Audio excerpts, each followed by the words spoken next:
start to play and you want to know and you can't find the call on the radio. Call the White Line Wireless. White Line Wireless. White Line Wireless. White Line Wireless. Just one click to hear it all.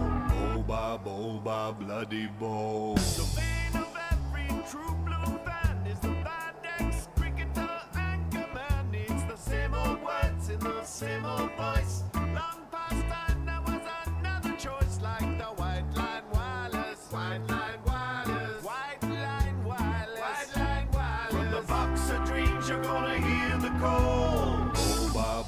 Oh, bloody bow.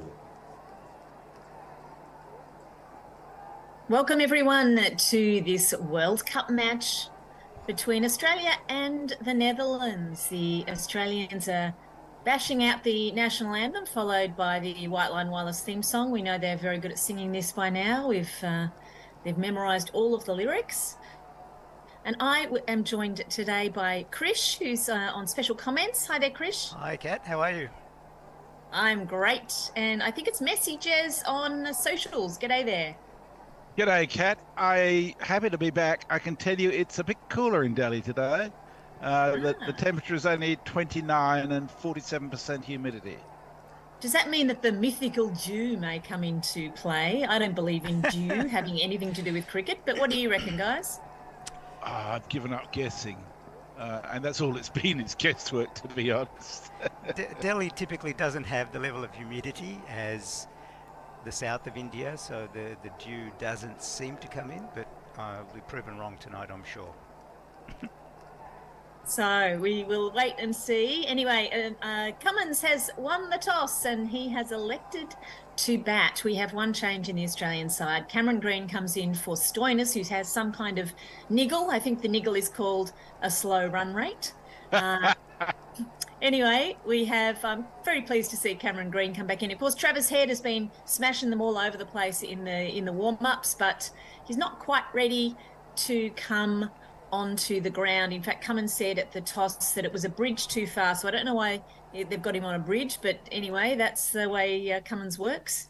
So we have no changes to the Netherlands side, the side that played against, I think it was Sri Lanka, wasn't it, a couple of nights ago, and did so well, actually, coming back from a fairly precarious position. So we know these Netherlands players pretty well. The White Line Wireless Guerrilla Cricket crew have commentated on their matches recently, and we're so excited to see the Netherlands come in and, I don't know, beat Australia. What do you think, Krish? Well, this is definitely a banana peel match for the Australians, so they have to be careful, and Australia remains headless this evening, as you mentioned. Yes, headless.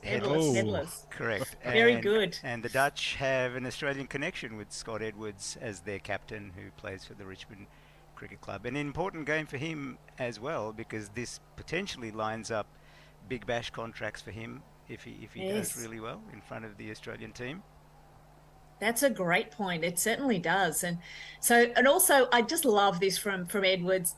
He is, of course, he's also the keeper. We're just seeing him put his gloves on now on the host broadcaster here. He also said after Cummins won the toss and elected to bat that he would have elected to bowl. That's always the right answer, isn't it, Krish? Very good answer. Always pretend you got your favourable... You got the decision that he wanted, so he's happy. Yeah. And we all know Cummins has been a little bit nervous about winning the toss because he's never sure of his decisions at the moment. So anyway, I think the upper hand psychologically so far taken by Edwards. Well, yesterday's game was the first one in this World Cup where the team that won the toss batted first and won. Oh, that's an interesting stat. Out of 23 matches, is that right? Yeah. That is that's remarkable, isn't it? Yeah, well, and they won fairly convincingly too, has to be said. Yes. And Mitchell Marsh must be an expert in mathematics, because after 5 matches, his strike rate is exactly 100. Oh, and we love that, don't we? We often it's almost better than the cow and ton, which of course we don't want to see in a one-day match. We want to see the 100 strike rate. Either you get exactly on 100 or you well surpass it. We're not interested in anything else, are we? That's right. So Interesting move by the Dutch. They're opening up with their young spin bowler Aryan Dutt as the 20-year-old. So putting Marsh off his game with the spin bowler first up. Very interesting. Fantastic. I think that's a really good idea. And they threatened to open with Dutt in previous matches, and we wondered whether they might just go with a more traditional opener. But I really like this. And anyways, Dutt is getting ready to come in. We've got one slip in place. And Marsh, first ball, he is defensively just watching this ball onto his bat, and it dribbles away. Yeah, when it comes to spin bowlers, Mitch Marsh has always been left a little wanting, so it's interesting to see how he copes with this at the start of an innings.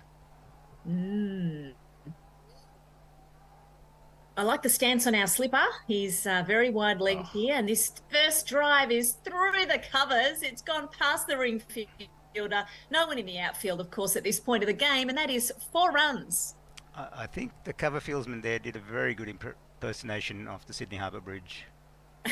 Did it not? Oh no, did it go through his legs? I didn't notice that. Oh dear, it's just gone past him. He should have stopped that, shouldn't he, Krish? He should have, indeed. So Dutt will not be impressed about that. But anyway, Marsh, all the pressure off this over. He's already had his boundary. And Dutt comes in again over the wicket. This one not spinning at all, wide outside off stump. Not a wide, but in a good spot. And he lets it go through to the keeper. Nothing, no turn there, Krish. No turn at all. So it'll be interesting to see how he goes as the pitch wears a bit. So we've got a couple of fielders out square of the wicket on the offside. One just behind point, one in front of point on the ring. As this next one is in line with off stump, and it squirts out to one of those point adjacent fielders, and there's no run. So a dot, a 4 and 2 dots to open up this innings. The crowd is looking pretty sparse today. Working day in Delhi. Yes, a few Australians out there, a few Netherlands fans. It's probably 50-50, I think. This next one is forward defensive by Marsh, but it actually comes off the edge and it's squirting down through a vacant third position there, and it's gone all the way down to the rope for 4 runs. Another 4 for Mitch Marsh. Just a reflection of how big these bats are these days. It went convincingly with quite a bit of pace, although I don't think he intended to hit it there, but wide of that slip, went through about a 3rd or 4th slip there, I think. 1 ball to come in the over, 8 runs from it, so a good over so far from Mitch Marsh. And he looks to shape as if he's going to drive through the onside, but changes his mind at the last minute, defends it back down the pitch. And that is the end of the first over. The Australians, having won the toss, into bat first, and the score, no loss, 8 runs on the board. And now over to you, Messi, who's with us? Messi, we've lost his audio, I think. We've lost Messi's audio, but please send us in lots of tweets and lots of social media. Thank you. Yeah, Thanks, Messi. I had my audio off specifically to test our output on YouTube. Brian in Brisbane, who's our supplier of alcohol, is also saying more volume from Mooney Ponds, please, which is correct. Krish is coming through much quieter than Cat over the feed at the moment. Rich Turner's with us, says, good evening, white liners. Australia should be okay here. Oh, that's doomed us, I think, Rich. Australia traditionally do pretty well. Not too many upsets against the lower ranked teams, but I mean the Netherlands are in the middle of a table here. Anyway, we have Ackerman coming on, and he's spinning around the wicket as this ball to Warner turned through square, and he gets a run straight up. So another spinner, Chris. Yeah, double spin attack by the Dutch. It's clearly a plan of theirs. And I think when you talk about upsets, the biggest upset I can remember for Australia was when they lost to Zimbabwe in the 1983 World Cup. First time. That was just a huge shock at that time. That was a long time ago now, so they've so far managed to avoid such scandals. We know that England are very fond of these scandals, also South Africa. They love being beaten by smaller teams. Especially the Dutch, because they lost to them here and they lost to them in Australia in the World Cup, T20 World Cup last year as well. Yeah, it's one of their favourite things to do. It's a really nice game, isn't it? Anyway, so we have Ackerman, who is going to be bowling now to Mitch Marsh. Mitch Marsh on 8 with a wonderful strike rate. And he just flicks this ball nicely with his wrists all the way down to mid-on for a single. another one to turn the strike over, and the score moves to 10. Yeah. Colin Ackerman is a well-established county player in the UK, so he's very experienced. And he's also bowling in shades. We love that. We still have one slip here for Warner this time. Warner drives. He's got it down to mid-off, and the Australians so far doing it pretty easily at this stage of the match. In fact, it feels like we're in the middle overs already somehow, Krish. I guess it's the spinners that give me that impression. Yes, that's right. There's not the all-out slogging that might happen if there's a fast bowler. They're a bit more cautious against the spinners. Those shades are quite remarkable from Ackerman. This next ball a little bit flatter and on middle stump and driven back down the pitch, and Ackerman fields it himself. You've got to look good, right? Even if you're not bowling well, you've got to look good. He does look good. He looks really good. Marsh on strike. Oh, he lines up his shoulders, but instead takes a step deep in his crease and just pats it back down the pitch. It looks like he wants to have a hit out, but it's a bit early for him against the spinners. He will get twitchy.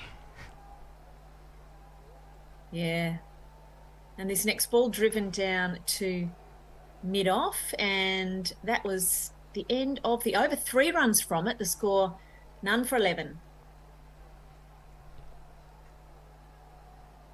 Messi, we can't hear you again. All right, thank you for that. I'm sorry, I was checking the sound again.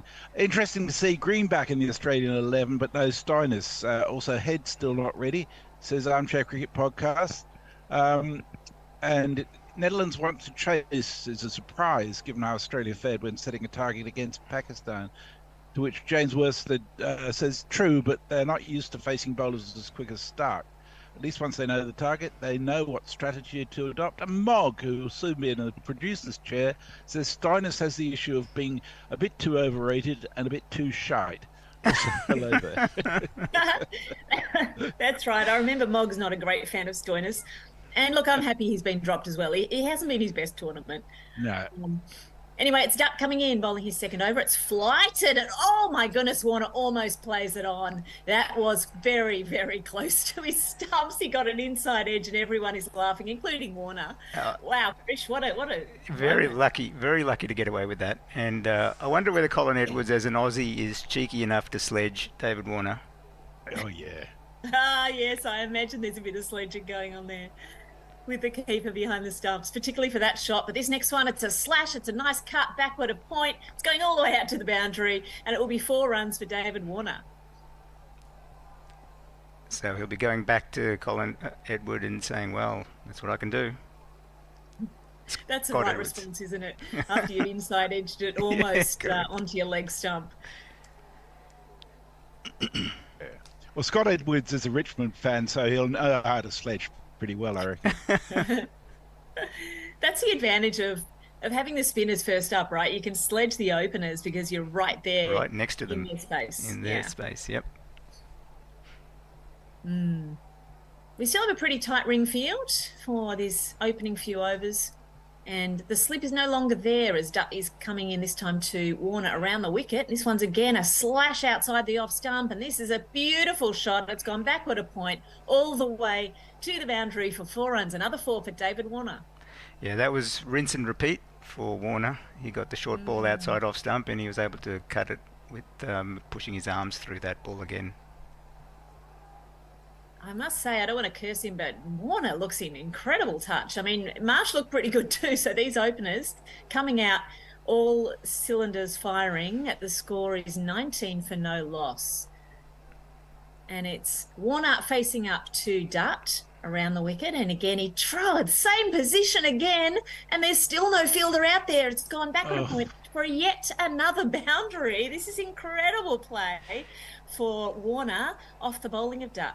So that point fieldsman's under fire here. It's going to the left, going to the right. He's not able to get his hands on any of them.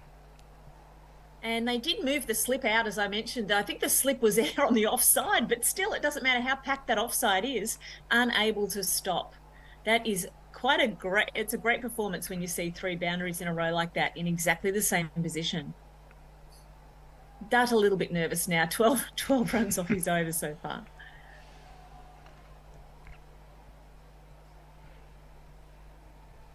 So he comes in and bowls, and Warner's again in exactly the same position. I can't believe this. Oh. Is this a replay? It looks is like the it. fourth four in exactly the same spot, all the way to the boundary. And he's piercing the ball through the same position in the field with impunity at the moment. They really can't move any more fielders here, and he's just finding the gap just perfectly. I mean, I don't know that it's fabulous fielding from the fielders there, but even so, I mean, it has gone past a couple just past their outstretched hands. I think they need to be fielding a bit better there. Can he do it? Can he do 5 in a row? What do you think, Krish? Here it comes. And this time he tries, he squirts the ball, and it just goes to the gully or the backward point on the bounce. And it's a dot ball, but plenty of runs from that over. 16 from it, 4 fours in exactly the same position for David Warner. Quite remarkable. And the score, 27 runs for no loss. Oh, Jay Grover is starting off in the form he no doubt intends to continue. He says, morning, evening all. I'm one of the least partisan people in the world, but we all have our Dutch caps on today. Sorry. And he says, Ariane Dutt sounds like a retarded white supremacist. I get that. Mog says, be easy on Messi. It's his first day. Farong says, greetings all, just about to visit the market. Hope everyone's well. Win toss, lector back, just like in the UAE. Aussies now have the option of giving head when, if needed. This is going to be a long day, isn't it? Should be an interesting match, hopefully, anyway. And Jay says, give Ackerman props for his 7 for 18. Also, Safa Associate Nations watch. Saw Wayne Madsen last night. Seems a jolly nice chap. So we have fast bowling now coming into the attack. Good decision from the captain. And it's Van Beek who's bowling this time to Mitch Marsh, pushing the ball into the covers defensively. So what do you think, Krish, getting the spinners off? I think that was a good move. I mean, they're scoring at 9 and over, the Australians, so I think they had to make that change. Logan Van Beek, he was part of that excellent partnership in the last game for the Dutch. Yeah. He's coming in back of a length ball, and this is pushed to point, no run. Apologies to people on the YouTube. My microphone occasionally does a lightsaber thing. I've got to cover the blue spot there. If I don't, then it's either on my chin or it is shining in everyone else's eyes. So we hope everyone is enjoying watching this on YouTube and watching the commentary, and we'll read out some of your comments there as well. So if I'm back, this time ball goes down leg side and Marsh tries to pull it and doesn't even make contact at all. Of course, it's a wide, but he certainly tried to make contact there, Krish. He wasn't letting that go. He did, and the fielding side, as they always do, went for an appeal to try and con the umpire into not calling it a wide. Didn't work on this occasion. Indeed. It's either a catch or a wide. They take your pick. But he did miss that by quite some margin. The captain there, the keeper, looking a little nervous at the start Australia has made here. This next one is a good delivery. It's wide outside the off stump, and Marsh is swinging away from Marsh too, and then Marsh just lets it go. So good dot ball there, 130 kilometres an hour. Yeah, interesting. Van Beek was able to get some movement, swing movement outside off stump, so that's a good sign for the Dutch with the new ball. So maybe it is more of a fast pitch. I mean, some people are saying that Delhi is often a slow pitch. I think that the days are gone of that being the case necessarily. It's another good ball back of a length outside off stump, seaming away a little bit from Marsh this time, and he watches it. So good decision from the captain to take the spinners off and bring on some tight bowling here. Yeah, I think people's opinions of the Indian pitches are distorted by what's served up when India is playing. Because when they're not playing, it can be a green, fast pitch. Ooh. So this next ball is short. Marsh takes a wild swing at it. It's gone right up in the air, and it has been caught. It's been caught there just at a very short mid-on position, but it was skied. It went a mile into the air. It was a total mishit from Marsh. Not his first miss hit, I don't think, for the innings, but he has been looking pretty good up until this point. So 1 wicket down. Marsh has gone for 9 from 15 deliveries, and Australia are now 28 for the loss of 1 wicket.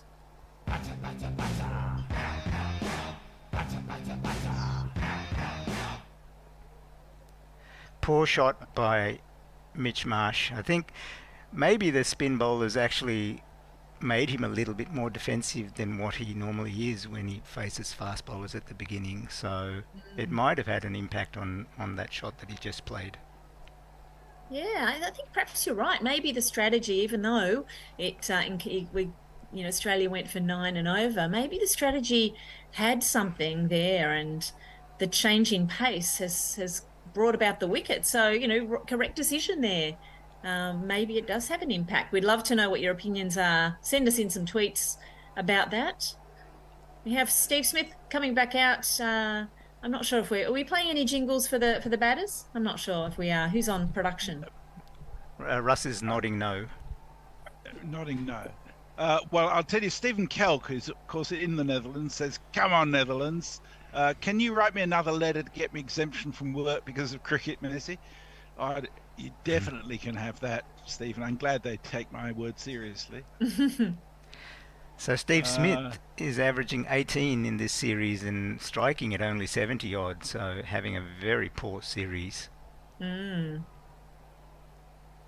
me, they should have dropped him instead of Stoinis, perhaps.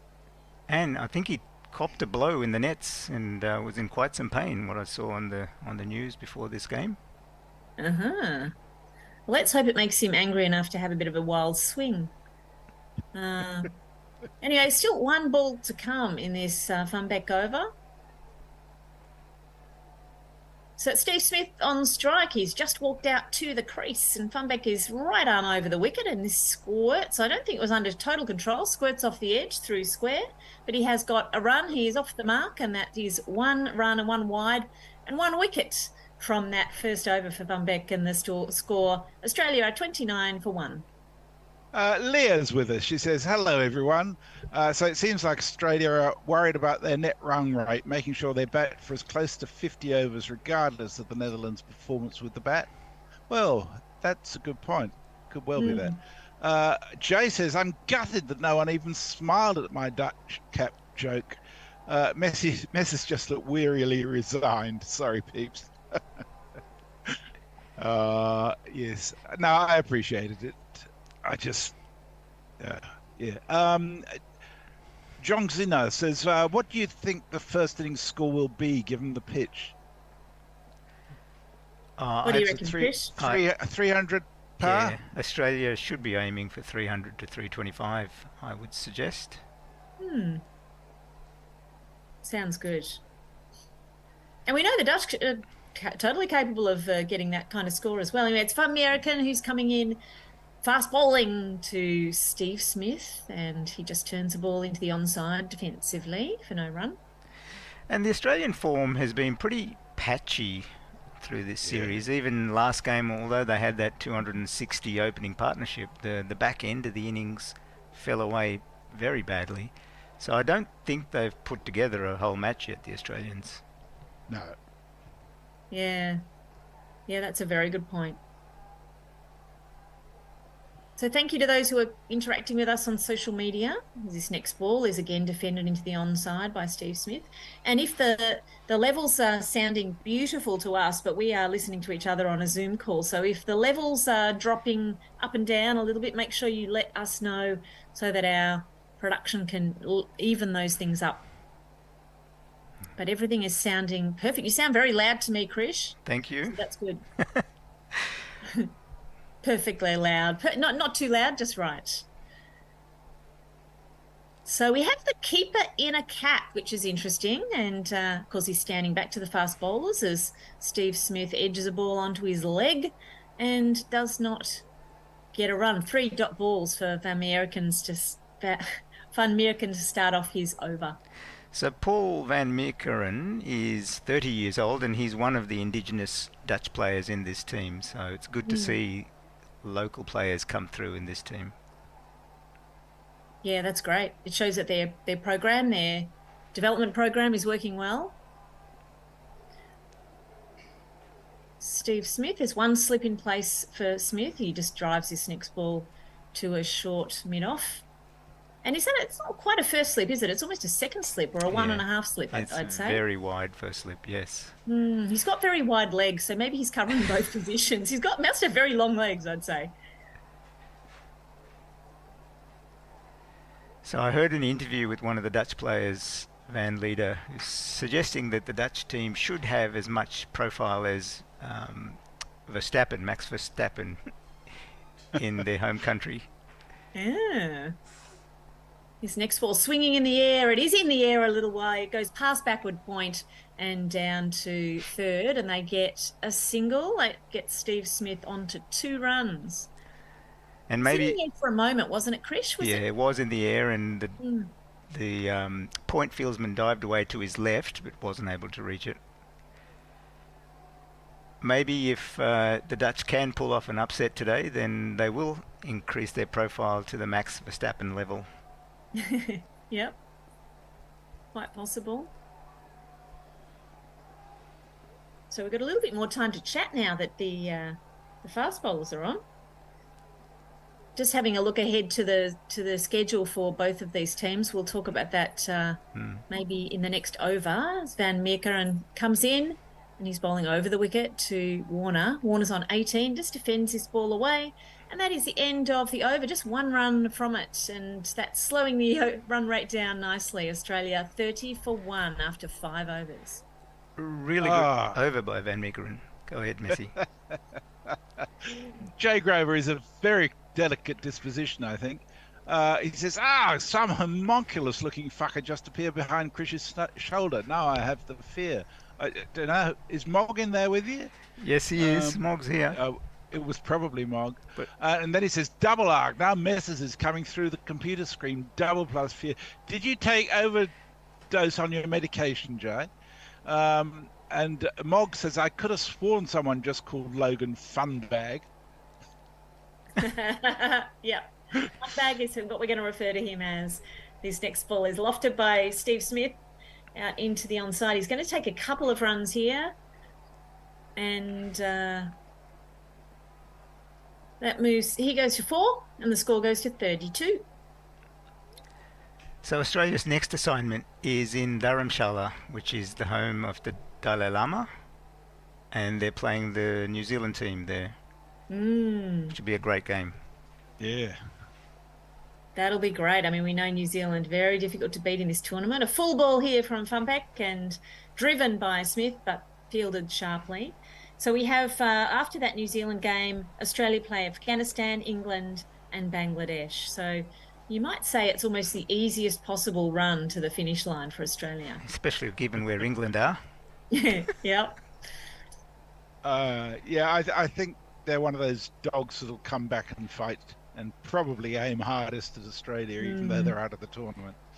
I think it'll be a difficult match, that England match for Australia. As this next ball back of a length pushed into the covers, and again, no run. So for the Netherlands, though, I mean, they, of course, beat South Africa. They've lost 3 against Pakistan, New Zealand and Sri Lanka, and they have almost the same run to home, but they have to play India.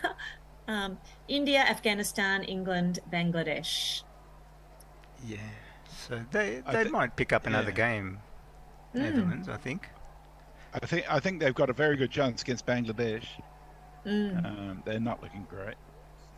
So a little bit shorter here from Funbag, and Smith just pushes this one into the onside. There's a chase on out to the boundary where it'll be pulled up inside the rope, and the return comes in quite neatly. So a couple of 2s run in this over. Speaking of England, I heard an interview with Johnny Bairstow. He's still very bitter about the run out, and he accused the Australians of taking some catches which weren't legal during the Ashes. So he's digging up more dirt, Johnny is. Oh, he needs to be quiet. That's a long time to be bitter and twisted. This next ball from Funbag is full and driven to mid-off and no run taken. So 4 runs so far from the over. Isn't that funny? Like, everyone's forgotten about it, Johnny. Just let it go. Well, I think, to be fair, the interview he did for that book was done before the Test match. It's, the book's just been released, so it's a big promo for it. But yes, right. Move on. You probably did say it a while ago then. And this next ball straying onto the pads. Smith turns it around the corner through square, and that has gone all the way to the boundary for 4 runs. A wonderful boundary for Australia, and that's 8 from the over. That was money for jam for Steve Smith playing a shot like that. He hits those shots very well. Essie. Specky94 points out that it was, of course, South Africa who won the game last night after winning the toss and batting first, and that, of course, they've won all the games where they have batted first and lost the one where they didn't bat first. So it'll be interesting to see if someone else manages to make them chase. So we're seeing on the host broadcaster here, Warner pulling some tape out of the physiotherapy bag, and I don't know whether he's taping up a body part or whether he's taping up his bat. We can't quite see what he's doing there. He's intently doing something. Maybe hiding some sandpaper? You never know. Jay Grover says, serious point, Messrs. You just reminded me I haven't taken my medication. Cheers. Soon my tweets will lessen. And then he says, do not take with alcohol my ass. So just a reminder to everyone who's listening, please go now and take your medication if you need to. This is a community service announcement from White Line Wireless Guerrilla Cricket Studios.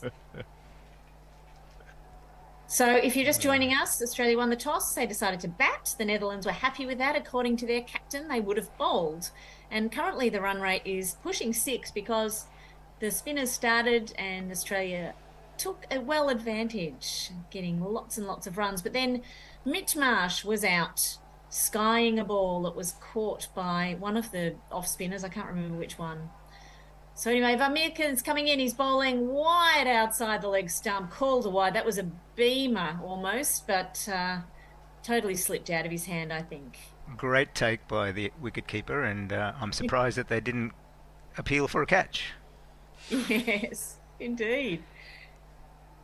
That was quite extraordinary, and it was accidental. And Warner's going up and asking the umpire something. I'm not quite sure what he's asking him there. What do you reckon that was, Krish? That was interesting. I don't know, actually. It's interesting what he's saying. Do you speak Dutch? Can you interpret the sledge for me, please? Yeah. If anyone on the tweets has any idea, please let us know. As Van Meerken's around the wicket, this ball dropped at the feet of Warner. He didn't know where it was. It could have gone into the stumps, but it was safe, and the keeper comes in and cleans up. And Warner's just all over the place now. I think he wants a new bat or he wants new gloves. Something is wrong with his bat. He's not happy.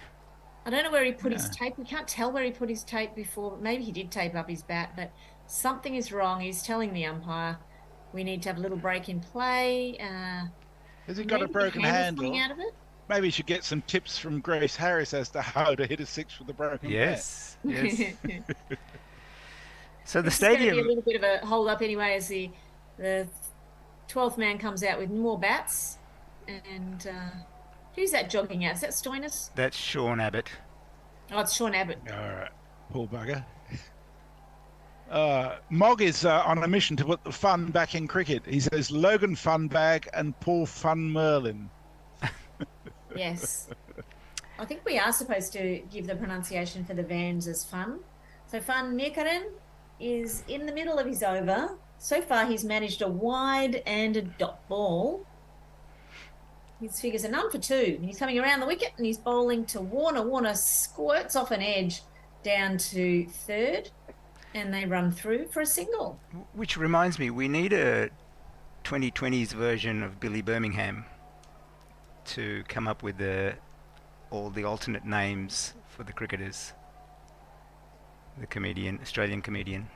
I think we'd have to go back to the 1980s to find it funny, though, Chris. It has to be contemporary, that's for sure. Yes. I think I'm happy with Mog. Mog's coming up with some good options here. Anyone else on the tweets, welcome to do so as well.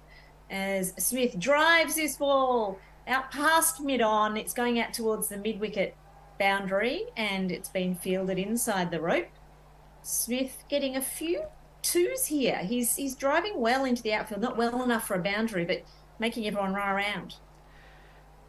Yeah, the Australians' fitness is always excellent in these situations. They can pick up twos quite easily.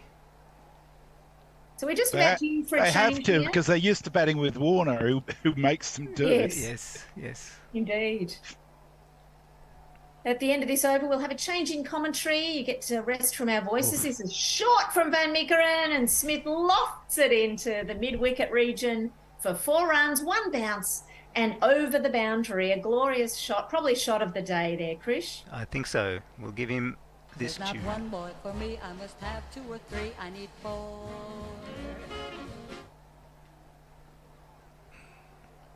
Great shot by Steve Smith. Totally in control of that shot as he swung around. That was glorious. We did see a lot of 4s in the first couple of overs, but including at one point, if you've just tuned in, Warner hitting 4 4s in precisely the same position through backward point. It was quite incredible. Anyway, 2 balls to come. This one is back of a length and just defended by Smith. Smith's on 16. He's faced 15 deliveries. So his strike rate is just over the 100. We love it when it's 100, as we mentioned earlier in our intro. Yeah, the Australians are treating Van Meekeren with a lot of respect here. Just sizing him up, I guess. Yeah.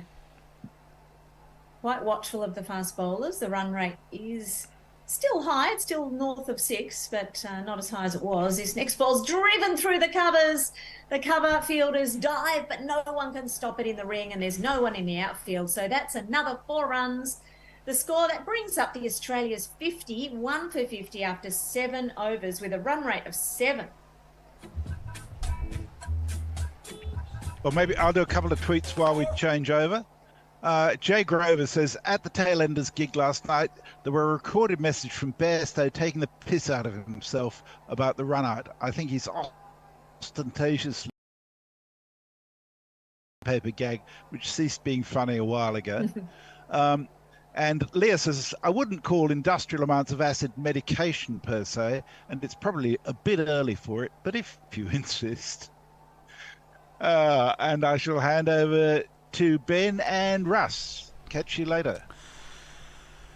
Yes, Ben Rennick here with you. Good to be here. Russ, welcome. Thank you. I'm not on camera at all. This TV screen's been shifted so that we're shift that way a little bit. No, other way. There we go. Perfect. There we go.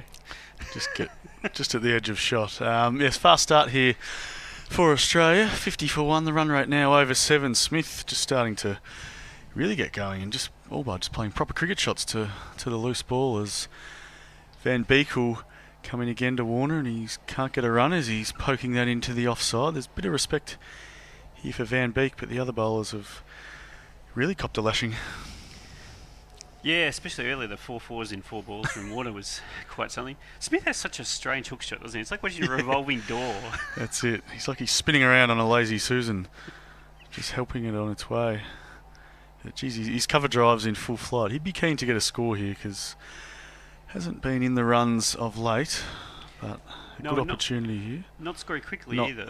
No big scores as Van Beek's in again, and Warner pushing it into that stacked field, perhaps from those boundaries earlier. There's about 3 points in place. It's a bit like that field people used to have for teams used to have for Damien Martin about 20 years ago, and he kept getting caught at point. Or David Boone, for that matter, a bit earlier. So just trying to tie them down, but it is a fast-scoring ground. It's hard to see Australia making any less than 300 unless they get bowled out. It has been a big scoring ground so far in this World Cup. Van Beek's in again, and Warner's again defending into that point fielder. No run, 3 dot balls in a row. Van Beek with 1 for 10 off 2.3, really holding things together for the Dutch. Yeah, it was really interesting in the last game. The Dutch almost had nothing from their fast bowls. They really struggled, but Dutt and the other spinners as well were what was keeping them in the game for a bit. Whereas this one has almost been the opposite. Yeah, it's been the opposite. The plan of opening with spin didn't quite work as Warner's turning that one away down to fine leg, and he'll get a single. He moves to 20. It's 51 for 1. Yes, we might have covered this before, but I assume Australia hasn't played the Netherlands in a World Cup at least a 50 over World Cup before, which is... I think they played in 2007. Unless in 2007? Oh, thanks for correcting me. And I think it was not good for the Netherlands. In fact, I think they're already doing better than they did. It seems like the Netherlands have improved I'll pull that. since 2007. Maybe we can look at that scorecard. And Beek's now coming over the wicket to the right-hand Smith, and he can't get a run as he turns that one or pushes that one down to mid-on. So just the one run off this over. Yes, the scorecard it definitely summary on pretty. Wikipedia starts with the fourth 200 win in the 10 games of the Cup so far. Australia won by 229 runs. They scored 350 over 5 and bowled the Netherlands out for 129. So, Was that the famous World Cup that included Bermuda? It was the famous It World had Cup about that 16 included teams, Bermuda. 4 groups of 4. That was the one and only time they went with that format, I think, as Smith again can't get a run, and that one's flicked to mid-wicket. Just the one run off that over. Good comeback by the Netherlands. It's 51 for 1, 8 gone.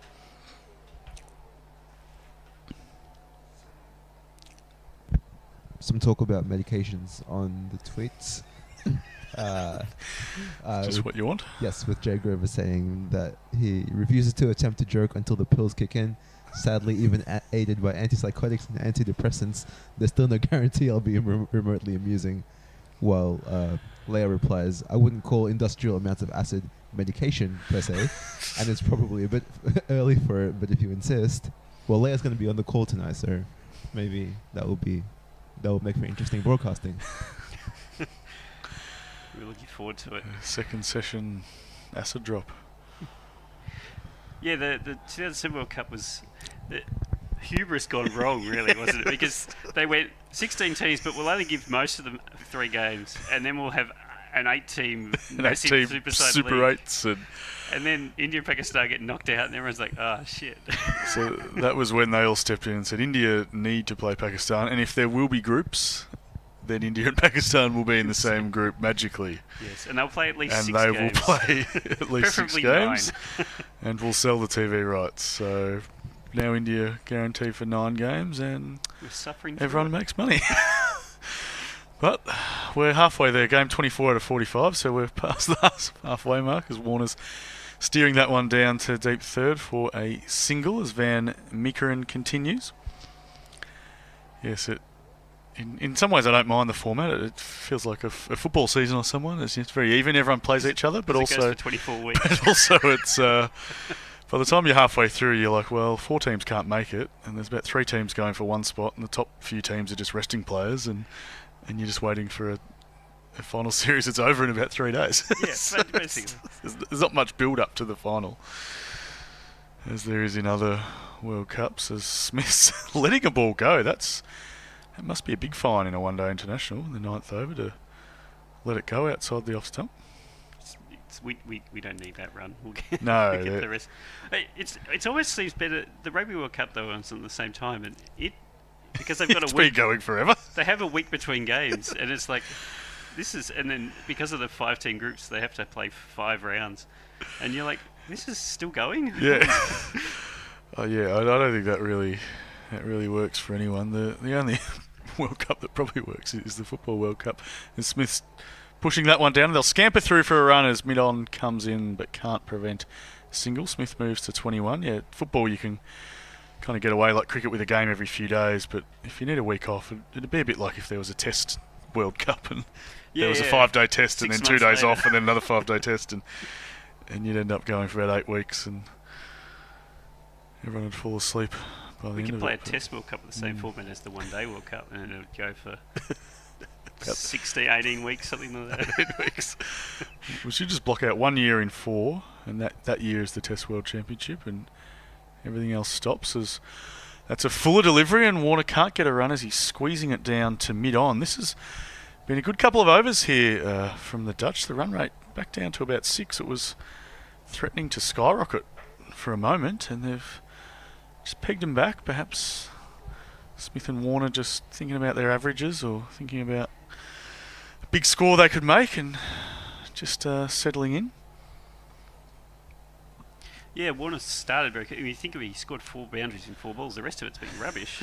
5 in the other 13, and now it's 5 in 14 as he defends into the offside. So definitely not the South African model of just go and hit sixes every ball, but they're scary, aren't they? Yeah, they are. They give him wickets in hand in the last 10 overs.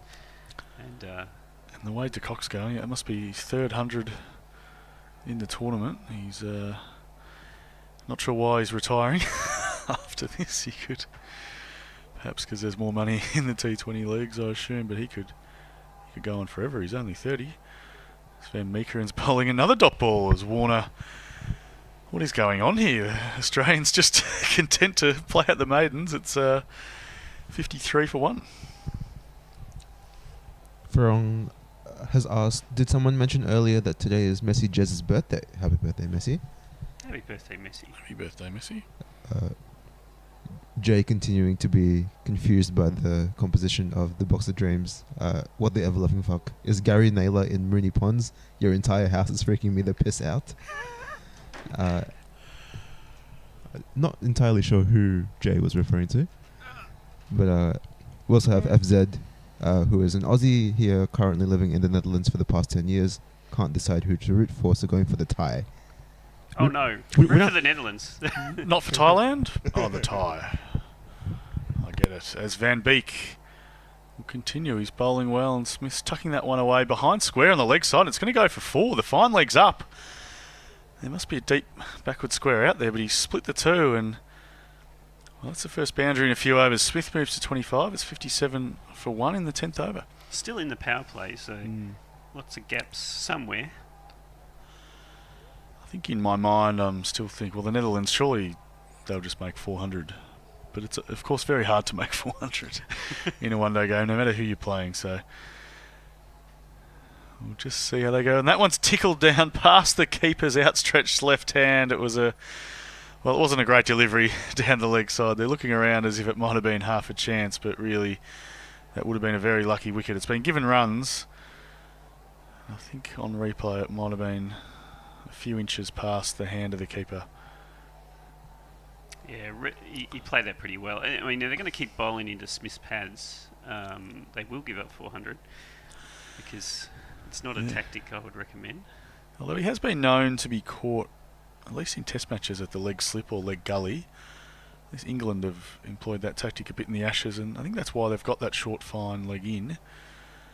But not working at the moment. And there's that pirouette pull shot spinning around on the spot. That's another boundary. 3 in a row to Steve Smith. So no worries about a couple of quiet overs. They're racing along now. 9.3 gone, 65 for 1, and Smith into the 30s. Smith's really taking over the scoring here, isn't he?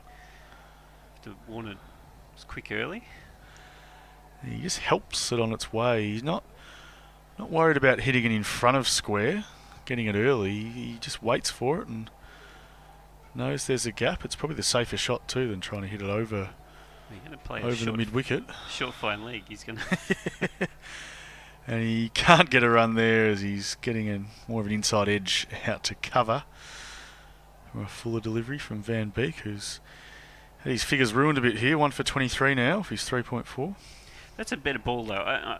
Cover drive is always, I think, Smith's weakest shot because of the way he sets up, and he's kind of a little bit prone to hitting in the air.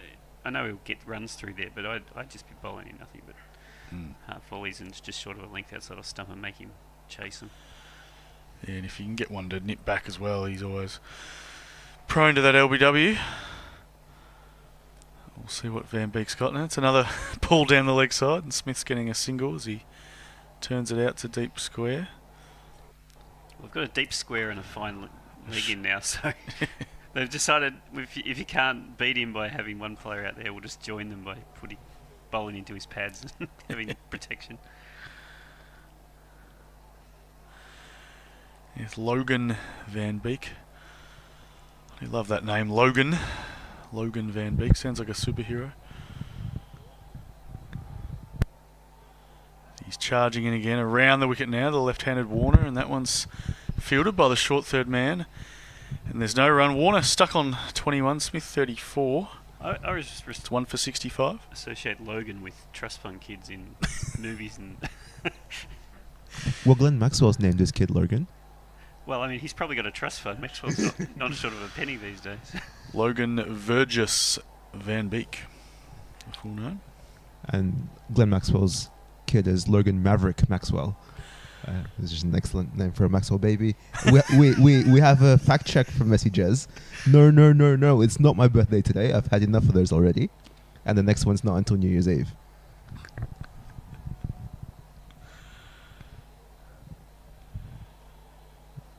As we're about to start the 11th over, so the field can now spread a little bit. A tiny bit. A tiny bit. one more play. I was a bit confused. Why do the captains have any say these days? Do the umpires really need to make the signals? As that ball's wide outside the off stump, and it's a dot ball. Remember the old sort of way where the captain got to choose which overs they took the power play, then the umpire would signal power play on. I'm still... Is it now it's just set, isn't it? Yeah. But yet the umpires still carry on with their signals. I'm still at the very old school. It's the first 15 overs, and then after that, do what you want. It's just confusing to me how the power plays work these days.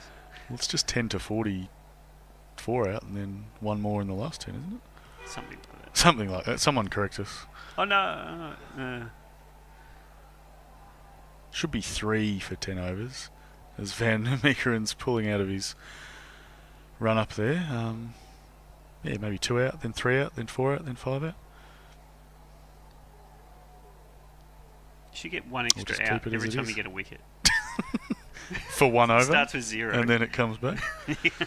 Just confuse everyone. It's incentive to actually take wickets. And the batting side gets 4 free hits per innings to be taken whenever they want. But it has to be against different bowlers. No. Just one too over. far. 1 over, 10 ball over, or 4 free hits. As they're getting a single, as that one's hurried down to mid-on, there's a shy at the stumps, but Smith is safely home.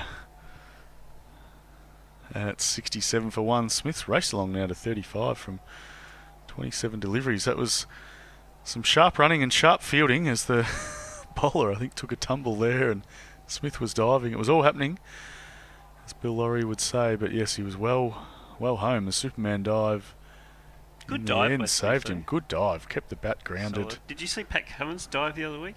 Hopeless. Went in with the knee at one end and the bat. It's just like, you're just going to do yourself an injury. Don't do that again. Not worth Pat Cummins diving, I wouldn't have thought, when you're a fast bowler, as that one's saved in the field with another fantastic dive at backward point. Who was that in the field? Engelbrecht. Siebrand Engelbrecht. You know, Cummins looked like me diving into a swimming pool. I know that it should be a swan dive, but then I panic and just pull my knees.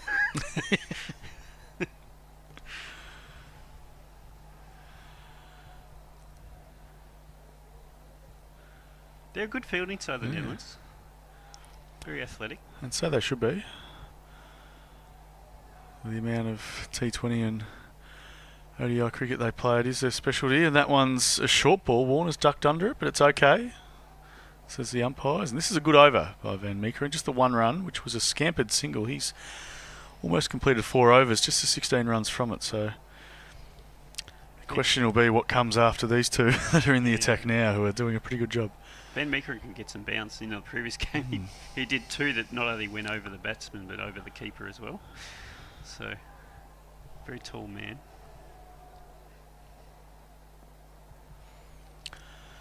And he's continuing around the wicket, and that's almost getting wicket as Warner swings at a short ball, and it must have hit the helmet or the edge of the bat, and it's dropped down on the ground and just before the wicket keeper.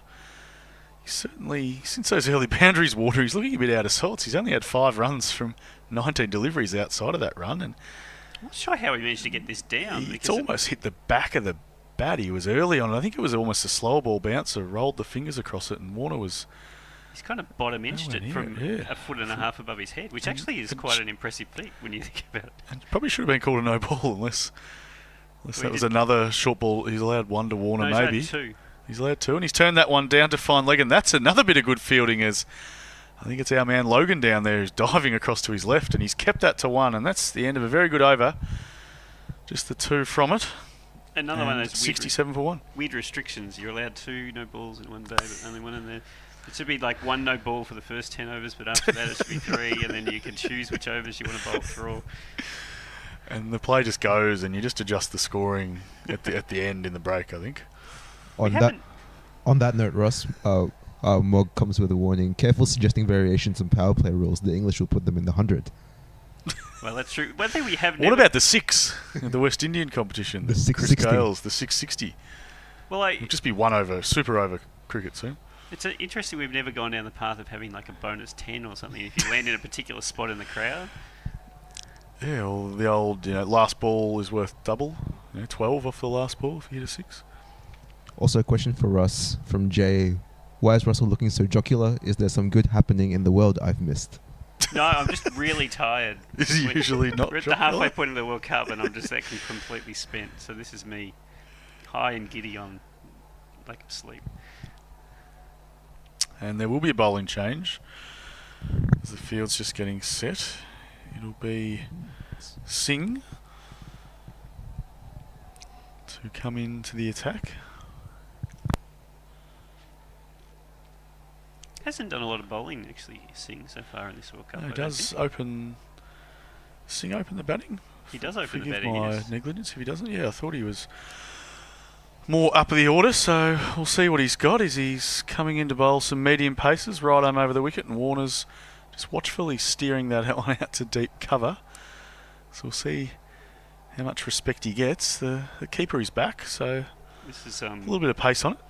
brings to mind the Courtney Barnett song, "Pedestrian at Best."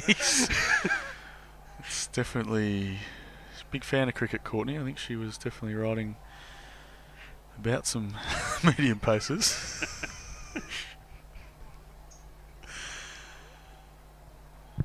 Local Melbourne musician, for those who don't know Courtney Barnett, as Singh's bowling a top ball there. That's a very nice delivery, just short of a length and defended to short cover by Smith. 123.8 Ks that was, so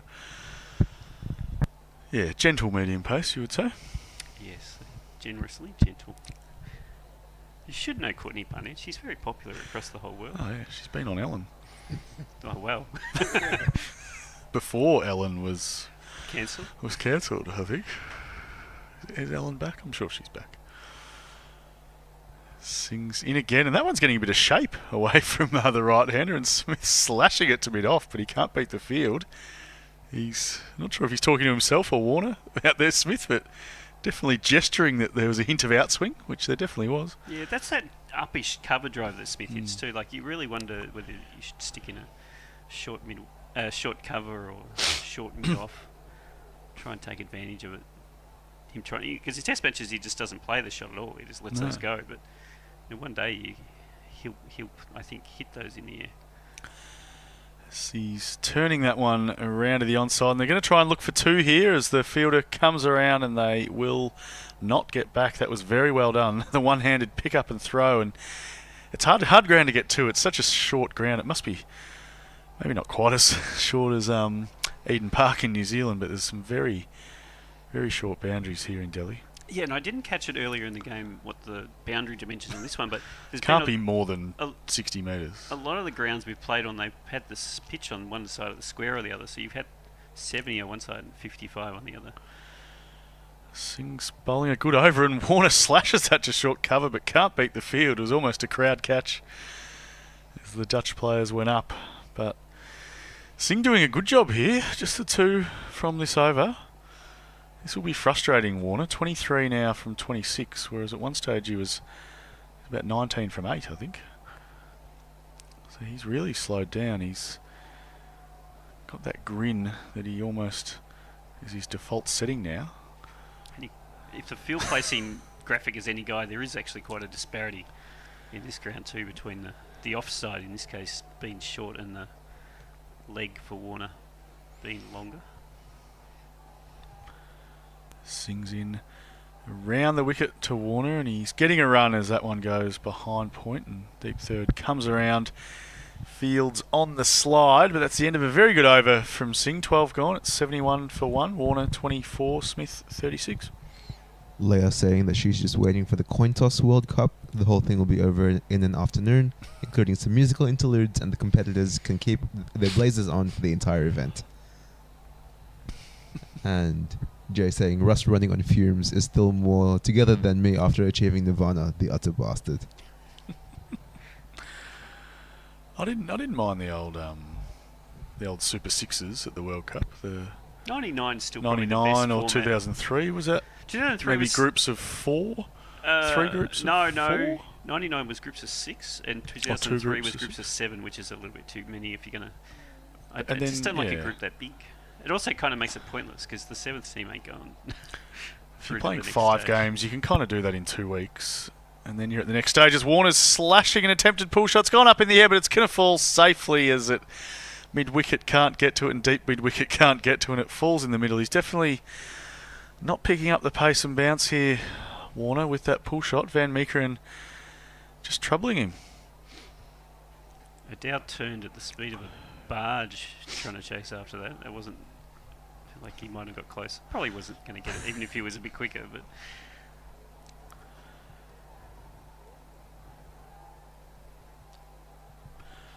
Van Meekeren in again to Smith, and he's turning that one around to deep backward square for a single. Yeah, the pools of 5 games, then you play Super Sixes where you sort of play the 3 teams from the other pool. That's 8 games, semi-final, final.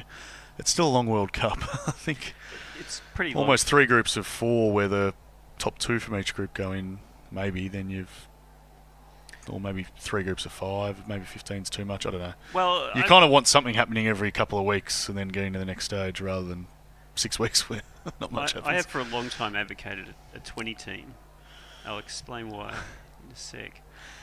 Van Meekeren's again around the wicket, and Warner can't get a run. He's looking for one. There's almost a mix-up out there. They will go through for a single eventually. Smith was not interested. Warner was halfway down, and then there was a misfield, and they eventually got through, but Warner really is scratching around. You can just feel something's going to happen out there soon, one way or another.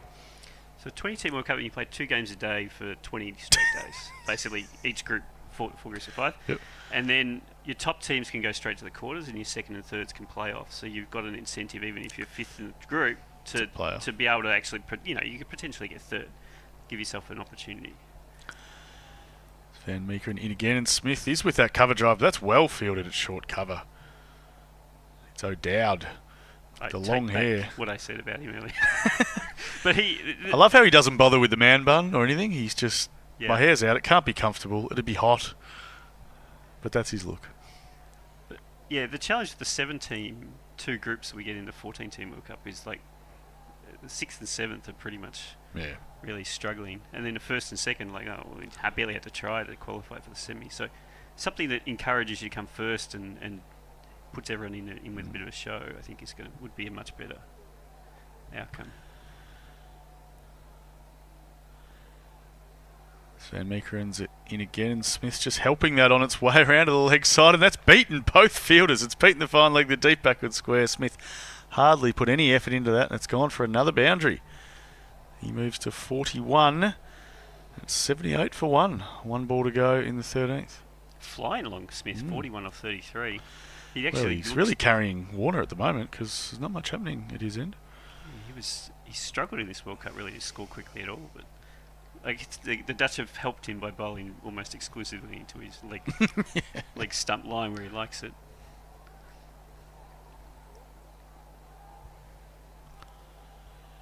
Let's see what he does here. He just turns that one away and sets off quickly as they'll try and come back for 2. No, they won't. That will be the end of the over. Smith will retain strike at 79 for 1. Question for Ben from Jay. Ben, how is Capital, quote, disrupting the industry? And what can I do to help? I should stop wearing my work attire. I'm sure you can read all the fluffy marketing stuff on the website if anyone wants to. What industry is being disrupted? We're building, construction company. If anyone out there wants to give us a job, let us know. Yeah, maybe. We'll have a chat later. We can build it for you. Now, the other argument for that, I guess, bigger World Cup is that's what T20 is doing now. That's what the ICC will say, is that one's down the leg side from Singh, that'll be a wide. Yeah, they will say, the gap between the best and the worst is too big in ODIs, so that's the idea for 10 teams when it's really probably just, so India plays 10 games and then 20 over cricket. Maybe we can eventually have a 16 team or 20 team with qualifiers sort of World Cup that's a bit shorter, which does make sense. But It's always been a nonsense Yeah. that the gap is too big. I mean, you get the odd, obviously going to get some mismatches, but the majority of the games you play, if you've got lots of teams, are actually against the other Yeah. teams that aren't very good. and that is how you grow the game. As Singh's bowling a good delivery that's defended by Smith just on the offside, and there's no run. Yeah, I guess it's which game do you want to grow? Do you think it's feasible for 100 countries to be playing ODI, or do you say let's try and get everyone up to speed with T20, and then maybe it is just the 10 or 12 teams that play ODI and Test cricket, and At risk of yeah, I don't know. diving into a topic with 5 balls before Yeah. the change, there is a lot of talk right now about not actually playing one-day cricket and maybe killing the Yeah. World Cup after this one. That's the thing is Oh my Singh's God. bowling wide outside, and Smith probably shouldn't have played at that because he's got some bat on what would have been a wide, and he's not getting any run there as it just trickles onto the offside. I think he saved Scott Edwards. That was swinging away so wildly, he was going to really struggle to get across. Yeah, one-day cricket really struggling for its identity, but I think for World Cups it's just a great format of cricket. The game can change, there's players can make big scores, the game evolves, but yeah, we'll see what happens. As Smith's turning that one, or more flicking it into the onside, and it's fielded at deep square leg, and they'll go through for a single. He moves to 43, it's 81 for 1. Well, it's amazing to think how it's changed. I did a study a while back of how many games get played at the MCG of one-day cricket each year, and back in the 80s it was like 5, 6, and one year we played 13 in 1985, which I don't know what even was happening there. What was happening? But I remember it was always 3 or 4 when I was growing in the 90s. the 90s 4, it's 3 5. or 4. Yeah. But recently it's been 0 or 1. Like, we've basically just given up on playing one-day cricket. And the last game they played there was against England, right? They had like 15,000 people turn up or something. I'll go into that as that one's played down to mid-off by Warner, and there's no run. I actually went to that game last year. I remember leaving work and sort of got there for the second session and walked Thought it was in cancelled. and looked out over an empty Great Southern Stand and said there can't be more than 10,000 people. I think the crowd was 12,000. I think the game I went to before that was maybe against Sri Lanka, where there was 20,000. about 20,000 Sri Lankan fans and a couple of people in the MCC members, and I was like, well, yeah, this is... One-day cricket just can't be making any money in Australia, so it's definitely... And they've taken off free to air now. So And I don't know if there's even any one-day games this year. No one's going to turn up. We might be playing the West Indies or something, but guaranteed you won't get more than 5,000 people there. As Warner's flicking that one away through square leg. That was an effortless shot, and that's a much-needed boundary just for his confidence. He'll move to 30. Just helped it on its way. It was a short delivery in at the body by Singh, and he more paddled it away behind square for 4. 85 for 1. yeah, Singh's got to be really accurate here, or they're going to take him apart. This So could be carnage for Singh if he has to bowl 10 or any more than 2 the Netherlands might be happy if they can get 3 or 4 out out of of him. to offset some of the other players. There's 13 ODIs at the MCG. That's living. Just go there every week. It's like a Just- yeah. football season.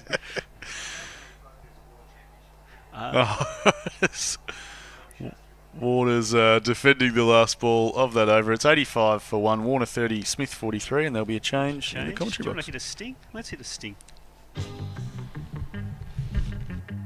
White Line Wireless. When you want more from your cricket commentary than a bunch of old players rehashing their careers and comparing size over a couple of burnt snags. Join us.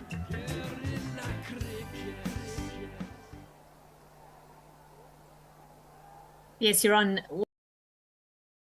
all combined, and it looks like the players are stopping for a drink. Is that correct? Who have I got here with me? I've got Krish somewhere, and have we got No, Messi you on haven't got Krish. socials? Got added Yeah, it's Messi. me.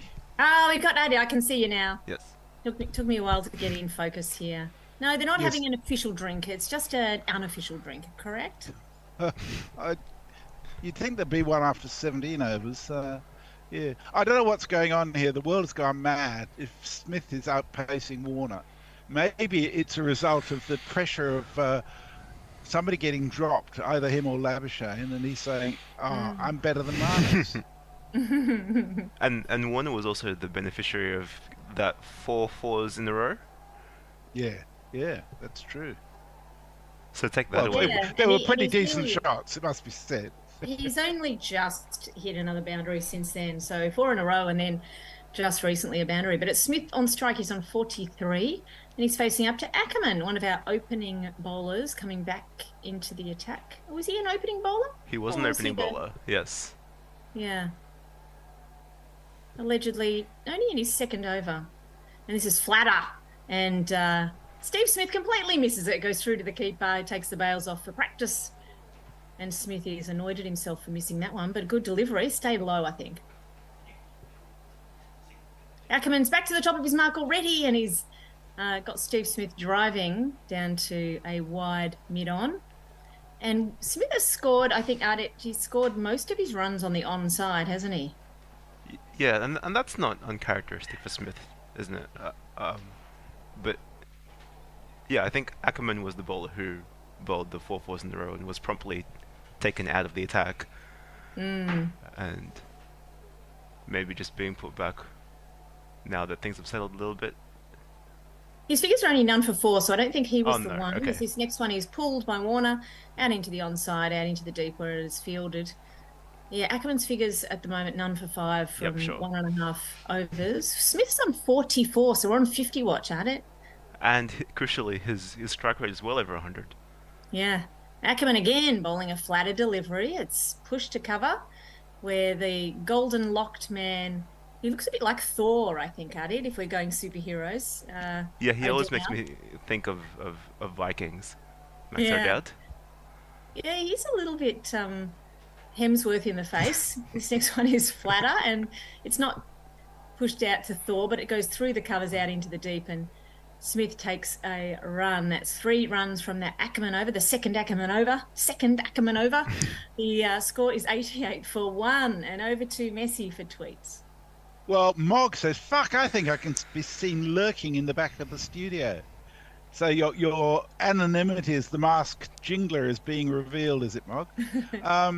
Leah says, did I mention I actually own autographs of one of the dudes that stormed the US Capitol? I'm not sure that that's something I'd be shouting about. No, I don't think that'd be a tweet I'd be reading out, Messi. How would you get that? Jay reckons that Ben can rebuild Mooney Pond so it doesn't look like a serial killer's dungeon. Anyway, we have the medium pacer Singh coming back into the attack. Smith trying to dig a ball outside off stump into the onside, but it's fielded smartly. So Singh has been reasonably impressive at it, right? For this match, yes, but in the previous matches, he had been taken out of the attack after 2 or 3 overs because he started getting carded. So. Yep. I think in one match, did he go for 16 from 1 over against Pakistan? I've got the figures for that match. He made 52 off the bat, but none for 16. That may have just been the 1 over, maybe 1 or 2 overs. Anyway, he's bowling again over the wicket, and an attempted drive through the covers by Smith. He mishits it, and it dribbles to mid-on. So they're not quite middling it at the moment. No, but in that Pakistan game, that means that Singh had a net run contribution of plus 36, something like that. Yes, still in the positives there. Yes, still in the black. So his figures versus New Zealand, none for 9, and then he batted but didn't bowl in the next 2 matches. So having a much better match today. Anyway, he's running in again. He's over the wicket and he's bowling to Smith. Smith's pushing the ball on the bounce into deep cover and taking a single. I think Edwards is persisting with Singh because he must think that this pitch has something in it for the seamers, and I think the reason why he opened with 2 spinners was so that he could steal a couple of overs early on when the openers are just trying to play themselves in. Yeah. So that he can save the seamers for the later overs. Yeah, that's a good theory. It definitely is a good theory. And you never know. Sometimes opening with the spinners pays off. It just didn't pay off this time. It doesn't mean it's not worth a try.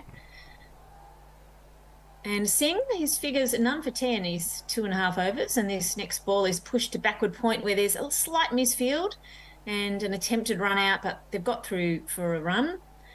Warner's on 31 from 33, so poking forward towards that 100 strike rate. And Smith, likewise, 46 from 45. So we always love that. They know that White Line Wireless and Guerrilla Cricket are keeping an eye on the run rate, the strike rate, I should say. Yeah, Marsh disappointed in that regard. Yes. Marsh out earlier to a terrible mishit that was competently caught. Anyway, Singh is bowling now, full, and it's a drive to mid-off. Smith can't get a run there. And that's Singh's bowling at around 120 to 130. Is that right, Ardit, about that? Yeah, he's a bit quicker than I was expecting, and Mm. and talking about run rates, the Australian run rate is now 5.68, and Mhm. I was looking at the Manhattan, and it looked like a very sparse CBD where you had skyscraper, detachable houses, skyscraper, more houses. Right. So not a very consistent Manhattan here. One ball left in the over. It's turned to short mid-wicket. No run. So a very economical over there for Singh, and the score is 1 for 90. 90 for 1 after 16 overs. Drinks are coming on, so we shall listen to the glorious drinks break jingle.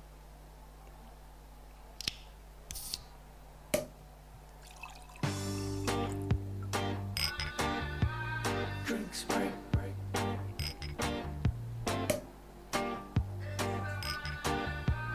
Drinks break.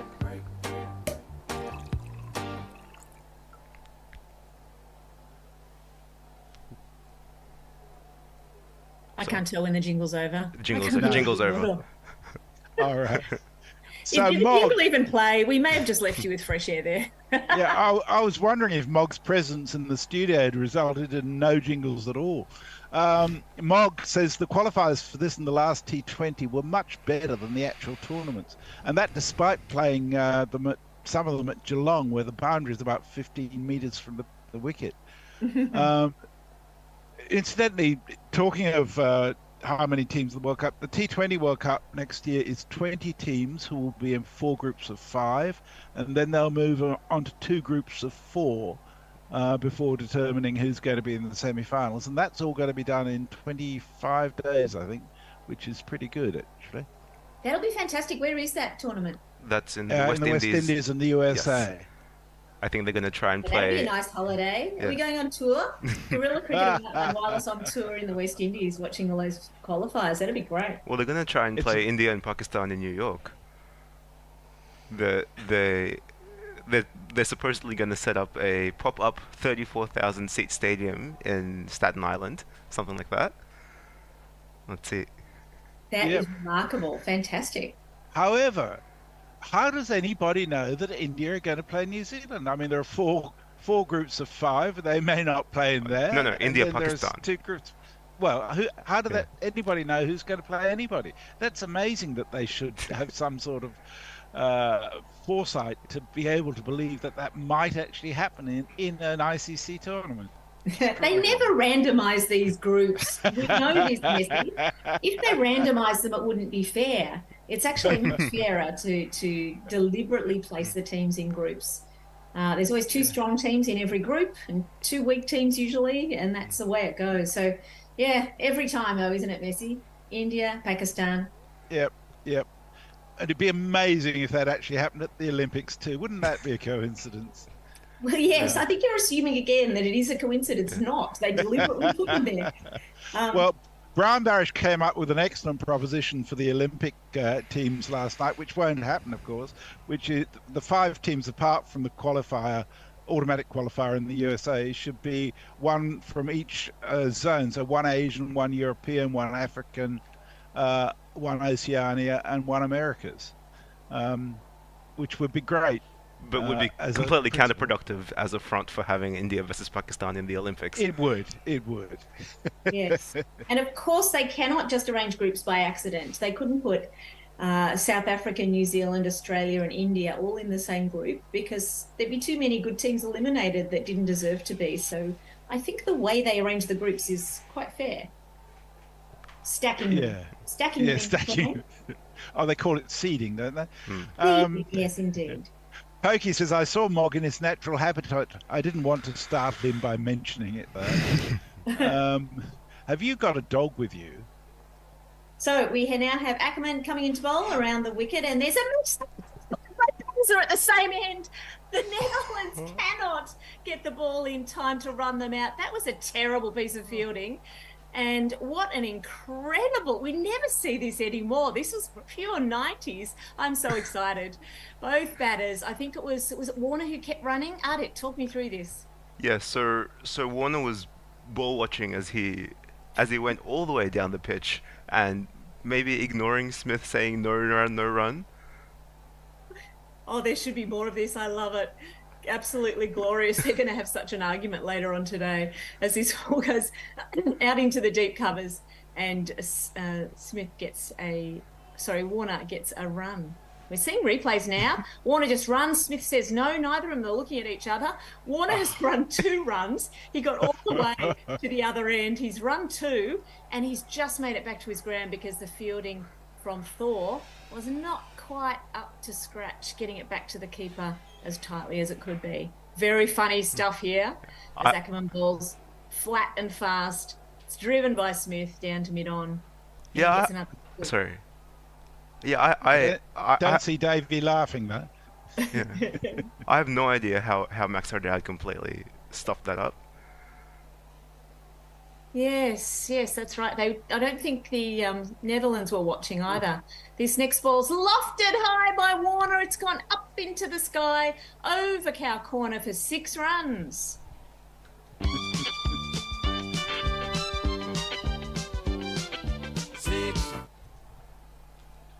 That's more like it from David Warner, just making room on the leg side and just smashing it over wide mid-on. Are we having a channel change? It feels like there's been, as his next ball's just flicked off the pads and Warner takes another single. It feels like Warner needs some kind of accident or stuff up or some kind of problem in order for him to pull out a good shot. And this happened last time that he almost played on. This next one to Smith. He's flicking the ball through square straight to Singh and there's no run there. He needs something to get himself going, I think. Yeah. Jay Grover says, I'm no expert in coiffure, but I freaking love what the headphones do to Ben's hair. It's like a post-punk Barbie. I like that. And Mog says, you're very cynical, Messi, and on your birthday and all. It's not my bloody birthday. Happy birthday, Messi. New Year's Eve it is and always has been my birthday, I'm pleased to say. But I'm cynical all the time, that's true. I'll concede that part. But I have that in common with you, Mog. Anyway, we have Warner facing up. I just can't get over the highlight for me this match was seeing both Australians at one end.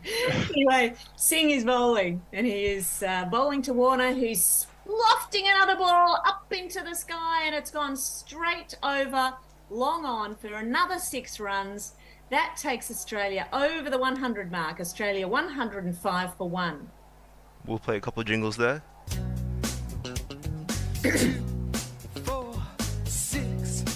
and 10, 20, 30, 40, 50, 60, 70, 80, 90, 100. Excellent work on the jingles there. That's extraordinary. We have both batters now within reach of their 50, their personal milestone. Warner does a glorious straight drive. That is absolutely beautiful through, really almost directly straight through mid-off, and that's gone for 4 runs, taking Warner to 50, 50 from 40 deliveries, and the score to 109 for 1.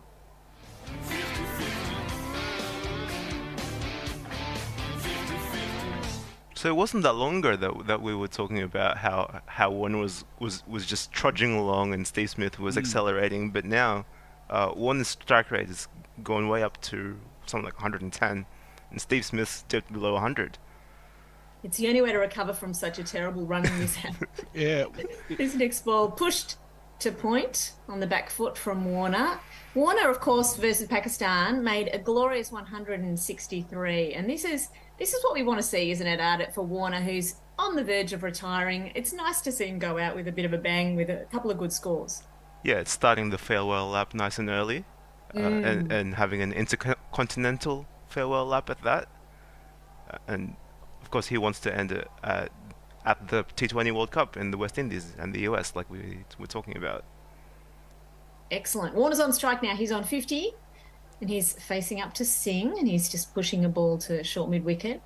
So far from this over, the first two balls went for 6 and 4 and the run rate at the moment is over 6. I think it's also about Warner shoring up his IPL contract for a couple of years too. Always good to perform well in India where all of the crowds are watching, all of the boffins who do the auction are watching.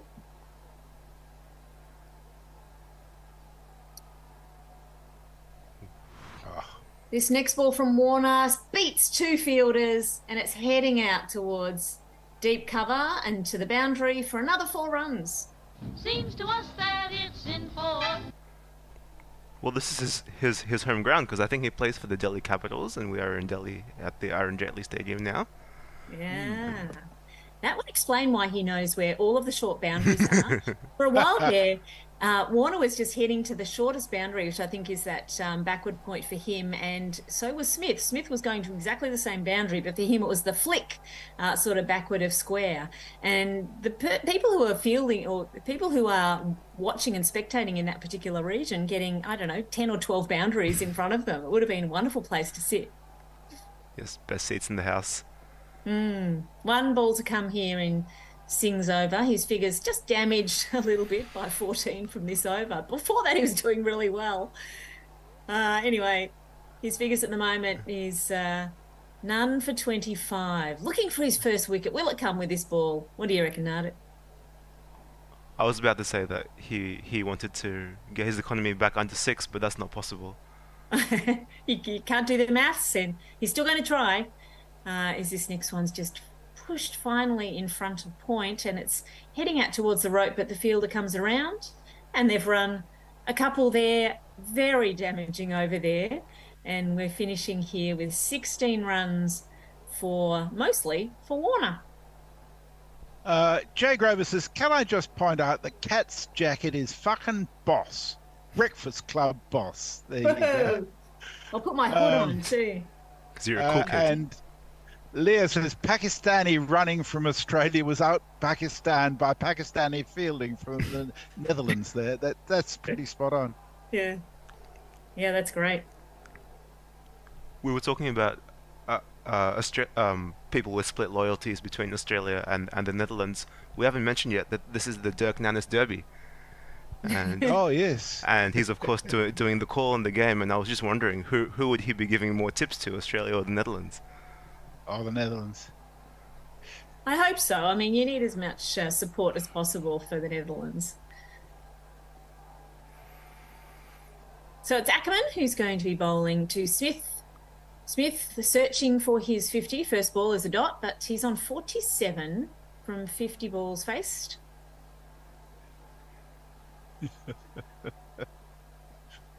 And he's driving a ball out to deep cover. Just getting a single, taking him to 48, putting the dangerous Dave Warner on strike. He's had a bit of a streaky innings at times, hasn't he, Arded? He's done a few edges and a few chances. Yeah, and that's been the case throughout the tournament as well. Ackerman wasting no time to get back to the top of his mark. He's around the wicket to Warner. Warner can't get a run into the offside. But yeah, I can't remember the last time Australia had a mix-up quite so bad as what we saw a couple of overs ago. Maybe during a test match in Sri Lanka last year, I think. Surely not. I reckon it's decades. His next ball's driven straight down to mid-off. The bowler tries to grab it, but it's bouncing a bit too high for him, and they've taken a single. I seem to remember Smith basically getting run out and having his whites all drenched in dirt. And being really annoyed at whoever was at the other end. As this ball is flicked backward a square, there's a bit of a misfield, unusual. And they're running through for another single here. Just a 3 runs so far from the over. I've got some figures here on catching. We know Australia has not been, when they're in the field, they haven't been catching very well. The third bottom on the table for catches. So whether it's the Netherlands or up near the top. Another ball pushed into the offside very lazily by Warner and taking a very easy run there. So Australia are third bottom. They've had 17 catches and 9 drops, and only Sri Lanka and Afghanistan are lower. Netherlands are the best at catching, and then India and New Zealand pretty good as well. So we know the fielding from Australia hasn't been great, but from the Netherlands, brilliant in the field. 4 runs from that over, 119 for 1. Jay says startling Mog in his natural habitat is akin to desecrating an Assyrian tomb. Tread carefully, Pokey. Well, I think it's Mog is treading carefully to stay off camera now. Yes, he has since migrated, but I don't know if you got that gift from Mog in the camera there. I didn't. Well, No. Was it a hand signal? Was it? Yes. I'm not surprised. And it's 2 words. First word starts with F. Something like that. Yeah. We've got a change in the bowling coming up. Van der Merwe is going to come in and bowl by the looks of it. We'll confirm that shortly. Yeah, it looks like Roloff is warming up, and we're about to see some extravagant bowling and facial reactions and everything that Van der Merwe want to provide. Sounds like he's one of your favourites, Ardit. Is that correct? Oh, he's very hard to miss. So he is going to be bowling to Warner. He's coming left arm around. Interesting choice against Warner. And they take a single, driving the ball down to mid-on. Yeah, I think maybe. I have Nannis news. Jay says, I heard Nannis on TMS. He were all in for the Netherlands, even referred to them as my boys. He might have some unfinished business with the ACB, mind. Interesting. So we know that Roloff Van der Merwe is his nickname is Roller and also Bulldog. That's not surprising at all. Yeah. One thing that I did notice from Roloff is I think he looks kind of like an especially exhausted Mark McGowan, the former West Australian Premier. That's an excellent comparison. He is, of course, I don't know if he's the oldest. He's one of the oldest in the side. I think he's 38. He's bowling orthodox around the wicket left armour. And this is a drive to mid-off and a very quick scamper through for a run. Or was that Smith on the strike there? And that is Smith's 50. Sorry, it was Smith. So therefore it was a drive to mid-on. And he has 50 runs here from 53 deliveries with a strike rate of 94. Congratulations, Steve Smith. 50 runs, give 50 runs. The job is only just begun. So Warner on strike, squeezing a ball around the corner through square and getting another run. I think maybe when Mitch Marsh got out early, there were maybe some of the more nervous Australian supporters who having some alarm bells go off in their heads about, oh no, are we about to do a South Africa? There's a big slash from Smith outside off stump, straight to the fielder. Hit it a bit too smartly to attempt a single. They have been running a few sneaky singles, haven't they, Ardit? Yeah, and maybe not communicating the best between Smith and Warner. So Van der Merwe bowling to Smith. Smith drives to cover. And no run again. Another 2 dots so far. What's the score predictor coming up here, Ardit? 370. Oh, goodness me, that's high. This next ball's pushed past cover. The deep fielder, the sweeper's coming in fast. And they are scampering through for 2. 5 runs from the over. 52 for Smith, 60 for Warner, and the score 124 for 1. Well, it's a good thing we have Mog in the studio in case we have when we have need for the 400 jingle. Well, Stephen Kelk is getting excited. He said, Mog is getting near. Yes, he is. Mog's taking over from me on socials at the end of the next over. And Steve, he also says, is the bear Rolf van der Merwe's bowling coach? That's a lovely insult. Dear, that is mean. Cricinfo refers to him as a tidy left-arm spinner. Tidy. I'm not sure that's an accurate representation of his bowling action. Oh, maybe of his economy rate, but certainly not of his action. Is it Van der Merwe who was playing for South Africa at one point? Yes. I think it was. Yes, Van der Merwe played for South Africa and then took one of the great catches of the T20 World Cup last year to essentially knock South Africa out. So we have another change in the bowling, and we're going to have Bastelida. Bass. Do you think Baz is short for Barry? What do you reckon? Anyway, we have Deleta coming in, and he's going to be right arm around the wicket. Fast bowling, medium fast, and this ball is pushed down to third by Smith, who takes a run. Warner, who takes a run there, taking the score to 125. I actually did look up what Bas is short for, and it's Bastian. Bastian. Which another good superhero name. Yeah, which I would have thought was short for Sebastian, but no, it's just Bastian. I like Bastian as a name. That's a great name. Why would you shorten it to Bas when you've got a beautiful name like Bastian? We're going to be calling him Bastian. Anyway, he's bowling to Smith on middle stump, and Smith says, "Thank you very much. I love hitting it into the onside," and takes a run. So Cricinfo is kind of teasing me because they show they show Bastelader's initials as BFW Deleta, but they're not showing me his full name, and cricketers' full names are one of my pet topics. I would dearly like to know what the F and W stand for. Maybe we can make them up. Maybe people can tweet in. Oh yes. It won't be pretty. And this next ball is just pushed backward a point to a sort of wide third, where they're going to be taking more runs. So 3 singles so far from Bastian's first over. How old is Bastian? He's 23. He looks very young, doesn't he? So I thought he was. Yeah, he is 23, and he plays for Durham. He is a couple of days older than Rachin Ravindra, who we kind of talked about in our last game. Smith on strike, and this is a beautiful half volley, but he can't penetrate the field. He drives smartly to a wide mid-off, and no run taken. Yeah, I think we said that Rachin Ravindra's birthday was the day after the final, whereas Bastelader's is a couple of days before. Right, so unlike Messi Jez, the birthday not today. Stop it, Catherine, if we're not doing you.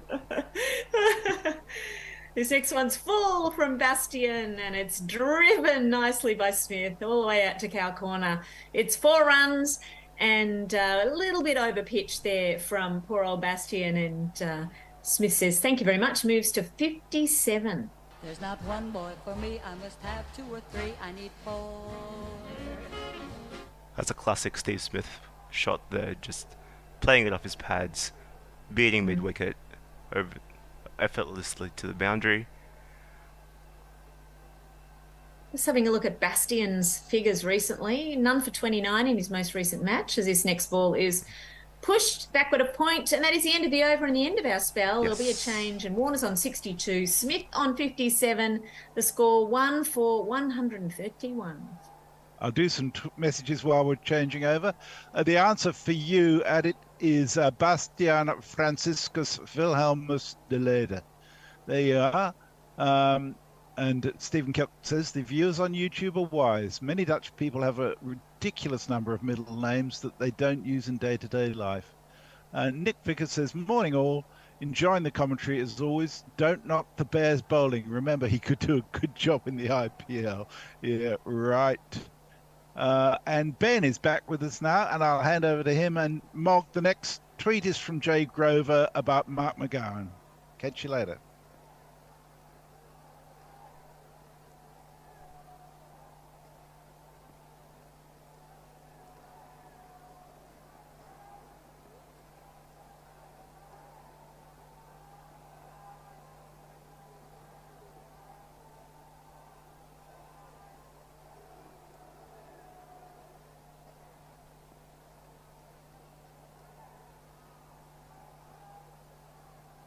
Sorry, Ben, your mic is off.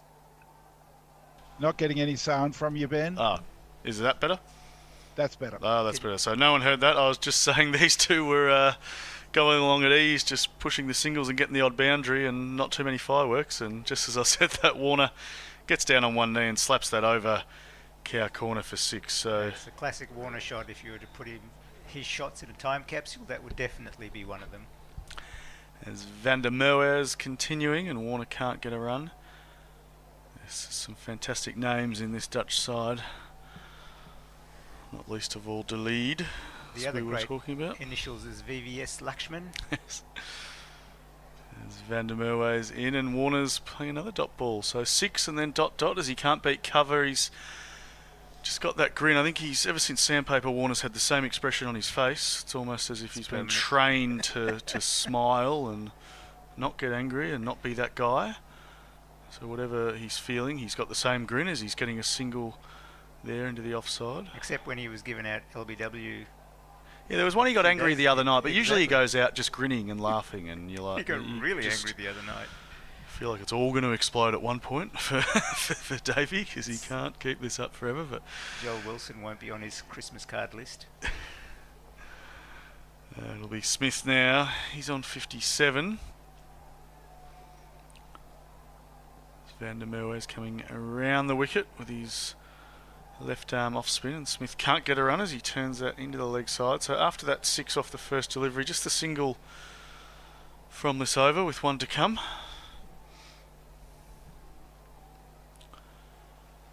And it's a quick over that will be completed with... No, there is a misfield and they'll scamper through, well, they'll saunter through for a run. So 8 off the over, it's 139 for 1. Smith 58, Warner 69. Messi,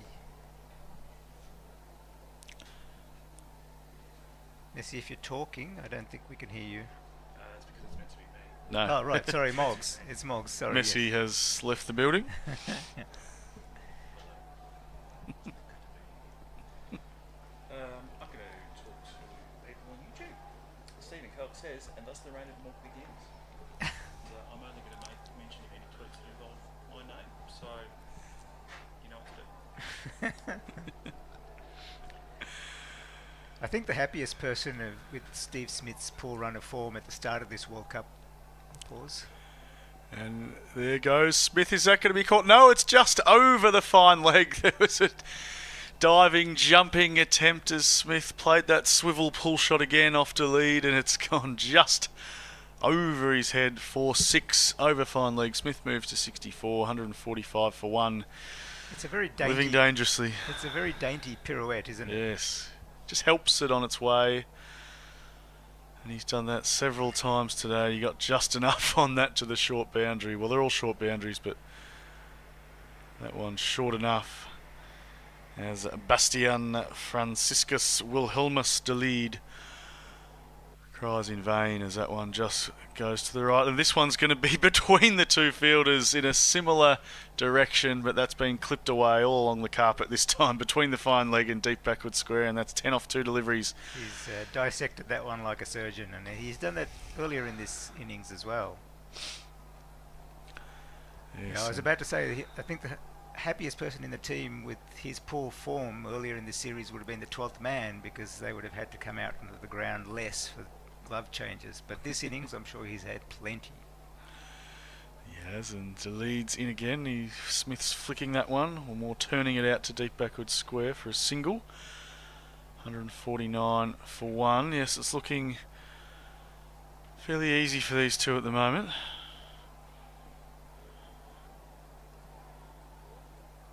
As that one's sailed into the advertising hoardings.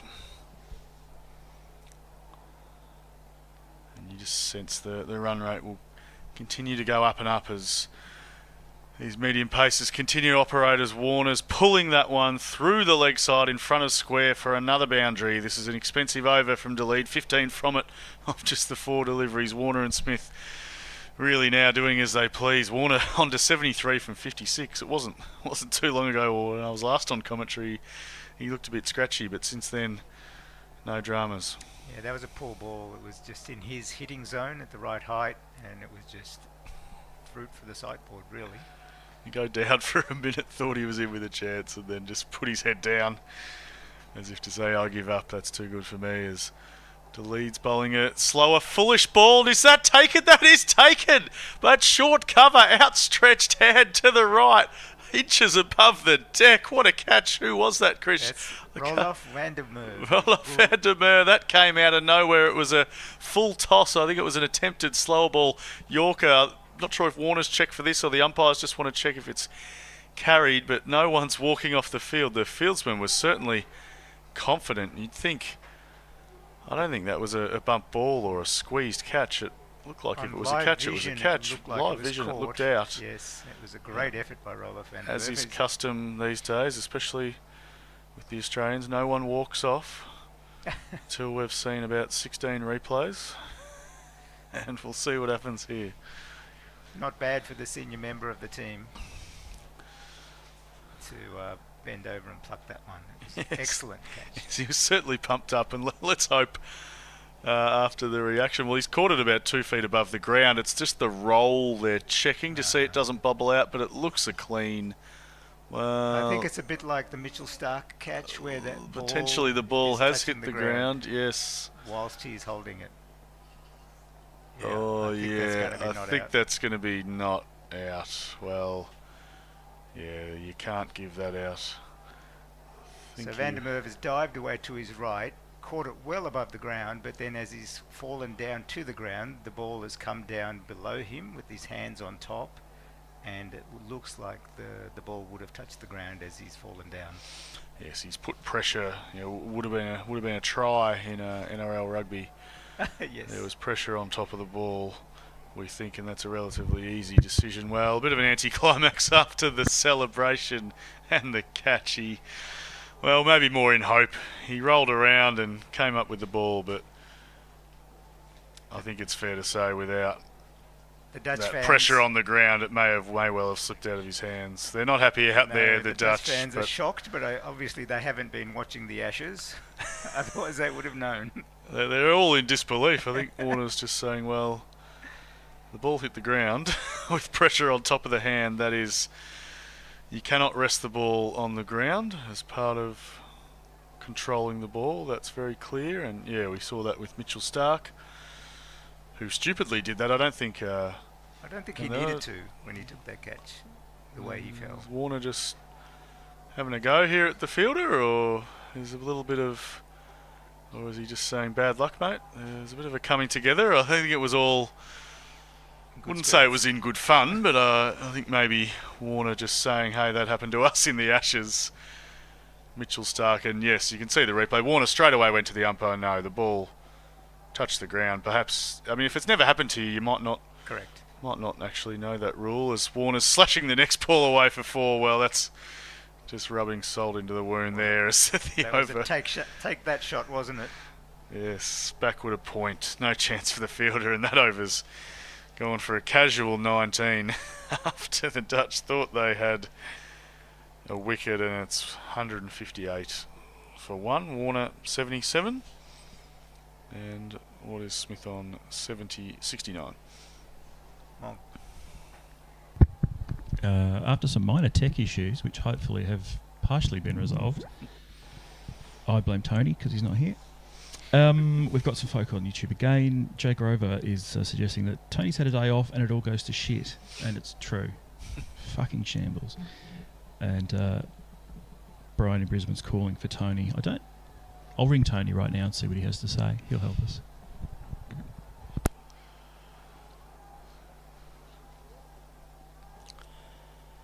And it's going to be a bowling change here. Arian Dutt, who opened the bowling, the spinner, who copped his medicine early, 24 from 2 overs. He'll come back into the attack. Yes, we're just getting more of a look at the replay. You can see the bowler there wasn't too happy. I think the bowler saw Warner straight away, said no, that hit the ground.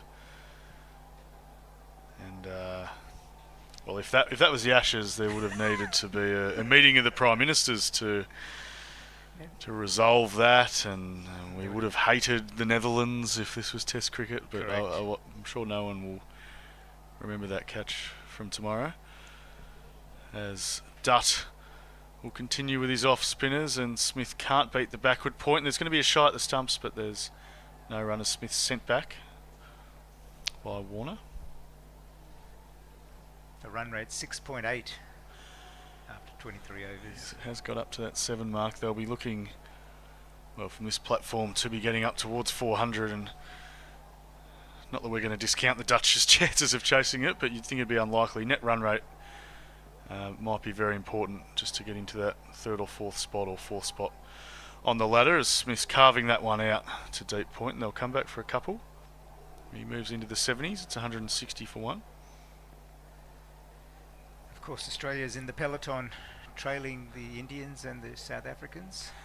Yes, and even the Kiwis. But if Australia do beat New Zealand when they play, they could skip ahead. But unless England finds some form, and well, Pakistan looks a bit shaky as well at the moment. Australia do look well placed to get that 3rd or 4th spot, but they do need to keep winning, and there's no easy games, especially against Afghanistan these days. Yes. So you can't count on winning any game. As soon as they think they're in, they're likely to drop one to Bangladesh or Afghanistan, and then they're right back in the mix. In the mix. Yeah. Starts now around the wicket, and Smith slashing that one. Is that one caught? He's holding it up. I think that's a clean catch. I'm just going to wait. The umpires are coming together. Smith never likes to walk. They're all congratulating. I think that one was taken clearly above the ground. There's a lot of hanging around. There's another look at the replay. And was that...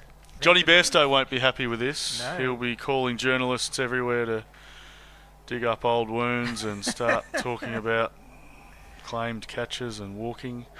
Smith's shaking his head. Was that Van der Merwe again? I think Smith's more in disappointment in himself there. I think he's more hopeful in this one, but we'll... So he's cut it to point, or backward point, who's dived in the same way as Van der Merwe did previously, but this time it looks like he's held it cleanly.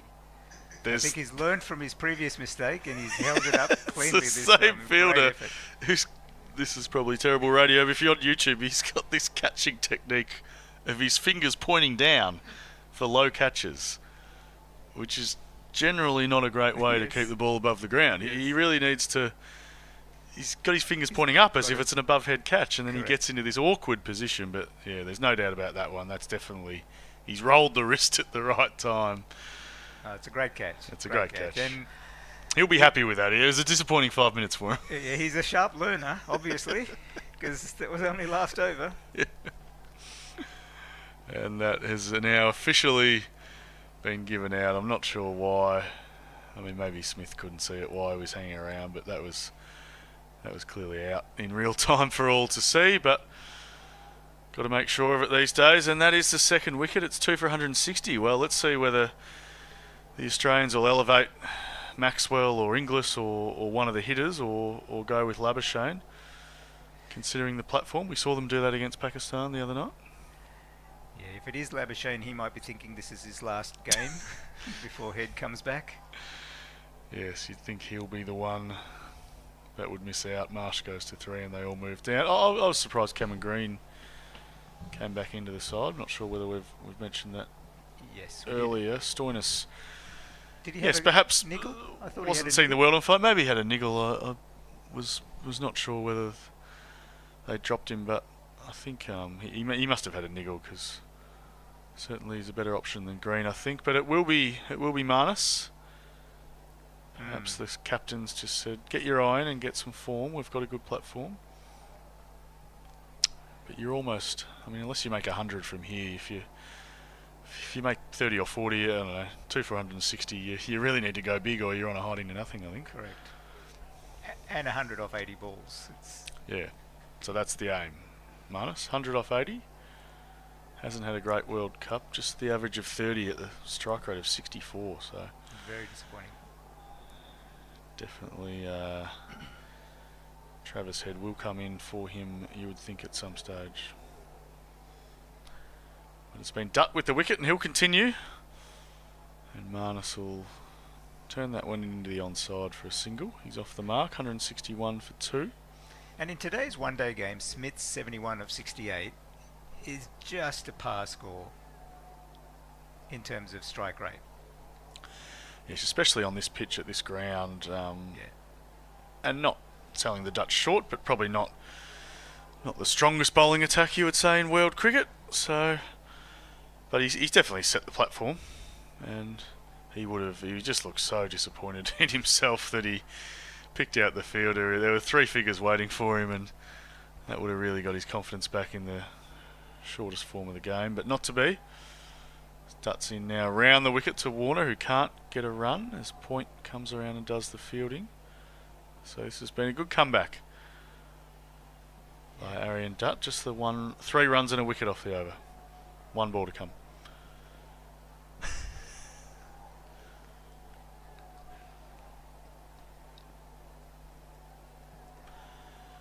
Let's see what Warner can do here. He's going to get a single through the covers and he'll retain the strike. 24 gone, 162 for 2. Warner 78, Labuschagne on 1. And back over on YouTube, our resident Dutch supporters, Stephen Kelk and Nick Vickers, are amused that there's been a wicket taken, and I'm struggling with Twitter at the moment, so you'll just have to wait. I would like to mention, though, that Bastion is also the name of a character in the movie Neverending Story. So there's your pop culture reference. Bastion. Any Franciscus Wilhelmuses in pop culture, I wonder? Yeah, that was the name of the captain of the Babylon 4 space station.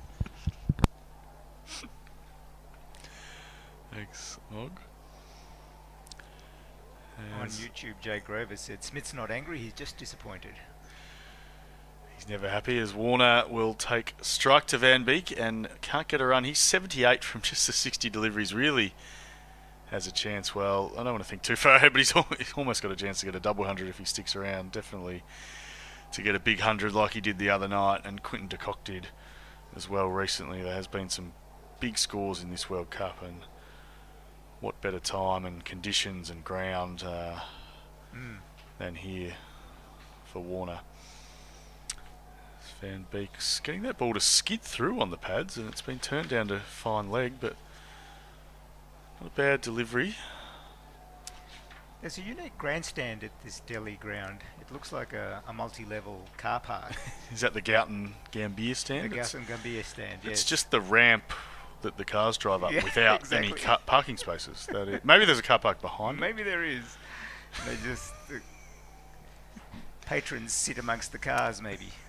It's like they had about 10 metres deep. It's a bit hard to build a stand back, so they've just built one that's about 6 levels all on top of each other. As Labuschagne's turning that one into the onside, and he might get a couple of runs here, or perhaps even 3 as mid-wicket's coming around. No, they'll just get a couple. He moves to 3. Speaking of the grandstand, not a bad crowd in here, I thought. Given all the talk around how hard it is to get a ticket and the disorganisation and politics involved in where the games are played here, I thought this could have been a game with not many people there, but there's quite a good turnout and quite a good atmosphere in the ground. A lot of neutral fans, obviously, and quite a few Dutch fans. Well, Delhi's in the crowd, creating a good atmosphere. Yes. Pause for a moment. Van Beek's in again, and that's defended on the offside, no run. Delhi's the city where all the international consulate offices are in India, so I'm sure the Australian consulate staff are there and the Dutch consulate staff are there, making up the numbers today. I think this was the ground where Afghanistan played England, was it? Which was a huge, almost packed out crowd there. As we're just seeing a few drone shots from the host broadcaster. There's quite a good, must be 10 or 15,000 in, I would have thought, as Labuschagne's defending another one for no run. Yeah, for these games between the bigger countries like Australia and the so-called minnows, who are not really minnows. Every game's been competitive. They've got a few notches on their belt, that's for sure. And if they can just pick up another Wicket or two here. Green in the side, not in the best nick in ODI cricket. You never know what could happen as Labuschagne's just getting a single as he turns that one out to deep mid-wicket. And that's a very good over, just the 4 runs from it. 166 for 2. Labuschagne 4, Warner 79. Halfway gone now with 25 overs done. And because Jay Grover has mentioned my name, I will read out his tweet. Not seeing Mog's face makes me sad. Forthy gets the vapours over his glowering Darcy-esque presence. All very accurate, and be grateful you're not seeing my face. I also want to do all your tweets in an accent, but that's probably not appropriate.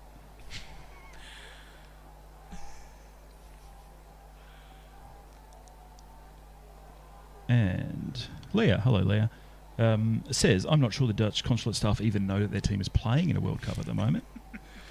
I guess they're all busy organising cheese and clogs and tulips or whatever it is they do. Surely this is big news in the Netherlands. I would imagine front and back page for the 6 weeks of the World Cup. No? There should be. Should be up there with Max Verstappen, as we've discussed.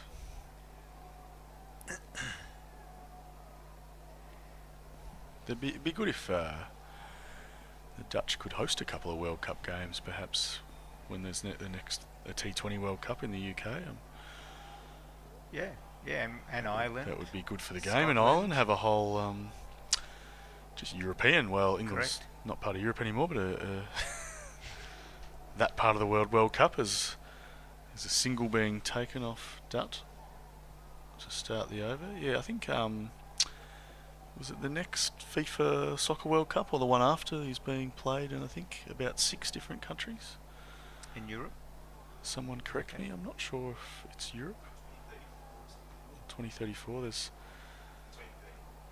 something like that I heard, which I think the Basketball World Cup was played all over the place. Japan, Indonesia, Malaysia, sort of.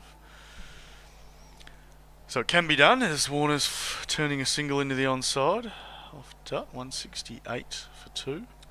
We are in that period of one-day cricket where it's a dead spot and the batting team's just happy to pick up 1s and 2s with the occasional boundary. This is where we need random free hits and correct. Only 2 outside the circle from overs 25 to 30 just to spice it up, and that's spicing it up with a reverse sweep by Labuschagne. That's beating the short third man, and that's gone for 4. Well, that was out of the box really. Haven't seen much of that. It's been mostly conventional cricket today, and Marnus just thinking outside the box and getting himself 4 runs. He was totally in control of that shot. It was well played. It was well played because he was totally LBW if he had missed that. So it was right off the middle of the bat. So that's his go, Marnus. More than smacking the big sixes, he's got to use those angles. Bit of the old school deflector. He's pushing that one into the offside, and they go through for a quick single. He moves into double figures, 173 for 2. Very impressed by Arjen Dut. He's only a 20-year-old, native of the Netherlands. He's executed him very well through this World Cup.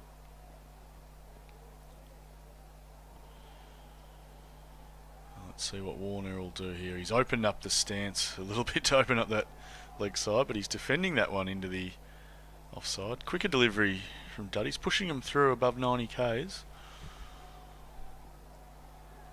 Warner just looking for that one that's tossed up.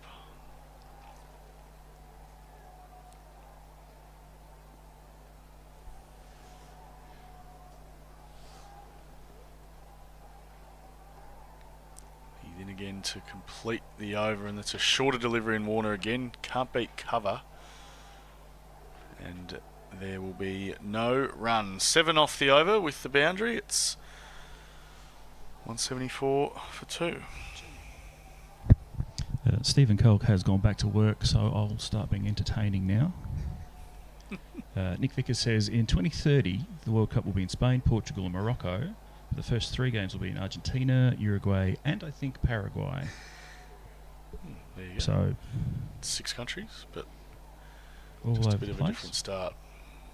And Jay did suggest that I should try actually doing an accent, but I'll probably end up just sounding like I'm from Cornwall or something, so I won't. I think the next FIFA World Cup in the USA, I think he's in Canada, the USA, and Mexico, which the size of those three countries is bigger than Europe. So travel not a factor in those tournaments, obviously, as Van Beek bowls the dot ball. I keep calling him Van der Beek. Thinking getting Dawson's Creek vibes from him. Is he just new back into the attack? He might have bowled the last over. Okay. Shows how much I'm paying attention, talking about everything else other than the cricket. It's 30 degrees in Delhi now. Air quality is very poor. As is the quality of that delivery, but it'll be saved as it's fielded quite brilliantly by Delete at point. Above his head as Marnus slashed that away. He's really missed out there. Still 173 for 2. Overall, the Dutch fielding is very good. They've had a few misses, but I think generally they're excellent. Yeah, it's just that one catch that could have been that they might rue. As that one's wrapped Labuschagne on the helmet, I think, and there might be the doctor might be called out here. Yes, I think it will be. That's wrapped him.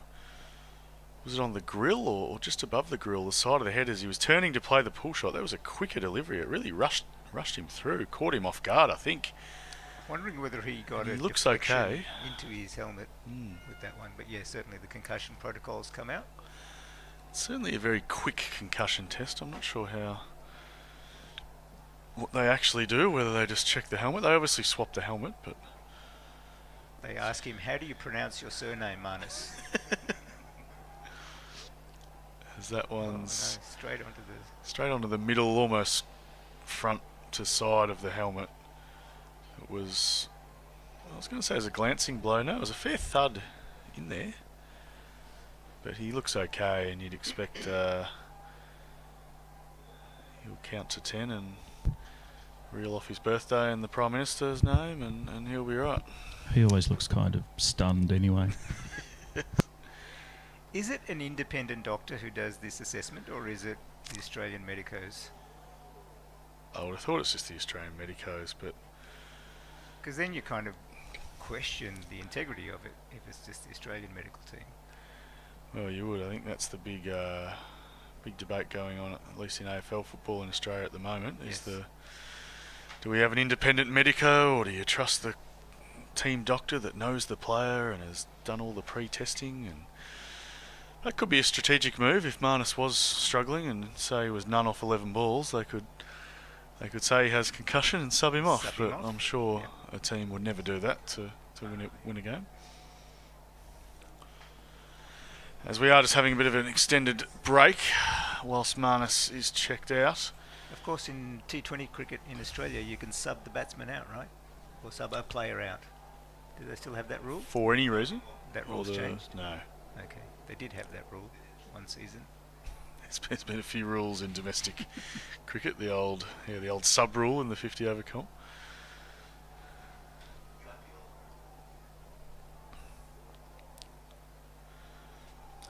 We won't even go into the BBL rules that they bring out every summer to confuse everyone.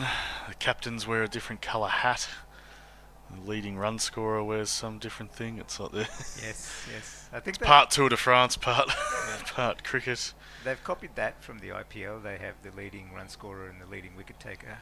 I was watching the WBBL the other night, and I think Meg Lanning was wearing the yellow cap. Okay. And all the other teammates were wearing the green of the Melbourne Stars. And yep. I thought she may have just forgot her cap and pulled out the Australian cap, but no, that the captain wears a different colour.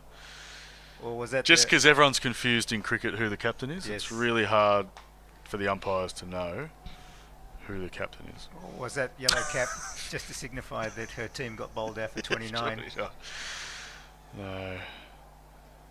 It's been interesting times in the WBBL. Alyssa Healy's been playing with the dogs.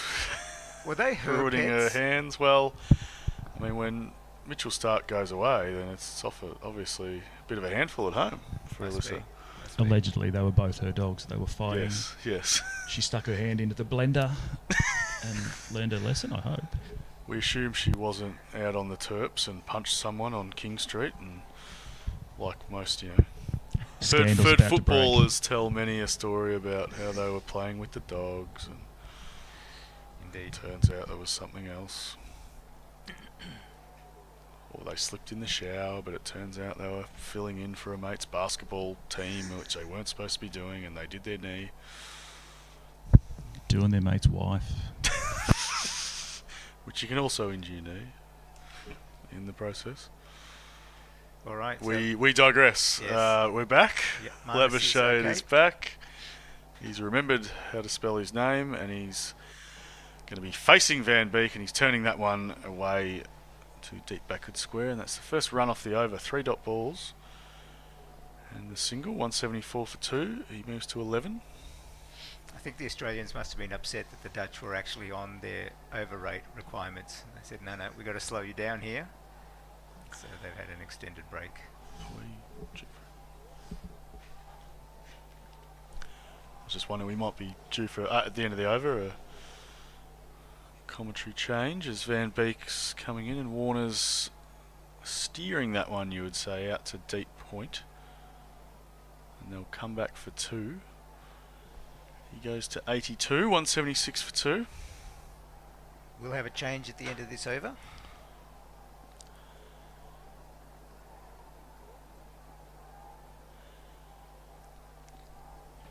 Yes, do keep tweeting in. We are in that stage where hopefully the Australians just start going the tonk, but at the moment it's more steady as she goes. About to complete the 27th over. In the Dirk Nannis derby, as Warner can't get a run, as that one's just turned into leg side. Mid-wicket does the fielding, 176 for 2, 27 gone. And in the change, I'll do a couple of tweets. I'm going to find it hard to be as chill as Mog on tweets, though. With Mog and Russ on, it'd be so chill to start snowing, I think. There you are, Kat. Well, I don't need to fill. You can go. Oh, well, I don't know that they're bowling right now, so feel free to do some tweets. Well, Brian Barrage is with us. He says, I'm excited to be living 20 minutes from a 2026 World Cup stadium, though I imagine it'll be a Taylor Swift ticket experience. Yeah, I don't think so. It reminds me of that attempt by baseball in 1882, where every position wore a different colour uniform with teams identified only by their socks. That lasted 1 month. When you say you're reminded of 1882, I hadn't got you as that old, Brian. I think someone else is on ball by ball, actually. Yep. But Yeah. is that you, Adam? Yes, that's me. And Iron Dub starts his 5th over, defended to the leg side by, I think that was Labuschagne. So what I have for you, Ardid, is a concussion test. I've looked up all of the requirements, and I'm going to spring it on you as we go through these overs. Dutt coming in again, flicked onto the leg side by Labuschagne for a single. Yes, can you lighten us? So the about first question is, who bowled the ball? Oh. Well, yeah. They could just be not paying attention, right? I mean, I'm not sure that I would always remember, even me being too. in commentary, who bowled the ball. So I might be relieved of my commentary duties if that was a question. Dutt into Warner around the wicket. Warner flicks it onto the leg side, thinks about a single, but Minus tells him no run, as he is wont to do, and they stay as they are. What are some other questions, Kat? So presumably you would get that one right, Ardit. You'd say Dutt bowled the ball, and then who bowled the previous over is the next question. Well, well, I have graphics and they don't. That's Yeah. not fair. I mean, I guess you could look up at the scoreboard. I don't know. Just defended back to the bowler, but Dutt misses it, and so the ball trickles out to long off for a single. Australia 178 for 2. That moves Warner onto 83. Yeah, Dutt had a pretty good dive there for that ball, but it's gone out into the deep. He thumps the ground in frustration. He wanted to cut off that run. It's good to see the Dutch, as a fielding unit, holding themselves to very high fielding standards. As he comes in for the 5th ball of the over to Labuschagne, who cuts it off the back foot through the gap at extra cover for and they run 2, brings Labuschagne onto 14. And so the next question, who was the last man dismissed? Oh, what? These are some very tricky questions. They are, I think they are. And the next question, where was your last match? What? Yeah. So you've got to remember where the last match was. Might be difficult in a World Cup where you're traveling. I reckon. Traveling all the time into all different places. This explains why so many people get subbed out. Last ball of the over to Labuschagne, just defended back to the bowler for no run. Australia are 180 for 2, Labuschagne on 14 and Warner on 83. Jay says, how do you pronounce the surname Manus? Maybe split the surname. Sorry, how do you pronounce your surname, Manus? Made me spit my pop, says Jay. Sorry, Mog qualifier. And Jay says, it's playing with the dogs, the Australian sports person's my dog ate my homework excuse for violence. Not generally speaking, Jay, but I guess it's a substitute that could be done. Jay says, person, woman, man, camera, TV. I love that. Yes. I think Donald Trump could give some explanations of concussion tests. Excellent. That's great.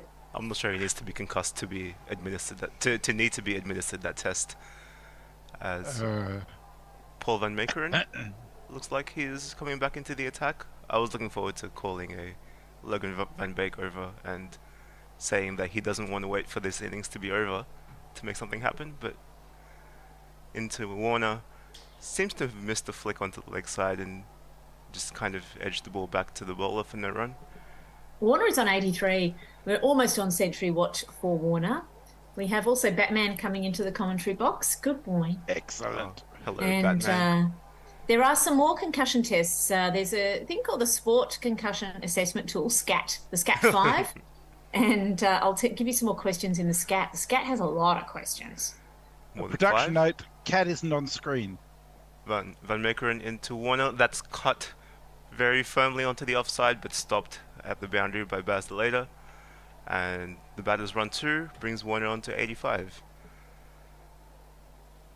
Nor am I come to that. No, I think people are only worried that I'm not on screen now that I've said that I've got Batman on my knee. And people are very, very annoyed that they can't see Batman. We've discussed this being an all pets all the time stream, haven't we? Yeah. And we could very well get many more views.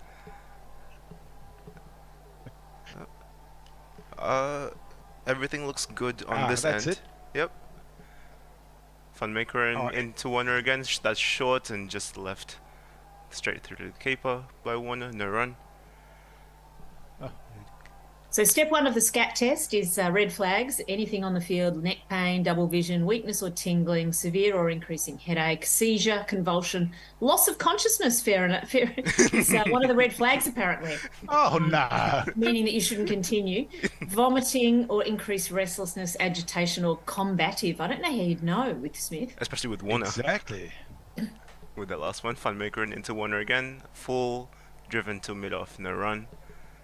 This is seriously in the tool. Step 2, the observable signs, either witnessed or observed on video. Is the person lying motionless on the playing surface?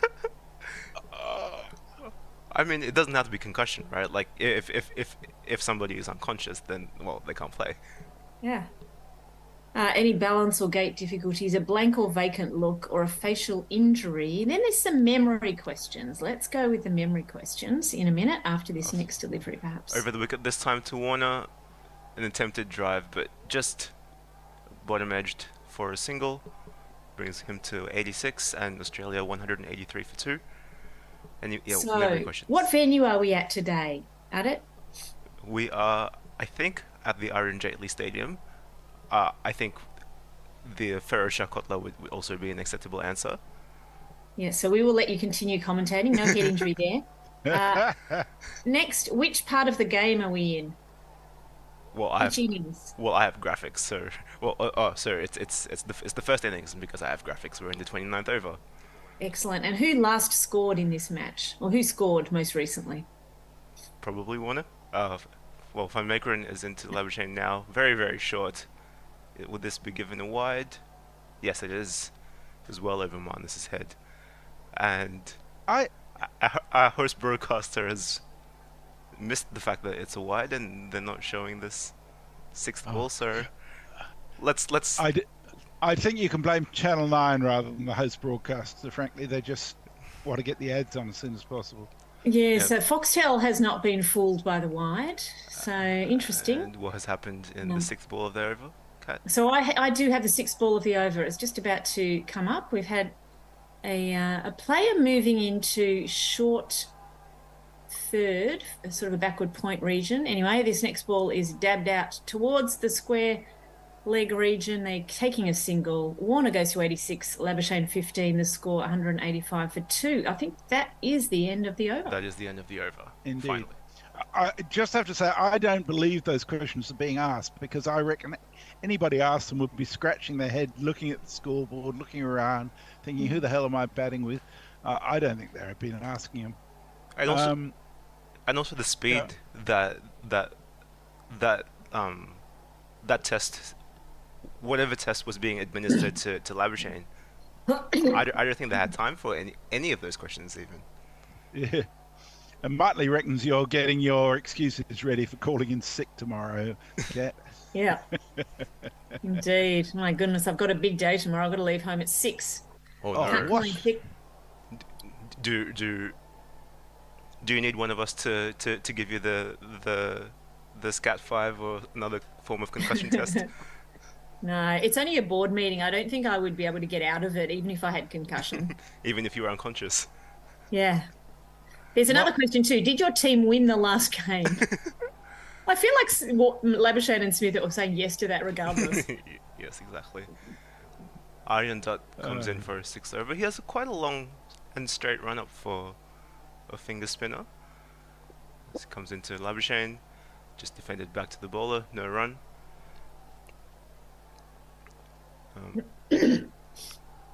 And we were talking about strike rates, and Labuschagne's kind of outscored his overall tournament strike rate, which was 65, extremely low.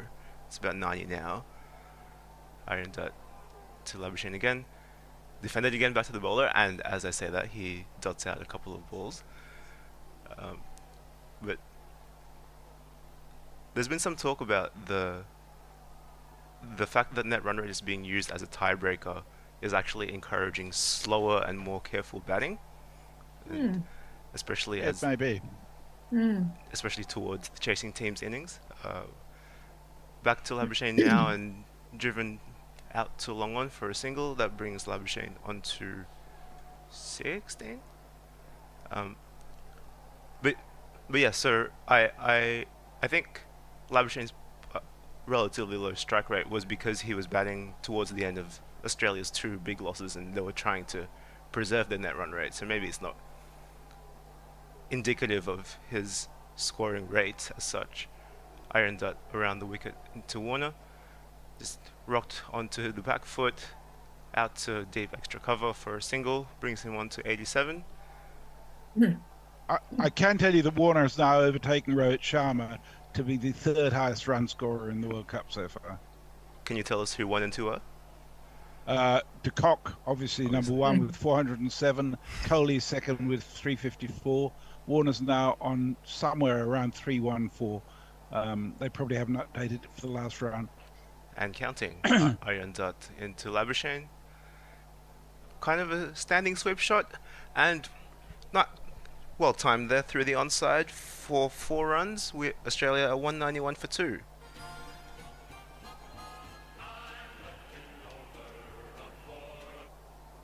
So it's possible Warner could get to the top of that table. You just never know.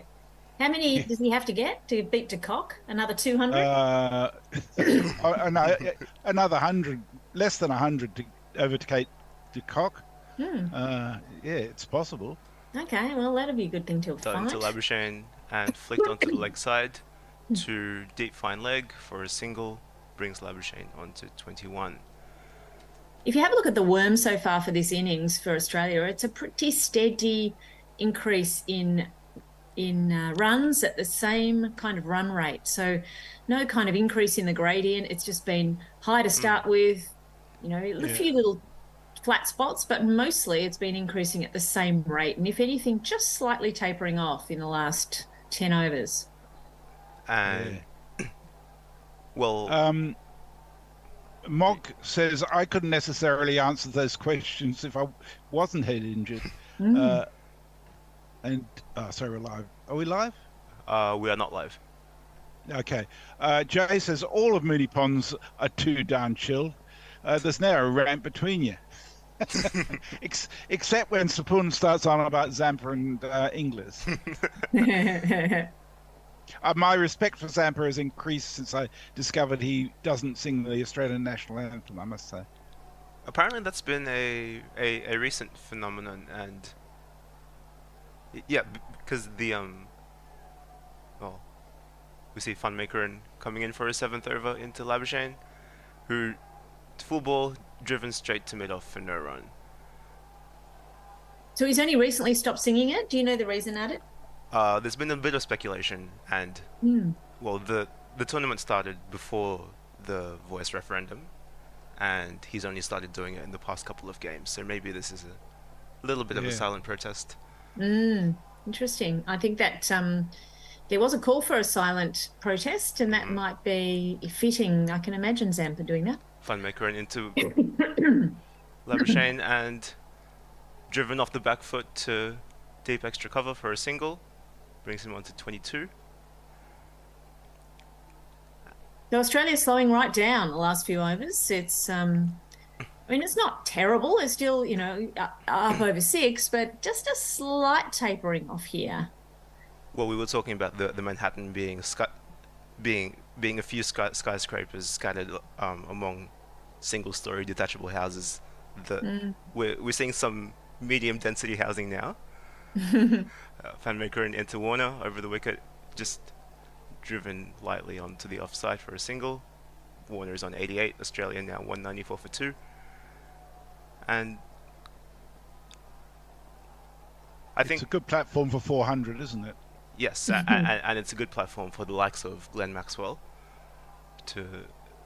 to perhaps do what Heinrich Klaasen and David Miller have done so wonderfully for the South African team. We're wondering if... I hope he lasts more than one ball. Funmaker into Labuschagne this time, and an attempted leg glance, but ball strays too far down leg side, and that signalled a wide. There's actually... We certainly want a bit of Maxwell ball today, don't we? It would be really nice to see him come out and have a bit of a tonk. Him or Cameron Green, or both. Well, there's actually 2 Maxwells playing in this game, because Max O'Dowd's first name is Maxwell. And he could very well go out in the tonk when it's his turn to bat. Just Funmaker into Labuschagne. Pulled this time. Well timed again into the leg side for 4 runs. Australia are 2 for 199, and that's a... There's not one boy for me, I must have 2 or 3, I need 4. Just putting in a bit of we're on 199 now, so we're on 200 watch for Australia, but just putting in a bit of a word for the Guerrilla Cricket highlights package that comes out for, I think, all of the games, and it's a really great way to listen to the highlights, a half an hour or so of highlights all strung together. Generally, it comes out very quickly after the end of play or the next day, so very worthwhile if you don't get to watch all of the innings. Funmaker in for the 5th ball of the over to Labuschagne, fuller this time, and no run on the offside. And yeah, I think you can find that on the Guerrilla Cricket podcast feed. Is that right, Kat? Yeah, that's right. So just use your normal podcast supplier, your podcatcher. I use Overcast. You can use the standard Android or Apple podcasts and look for Guerrilla Cricket, and you'll be able to find all sorts of wonderful highlights there. It's a really great package to catch up on. Yeah, nice quick way to catch up on the game. Funmaker in for the last ball of the over to Labuschagne. Good length, just defended onto the onside for no run. Australia are 199 for 2, Labuschagne 26 of 27, David Warner 88 of 76. Messi. Barong says, so if you're unconscious, it may be difficult to do the concussion test, I'm guessing. Jay says, sorry, Cat, multitasking. Didn't notice until you mentioned Batman. Serious, but I don't like the phrase scat test. Those symptoms have just described my usual day. And he says, Batman retains an impossible level of kawaii. I'm not sure what kawaii is, but I sort of get it. Batman is impossibly cute, although a lot bigger than when he first visited us, as I recall, Cat. Yeah, he was just such a tiny puppy when he was so little. Yeah. I have a teddy bear that I'll hold up in a moment, and he was smaller than that. Was he smaller than the kittens that we play in the innings breaks? Oh, yes. Have a look at this terrible teddy bear that he has been chewing. It's a completely, it's a very... mangled. They're the eyes of the teddy bear. It's terrible. But anyway, he was smaller than that little teddy bear. No one else can see this because I still think we're not on the YouTube. No, we are. We're on the YouTube. Oh, we're on it? Okay. Yeah. Cool. Well, it looks like that teddy bear's in worse shape than Alyssa Healy's finger. Yeah. Well, teddy bear rather looks like something out of a horror movie, to be honest, with the eyes like that. Yep, truly does. It's been it's been a bad couple of weeks for Alyssa Healy. First Beth Mooney throwing balls at her, and now her dogs are tearing off her fingers. Yeah, indeed. I have to show you Batman now because look, he's just having a little. It's all curled up. There you go. Oh, hello, Batman. He's super cute. Do you have any thoughts on the game? What do you think, Batman? No, he just wants to go to sleep. Yeah. So Batman and Bobbin, I take it, get on well. Oh yes, they love each other and they love the cat as well. Oh, that's lucky. Yes, doesn't always happen. Yeah, the cat's probably not quite as enthusiastic. Yeah. Jay says, I don't claim to understand the nuances of Australia's recent referendum, but bitter past personal experience suggests the majority vote winners in these things are fucking morons who should eat a bag of dicks. Far be it for me to say that I often agree with you. We will take that as a comment. Very diplomatic there from Ardit. I mean, also true, but yes, we will take that as a comment. I think we are in a drinks break, so I might look for this thing. So we're up to date on tweets. So predictions, okay. Put your money where your mouth is. Final score. Add it. Well, Cricinfo says 333. I think. Wow.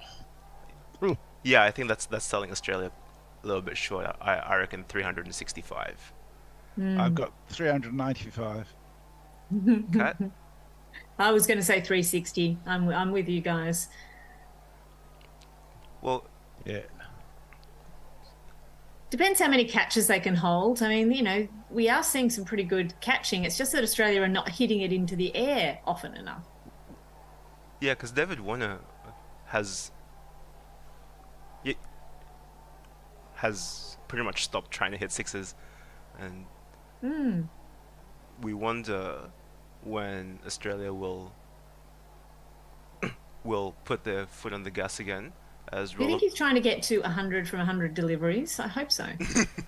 That would be neat. As Roloff van der Merwe comes back into the attack. My goodness, he looks like someone's grandfather. Round the wicket to the left-handed one. Played into the leg side for no run. Yeah, there should be a competition between him and Iftikhar Ahmed as the oldest looking players in the tournament. Again, yeah, into Warner. He looks 10 years older than he is. Again, into Warner, who's just played that onto the leg side for one run, brings him on to 89 off 78 balls, mind you. So I don't think he's even the oldest player in the Dutch squad, actually. I looked that up the other. I can't remember who it is, but somebody who's 39 in the squad, I think. I think that might be the oldest Roloff. player in the World Cup. I think that might be Roloff. Roloff looks younger. Roloff into Labuschagne and driven out to long off for a single. Labuschagne onto 27. Australia 201 for 2. Oh no, this is roll off, only isn't it? 38. This is roll off, Yeah. isn't it? Yeah. He looks. I mean, it's some feat to look older than your age when you're wearing a one-day kit. You know, usually guys in active wear look younger than they are. Put him in a suit, and he's going to look about 55.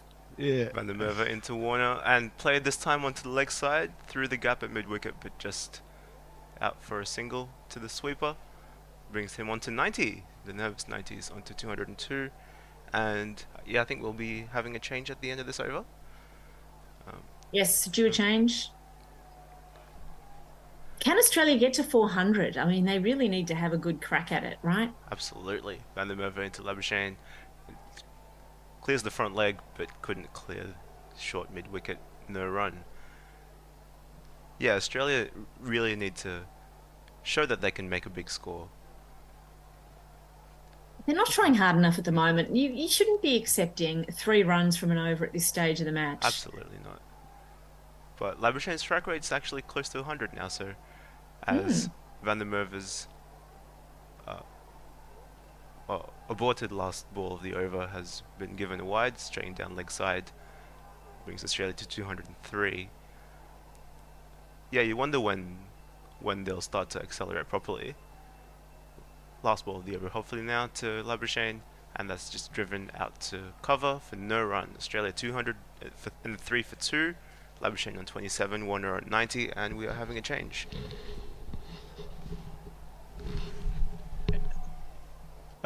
Jay says, my maternal grandfather were a 5'3" Welshman. I refute your assertion, presumably in relation to looking like a grandfather.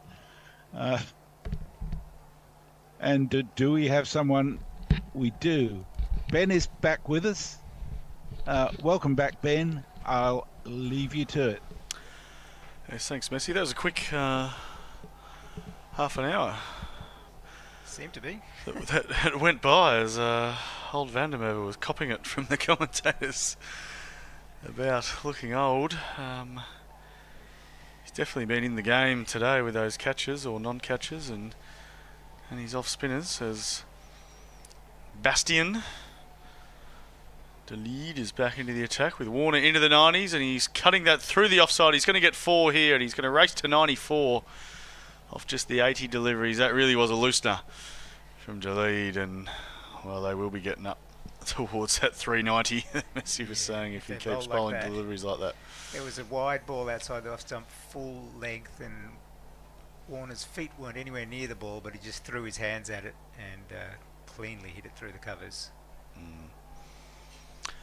Well, so 18 overs. Well, if they go at 10 and over, that is 380, and that's a better delivery. But that's turned into the leg side, and they set off quickly, but it'll just be the 1. Warner 95.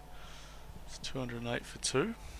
Yeah, I think the Australians need to show the rest of the competition that they really have the strike power to accelerate at the back end of an innings, which they haven't been really able to do so far. Yeah, I don't think anyone's... They kind of threw it away a little bit against Pakistan, even though they made 360, but that was all the openers, really. Correct, and yes. Yeah, they haven't had the Maxwell, Stoinis, these types come in and really accelerate, as South Africa had. As that one's wrapping on the pads, it must have been an edge into the pad or off the face, because that looked a close shout. They're having a think about it. No, I think it was just a good delivery that jagged back in and took the edge. No, they are going to review.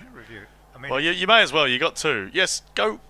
Yes. I think we'll find that probably just comes off almost the back of the bat or the leading edge, yes, but it because it flew. It flew to the boundary line. boundary. It wasn't like a ball that's hit a pad, unless he's got wood in his pads, which I doubt he has. You never know. This would be... Yeah, it's almost a funny one. Usually those... You'd know if it couldn't have been an inside edge into pad, because then it would have ricocheted off in front of the stumps. Yes. I think it's almost come off the back of the bat. Marnus has a wry smile. He always does. He never believes he's out when he's out. He's the slowest walker off the ground when he gets dismissed, isn't he? Yeah, he really needs to grow up a bit, really, and get off the field when he's given out. But this one, as we're just looking at the close-up here, yes, I think that's just clipped straight off the outside edge. And that could go down as the worst review in the history of cricket. Well, the bowler wasn't sure. It was going on to hit the stumps, I reckon, if they continued with ball tracking. But correct. as the captain just looks a little bit sheepish behind the stumps. But well, you got a couple of reviews. That's the first one they've even thought about it, so no harm done. As to Leeds bowling another decent delivery that Labuschagne can't get a run from. So after that first loosener, it's been not a bad comeback. Unlucky to get the edge there for 4 off that previous delivery. I've noticed Marnus is wearing an armband today. Does anyone know why? Maybe for Bish and Betty? But just Marnus? There's no Just one Marnus? else? No, I didn't see Warner or the other players wearing it. The rest of the players are well known to have hated Bish and Beatty. As that one's almost wrapping him on the pad, and then maybe it was too high and there's no run. Yeah, well, Marnus going out on a limb to support his hero.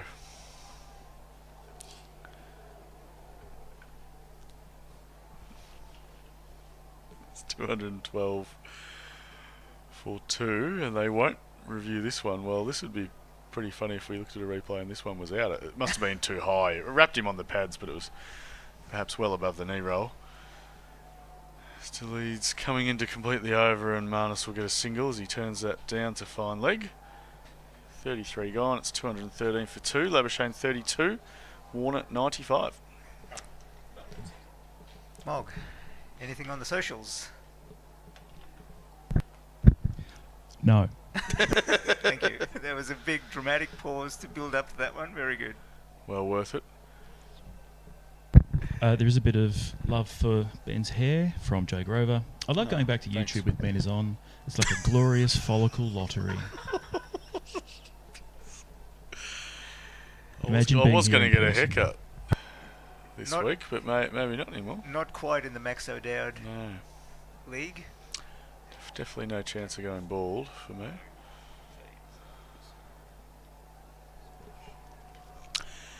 And it will be Van der Merwe. Is it Merwe or Merwe?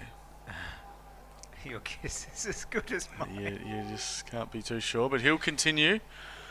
His left arm around the wicket, and Marnus is swiping that one over the fence for 6. Well, that's his first real shot in anger.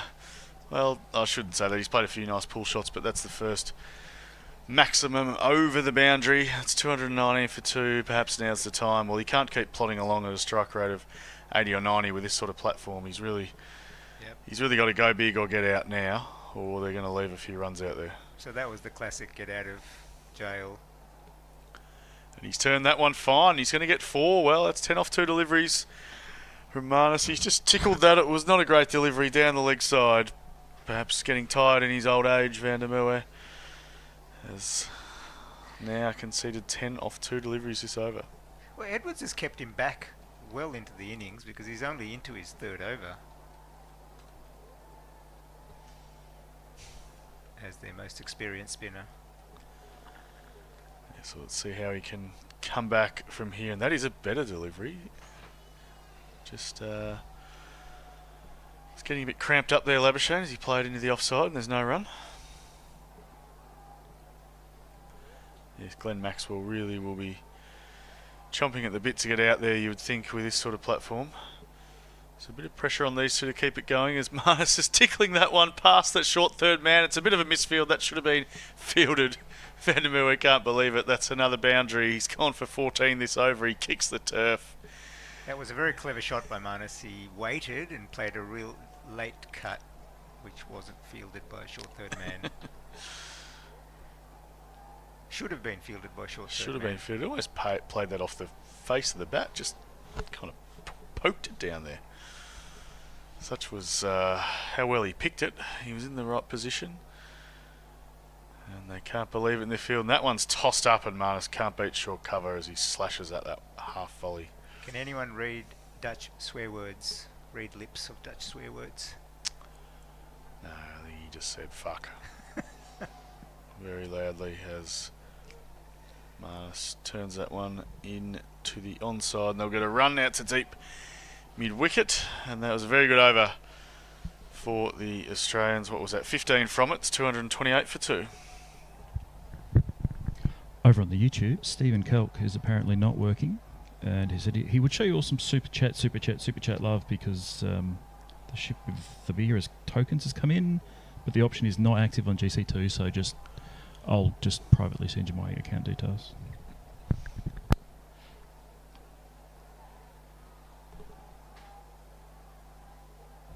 And still no love on Twitter. Come on, Twitter. X, whatever you're called. Get in there. There's the ground now almost all in shadow. The lights are on, I think. The lights are on and we're almost into the last 15. 16 overs to go. So we are getting a nice shot of that grandstand from the drone footage from the host broadcaster at the other end. There really is, yeah, a little nice bit of ingenuity or architecture to fit those seats in. As the crowd continues to swell here, it's very well populated now. It'd almost be half full. The locals getting right into it. A lot of support for both teams. A lot of people in Indian shirts waving Australian flags or no waving Dutch flags, which is good to see.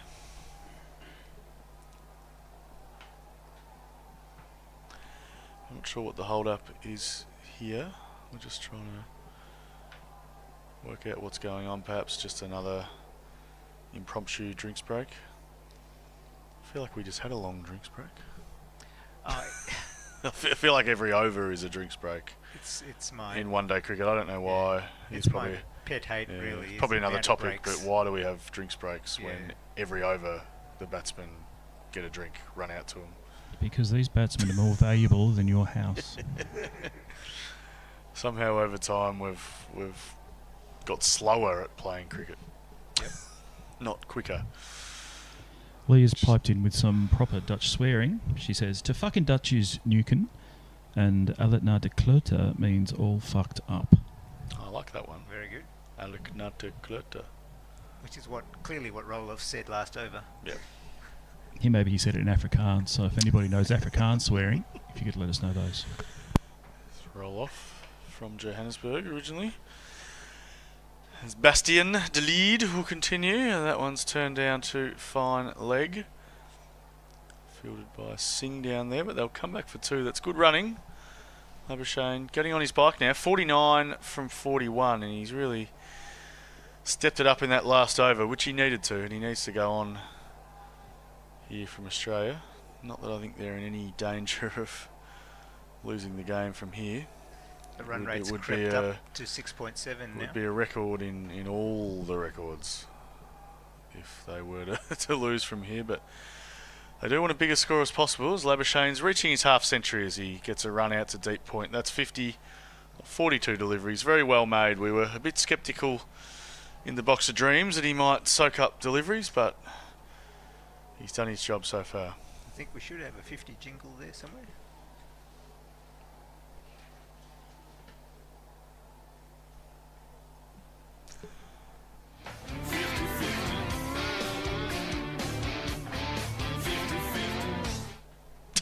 He hasn't got many of them recently, so we needed to celebrate it. No, he's just lifted his World Cup average and strike rate up. And can Warner get his 100, speaking of milestones? And he won't get a run as Talib fields off his own bowling. None for 39 off 3.3. He really has gone the journey to lead. And well, there's a few bowlers, I think, in this lineup that are hoping that the captain doesn't point to them and say, give me 3 or 4 at the end. But they'll all have to chip in. Of course, Baz is son of a gun. His dad represented the Netherlands in the World Cup. Let's see what Warner can do here. No, perhaps just in the nervous 90s. He's just defended that like he would in a test match. Still with that grin on his face. It's been... must have had some plastic surgery to just hold the position to... I'm pretending to be happy-go-lucky. Because that's what they told me to be. He's smiling and everything. And he knows most of his sponsorship money comes from Indian companies nowadays, so he wants to keep them happy. Happy at all times, Davey. Let's see if he's going to get his 100. No, he can't get a run again as he defends that one. And smiles again down to mid-off. We dodged a bullet there. The run rate was 6.66. What does the score finish up if it remains 6.66? Someone's got a calculator? 333. Don't need a calculator. Well done.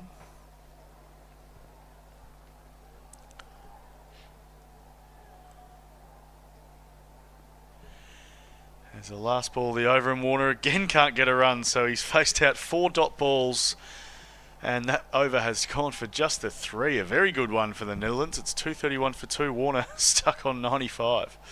Deleted 39.4. Jay says, after paying his proper sacrifice to me and my name, Afrikaans swearing is just mint. Well, the entire language just sounds like a torrent of abuse to me. I'm sure he's used to hearing torrents of abuse.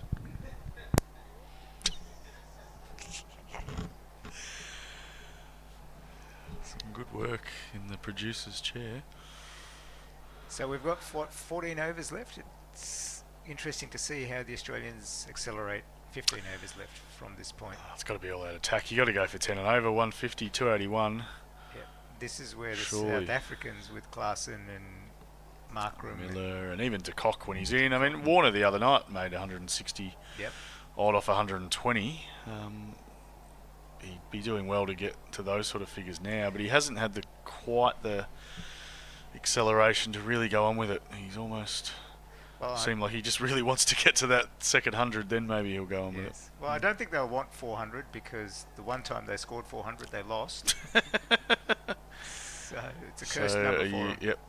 It's almost a 100% chance that they will lose then, are you saying, if they get to 400? Correct.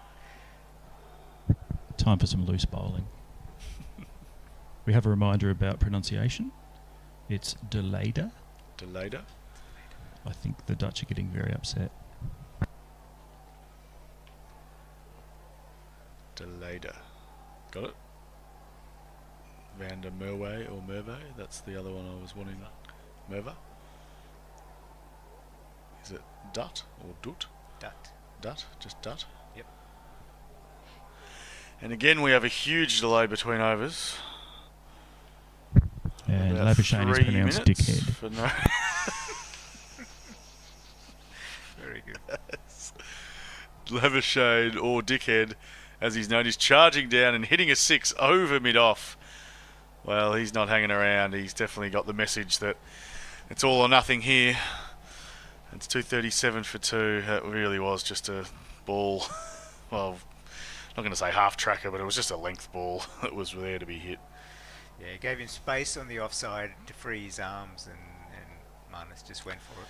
Basically everything with enough bat on it on this ground is 6, so may as well just do that every time. And he's hitting that one behind square on the leg side. He's going to hit another boundary. He's been good at that, Marnus. He's been good at following up the 6 with a 4 and starting the over with 10 off 2. Warner at the other end must be saying, why can't I get that and just get to my 100? Yes.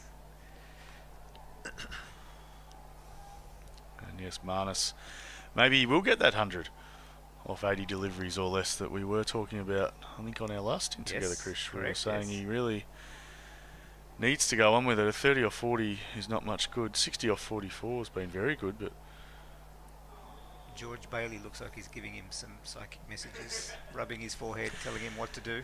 He's saying, Travis said, don't worry, you're still in the side next game, mate. No matter what Marnus does, you're in.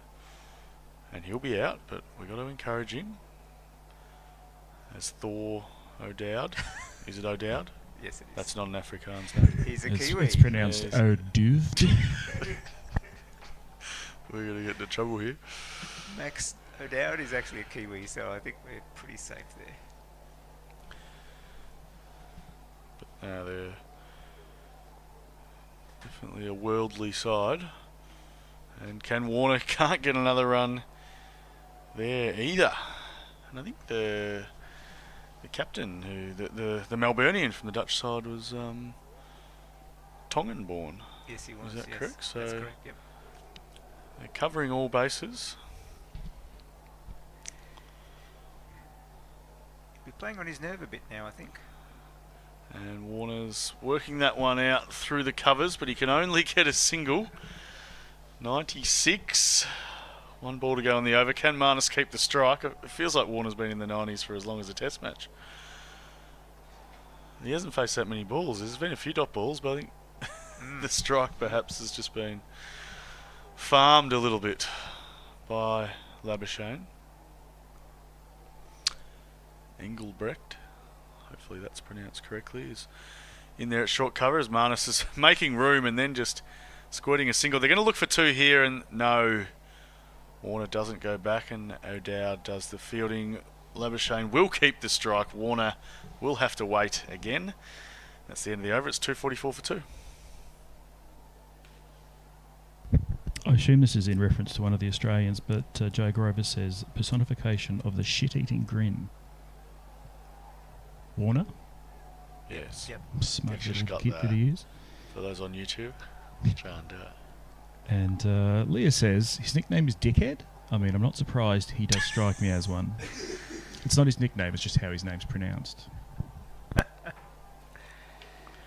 You know that when none of the other players even try to hide when they joke about Marnus. You see Usman Khawaja on the coverage and all these other people just openly joking about how annoying he is and that he's a pest. And I think with complete seriousness on their face. And there he goes. He will be caught at mid-on. He tried to loft that one down the ground. Just got the inside edge of the bat. I think it's Dutt down there at mid-on who's taken the catch safely. Labuschagne won't go on to that 100. He's gone for 62. It's 244 for 3. 36.1 gone. Soft dismissal by Marnus. He just got an inside edge and it just floated to mid-on, who took a simple catch. Yeah, just off the bat, the way he's been going, I thought that would be another 6, but no, not to be. But, well, considering how he's been going in this World Cup, he'll be disappointed not to go on with that. There was 3 figures waiting, but he's certainly done his job for the team. 62 off 47, hasn't wasted any time, cleared the ropes on a couple of occasions, and certainly kept things moving along, and has set the platform now, you would think, for Glenn Maxwell. Maxwell or Inglis? It would be interesting. The previous night they sent Maxwell out and he made a mockery of it by getting out first ball. That was funny, wasn't it? I hope he does that again. Or leaves a straight one on middle stump, either way. Yes, that's right. One of the two. Classic Maxwell dismissals. You could write a book about them, couldn't you? It's gonna be an empty place one day cricket when Glenn Maxwell retires. Hopefully he's got a few years left in him, but it won't be Glenn Maxwell. It'll be Josh Inglis, not Greg Inglis, as I sometimes call him. Easy mistake to make. And I've heard some people say John Inglis. John Inglis. Not that they look similar at all, but just not many Inglises in Australian international sport, you wouldn't have thought. But he is one who has come in and he's had a few tough situations, but he's got the 1/2 century, but his strike rate is up over 100. Yeah, and he is an all-around the ground player too. He finds corners of the ground. As Deleda comes in and he's just finding the bowler there as he hits that one back down the ground. Yes, always chewing. Always got that intent look on his face as he's chewing the gum. Real stocky, sort of pocket rocket type character, typical wicket keeper. There's something about him that reminds me of Damien Martin. He reminds me of Aaron Finch. Finch, definitely. Just with the chewing gum, the beard. Just a bit stocky.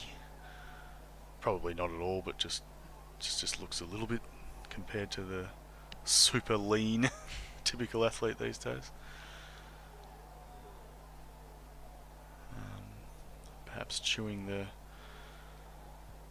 cigarette gum like Finchy always is. Trying to just get through an innings without a dart. As Deleda comes in again. This is a wicket maiden so far, but not anymore as Inglis.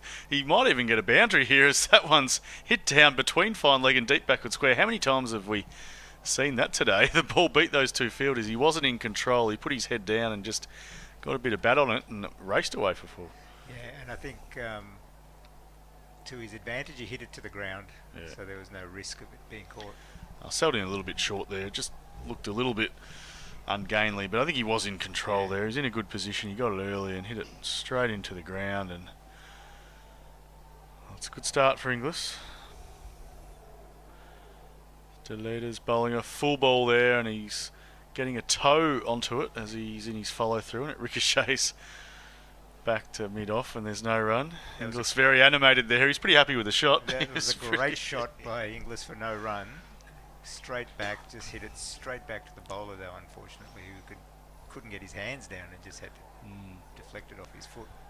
He seems like he's almost in the Matty Wade.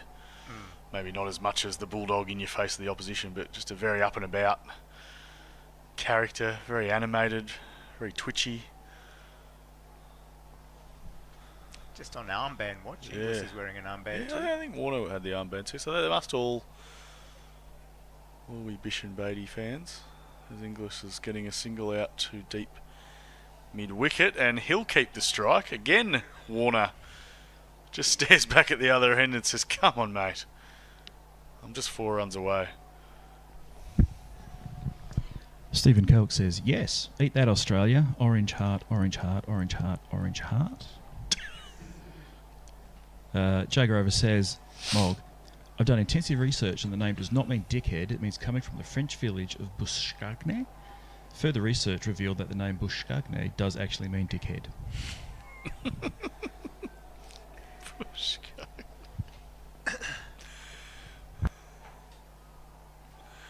So the last 12 balls has only yielded 18 runs in the loss of Marnus's wicket. So Netherlands are doing quite well in this last little period.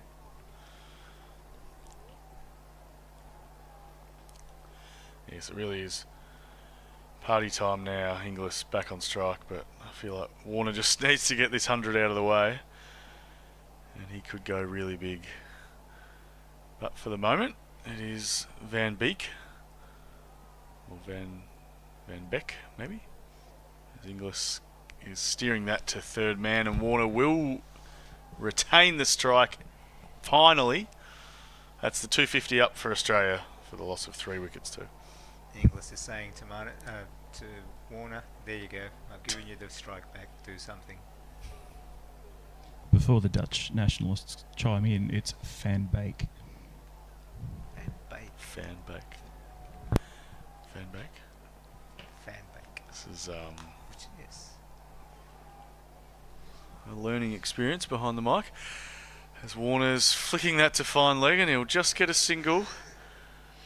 Really drawing it out. He moves to 97. And we keep waiting. Yes, that run rate up to 6.72. They'd still be targeting 350 plus, 100 runs at least from here.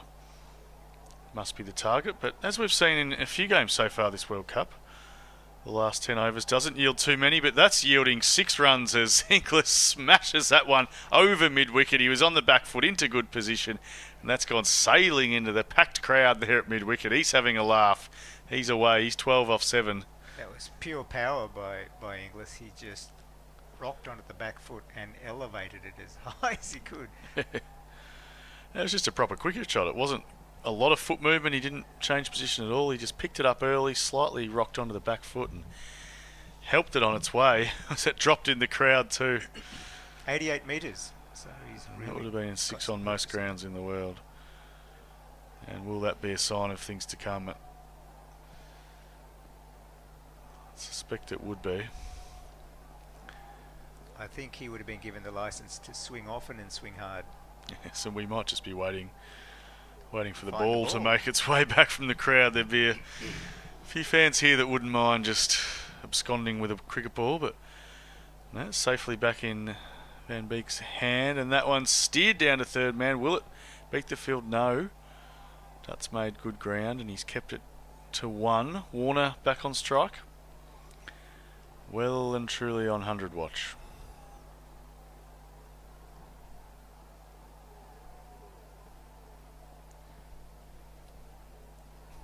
If he was to get there, I think this is Warner's 5th World Cup 100.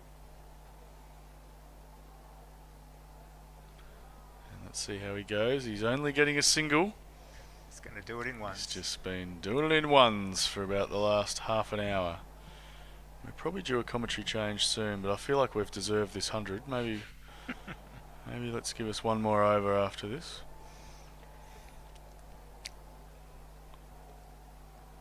Ten runs from I'm the not over. the producer though, so if anyone wants to kick me off, I'll be happy. Just one ball to come in this over, and Inglis is not going to keep the strike, so Warner will be on strike for the next over, as that's a dot ball to end the over. 259 for 3. Adam Newman on YouTube says Fawad Ahmed lost his son a few days ago, and that's why the Aussies are wearing armbands. Good point. Yes. Yes, I did say that. Very sad news. Former Australian international player.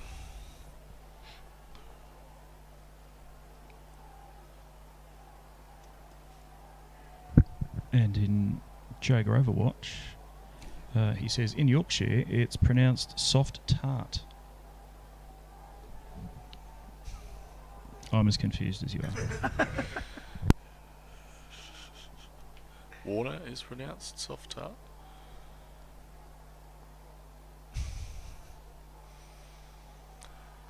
So we go for another extended break at the end of the over. I feel like about an hour ago we were on the over 8. Now we're about 5 overs behind. I haven't seen the official over 8, but it will be Warner to Delede, and he's hitting it into the offside. He's going to push off perhaps for 2. No, they're coming back. No, they're not coming back. There's just one. He really wanted that. He's on 99. Inglis just push a single. Feels like let's his last, just get this over and done with. This has been very much drawn out. Feels like his last 5 or 6 scoring shots have all been singles. Well, I think there are a few dot balls in there as well. I think probably the last 12 balls he's faced there's been 5 singles and 7 dots. We'll see if Inglis can hit another one over the fence or just farm the strike. He's going to slash that one through point, and it'll be kept to 1 as the sweeper does the fielding. So here we go. Warner, 99 from 90 deliveries. Surely this will be it. Run out. There could be a run out. There could be a catch. There could be anything. Will the Dutch just move the field around just to play a few mind games? No.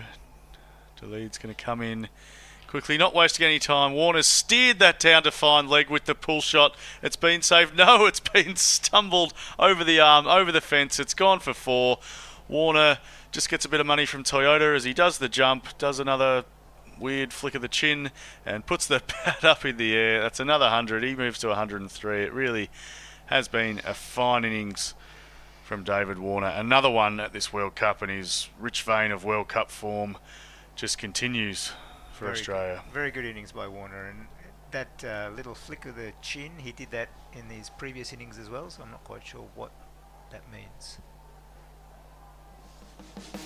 10, 20, 30, 40, 50, 60, 70, 80, 90, 100. Congratulations, sir. You are a centurion. And yes, congratulations, Warner, as he just pushes another single after that 100 to move to 104. We've all learnt how to get to 100 with that sting. So now it gives him the opportunity to really open his shoulders in the back end of this innings. Yes, and I think he will. As will Inglis. That's a good delivery, a fuller ball. He can't beat mid-wicket as he flicks that one through, and that is the end of the over. No one to come. There is 1 ball to go as the sun is setting over Delhi. As yes, that was his 6th World Cup hundreds. Just 1 behind Rohit Sharma, and level now with Sachin Tendulkar, who played about twice as many innings as Warner. Warner the 23 innings, Sharma 22, so those two relatively the same, but obviously there were less hundreds made in the Tendulkar Ponting era in one-day international cricket, as Inglis is skying the last ball of the over. It's up in the air and it's going to be caught by the deep mid-wicket. For a moment there I thought that was sailing into the crowd for another 6, but no, it's been caught about 10 metres in, safely On the fence, Inglis is gone for 12. DeLita's got another wicket. He's got 2 for 51 from 6. He's been expensive, but he's got a couple of wickets. And, well, as they keep taking wickets, there's more of a chance to keep that score down. And that is the end of the over. We will have that commentary change, and I think we'll see you in half an hour or so. Well, I reckon you took that wicket, Ben, and by staying on an extra over just for the glory of the century. Oh, and we got Bobbin with us now. We do have Bobbin now. Bobbin's very keen on the microphone. She likes biting it. Excellent for our ratings. Yeah. Do we have kittens at half time today? There will be kittens at half time. After I get off this stint, I'll go and set up a kitten cam. Excellent. And you probably need to get Mog to put us on screen too. Oh, yes. Indeed. There we go. Oh, well done, Mog. That was quick. Anyway, well done Seamless whoever brought that last transitions wicket nowadays. on, because we now have Maxwell ball. About time to. Yeah, when you say Maxwell ball, it may just be one ball again. Maxwell ball. He did have some Panadol or something just before he came out, which is perhaps, I don't know, perhaps isn't a good sign. Interesting. I would have thought you would. I mean, I guess he can't take it too early. He needs to take it just before his innings starts. He did take it just out there on the rope just before he came onto the ground. Did we find out what the black armbands were for?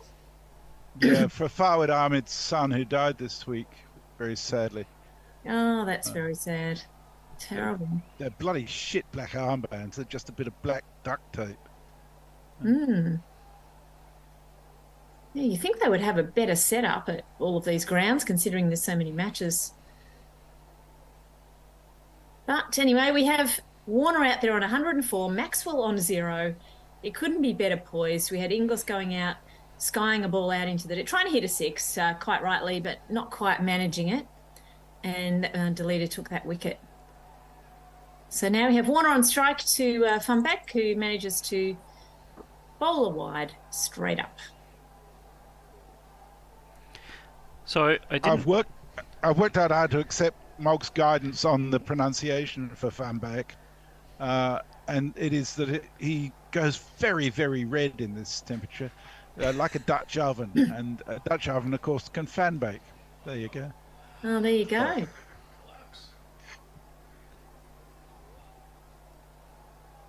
So I thought we were just seeing a replay there. Is that actually a wicket? Anyway, it's very similar to the last delivery. Funback comes in and bowls to Warner. Warner is on 104 and he has tickled the ball into the outfield, up in the sky, and he has been caught. So Warner has been dismissed for 104. I thought that was actually a very nice looking shot at first, but he's managed to pick out the fielder absolutely perfectly. And a bit shaky on the catch, but taking in front of the chest. But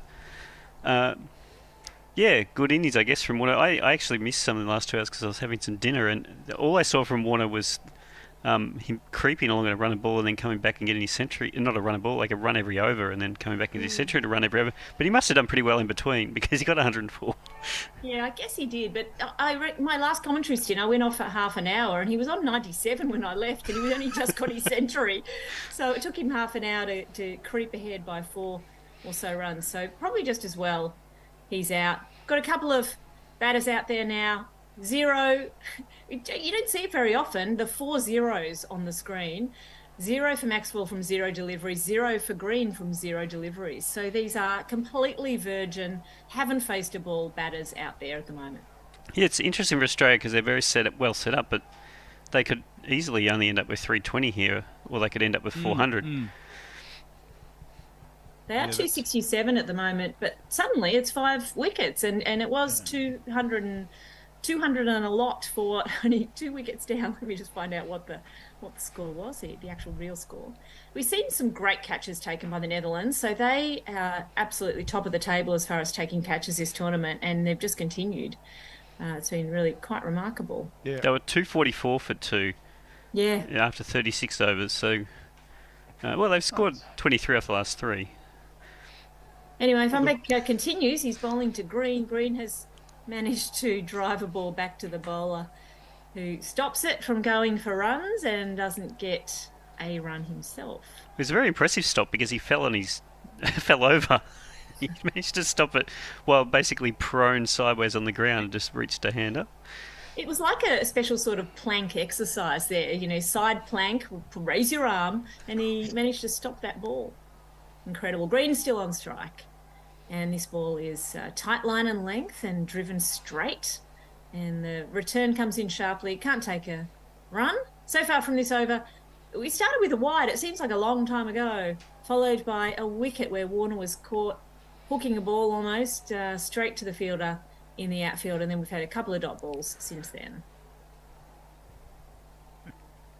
Interestingly, Warner faced just 15 and a half overs of the first 39. So there you go. Van Beek drives to mid-on, no run. Sorry. He turned the stroke over well then. Or someone else didn't turn the stroke over well, as the case may be. Yeah, it could be. We're studying... Dutt who caught that ball out in the outfield. Some good catches, some straightforward. Green facing up to Van Beek and drives the ball to mid-off. Another dot. It's real I guess, Russ, they've got to get their eye in, right? Well, they do. It's real studying contrast, these two players, isn't it? Because Green looks like a batting machine that is just a robot. Maxwell will get who knows what every single ball. Yeah, it's going to be a good contrast, provided they can stay in and, you know, form some kind of partnership that doesn't consist of 0 runs, which is what it is at the moment.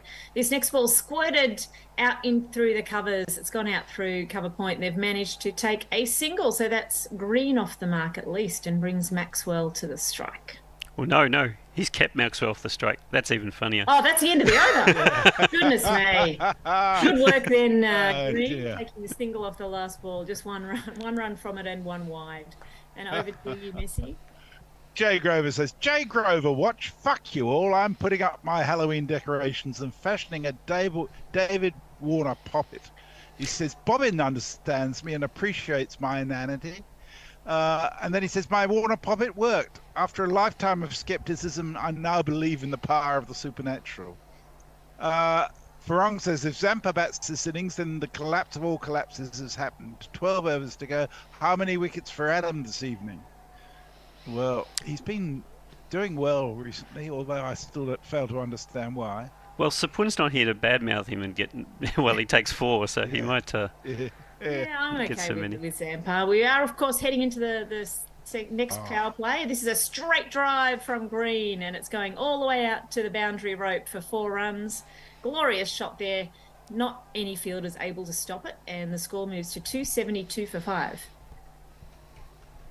Yeah, very well called, Cat. That's just leaning into that as he on the front foot, using that power that Green has. Yeah. Good signs there. His strike rate well up over 100. Maxwell, though, unable to face up to a ball. And so it's always good to speculate at this point, isn't it, Russ, about the potential for being run out without facing a ball. And Green pushes the ball into the onside, almost a run-out chance because it was a very quick single taken. They scampered through easily in the end. And this does bring Maxwell ball into play for the next 4 deliveries, provided he can survive them, Russ. I don't think Maxwell entirely trusted that call. He seemed to hesitate, look over his shoulder, and then came back grinning when he got to the other end. Yes. Well, his legs are about half the length of Green, so it's a longer trip for him. A little bit hairy there. We know that we're in the last 10 overs, which means there is some kind of power play in play where you're only allowed 5 fielders outside the circle in the last 10 overs. Maxwell facing up, and it's in line with middle stump. He does a straight drive. The bowler kicks it away. No run.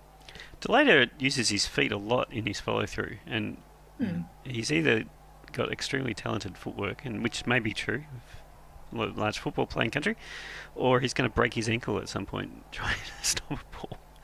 He's also got very big feet, just as we're seeing now. I don't know how tall he is, but his runners are a massive size. Maybe they're well padded, because you don't want to be hurting your ankles, as you say. He bowls another straight drive. It just shaves the stumps at the non-striker's end and goes all the way out to the boundary rope for 4 runs to Maxwell to get him off the mark. I can do some these. What was he?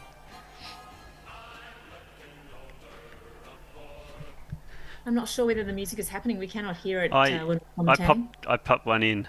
Great shot from Maxwell. He really just barely even looked like he was trying to hit that, but raced away to the fence. All the fielders on the boundary are actually behind square, which helps.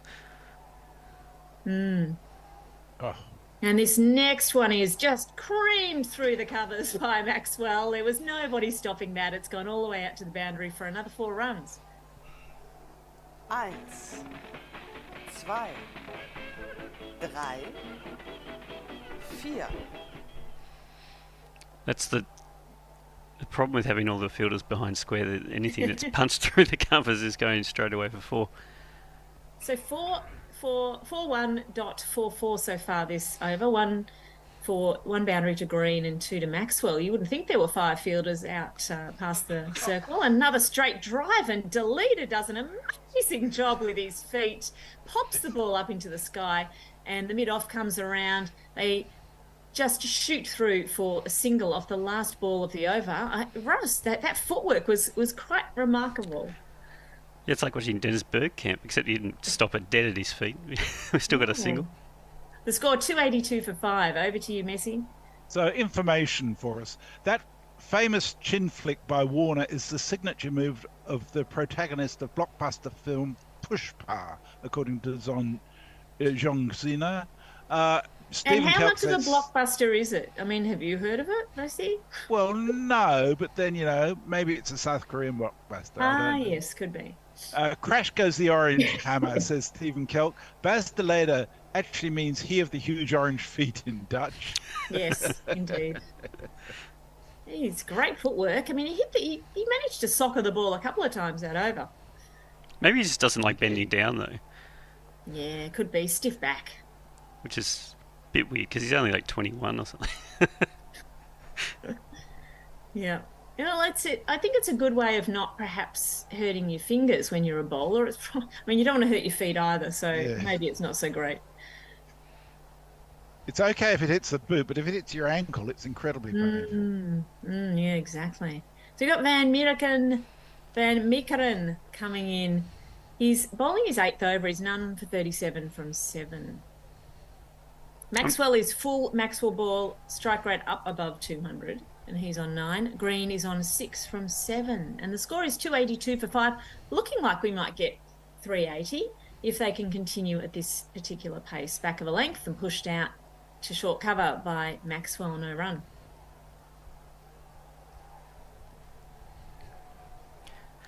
Van Meekeren's none for 37 off his 7, so he's bowled okay. Most of the Dutch bowlers have actually none of them have been absolutely smashed, but there's been most of them are around a runner ball.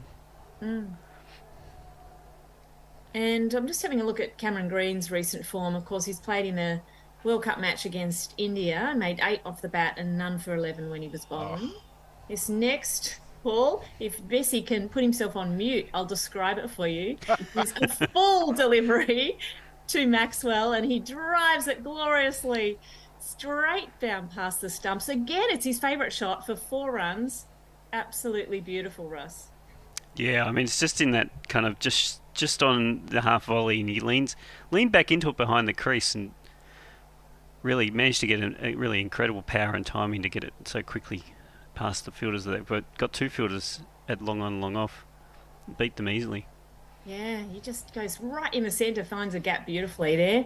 This time, though, he is on a kind of half flick, half pull shot back past the square leg umpire, and that one only goes for a single. That previous straight drive too, Russ, how cool was the umpire getting out of the way? Like, didn't change his expression, just took a step backwards as if he had all the time in the world. Good reflexes.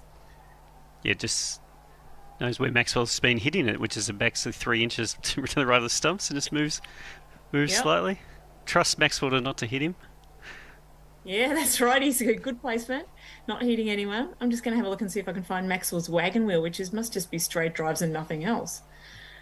Anyway, this next one is going to be green on strike, pushes a ball backward a point, and no run there. I think just that one little weird flick on the side is the extent of Maxwell choosing to do it. And, 2 scope drives, a cover drive, and a little flick. So.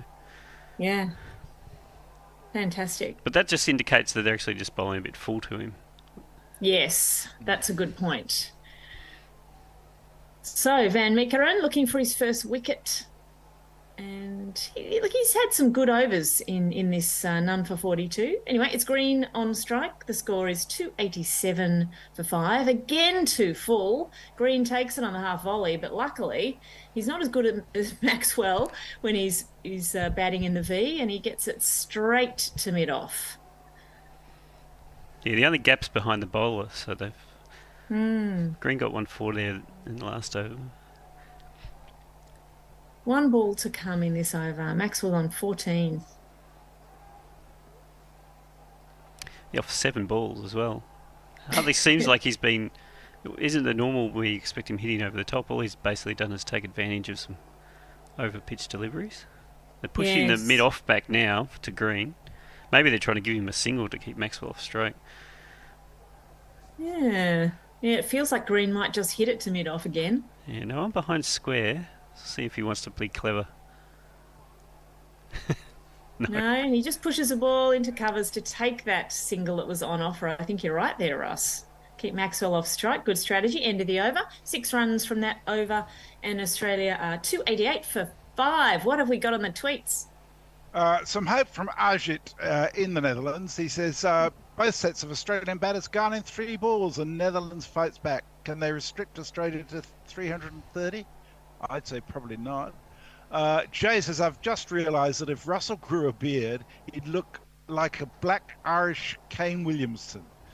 Do it, Ross, do it.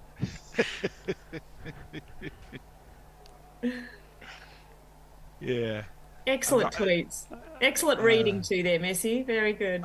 Oh, and on the blockbuster, it's not South Korean. It's a Telugu language Indian film. It made $150 million for a regional Indian film. So it is a blockbuster for an Indian film, not internationally. But that's a lot of money.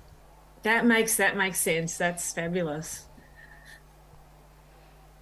So the Netherlands, are they capable of chasing down anything above 350? What do you think, Russ? It's a good batting pitch.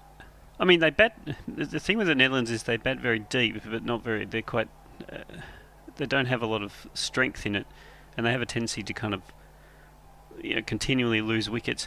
They have to take a lot more risks than Australia does to score quickly.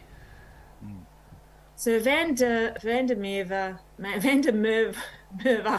bowling now. This ball's pushed by Green down to his favourite position, and we get a single. Interesting choice of field there for Green. They left kind of a ring forward of the wicket where he could hit a single to, but I feel like with Green, it's actually possible to keep him on strike if you force him to try and push forward. He's not like Maxwell here, who's just going to step across the stumps and slog it wherever you don't have someone. Let's see where he's going to slog it this time, and he tries to slog it to cow corner, but really only gets it to mid-wicket. They've done some excellent running here. There's been an attempted run out on the second, and Pat Cummins thinks it's out. He's putting his helmet on. They're going to go upstairs. Well, it was a direct hit from the outfield, so it may be very close. Was Green running his bat in? I don't know that he was. Ooh, that might be. He's been caught like that before. They're very confident here, the Dutch. They think they've got their man, and it will be Green, I think, not Maxwell, right? Running to the danger end there. Well, he was sliding, but he's out by about 3-4 inches. Wow. Oh. Didn't put in the dive? No. No, didn't put in enough of a dive. Deserves to be out. That was a fabulous direct hit from the outfield. Pushing for 2. I think it was the right decision to push for 2. Green just wasn't running fast enough and not putting enough of a dive in there at the end. Unfortunately, he is gone for only 8 runs from 11. That was Engelbrecht out there in the outfield. Maxwell's still out there, and I guess we've got Cummins coming out now. Yep, looks like it's Pat Cummins. Let's give it jingle. I don't know what we're going to use. Let's do that one.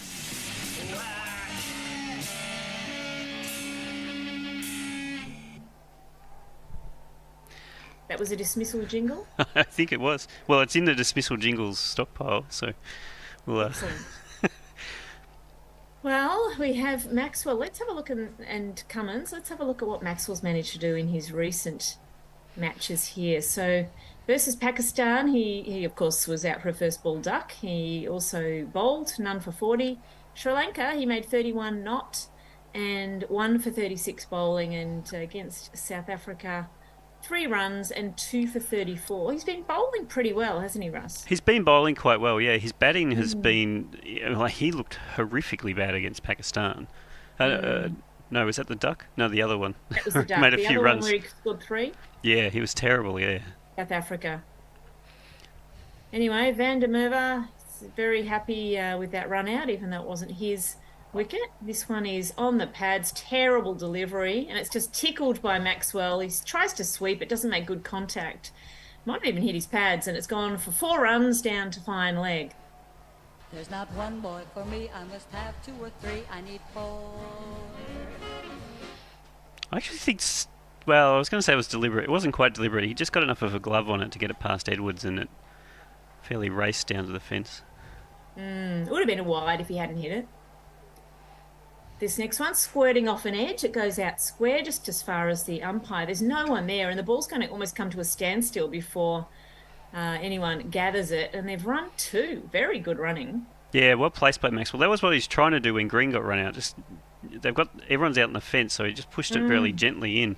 But Ingrid came in quickly, and Maxwell was just the edge of the circle, and he picked up with one hand. Got it in quickly to the stumps, which ran Green out. So I was actually going to say how well placed it was by Maxwell, but actually it wasn't. This next one, a full toss from Van der Merwe. I can't even speak at this time of the evening. And Maxwell gets a single. Cummins on strike now. Yeah, so what will Cummins try and do? I assume he's just going to try and hit singles and get Maxwell back on the strike. I'd say so. Just try and get Maxwell back every time. We've got 3 more minutes to go in this spell. It's interesting Cummins came in before Stark as well. You'd expect Stark to come in and take advantage of his big hitting. This one is wide. It's a nice delivery, and it's been... there's an appeal for a caught behind. It's a wide ball. Was the appeal there to sneak the wide? I'm sure the DRS time is ticking down. Edwards actually seems to think he's got him here, but he hasn't signalled for a review. He's thinking he has. He's waited until the very last second, and then he's popped in for a review. Which, based on my theory that you do the review, the longer you wait before you do it, the less likely it is to be out. This is probably a terrible review. It could be. Because he's lost the memory of, was that out or was that not out? So we think it might be a tickle behind. It was... Pat Cummins has hit it. He's done a pretty good job of it. Let's talk us through this replay, Russ. Well, it's very wide, almost out in the crease. Cummins, I think, has actually hit over the top of it. He might have got the very toe end if he has hit it, because it bounced more or less on the crease. Edwards has picked it up very low, and I think he's missed that by 3 inches. I don't know what Edwards is thinking. His bats, the tip of his bats touched the ground after the ball's going past. Yeah, probably heard that noise. You're right, Messi and Russ. So that is not out, and Cummins survives. And look, I guess at this stage of the innings, they may as well use up one of their reviews. Yeah, unless Maxwell is not giving out Plummer over next over, and they really, really wanted to get Maxwell out. That would be glorious. That would be almost a better moment than when 2 Australian batters ended up at the same end of the crease, which is still making me giggle every time I think about it. Just such a glorious, ridiculous moment there. Anyway. Investing Hike says Netherlands start batting after losing 5 or 6 wickets. They've certainly done that lately, yes. Stephen Kelk says yes! Pokey says fair play to the Dutch making a fight back. And we're back. And we're back. We've got Maxwell on strike to Van Meekeren, and he's just doing a beautiful little touch down to third boundary for 4 runs. What sort of a shot was that, Russ? Let me play the jingle, and then it's just a late cut, but it's the way Maxwell plays it. He doesn't seem to look like he's really trying. It's like it kind of bounced into his bat and then went perfectly through the gap. It's so well placed. So well played. That there was perfectly found the gap, but it almost looks accidental when he does it. There's something casual about his approach. Yeah, it brings up the 300 for Australia, and Van Meekeren's already back to the top of his mark, and this time Maxwell's trying to edge it through to the keeper, plays underneath the ball, doesn't make contact, and that's what you get with Maxwell. 26 from 13. I can't believe you said he's trying to edge it. If Maxwell wanted to edge it to the keeper, he would. Yeah, good point.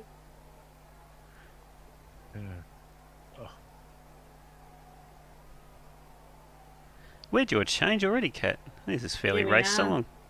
We should have probably changed the last over, but no, I just want to call a bit more of Maxwell. One more over, 4 more deliveries, and we'll change. This one's going down leg side. Maxwell should have let it go, but instead he tries to hit it, bounces into the pads. Cummins is almost down the end, running a run, but Maxwell says no.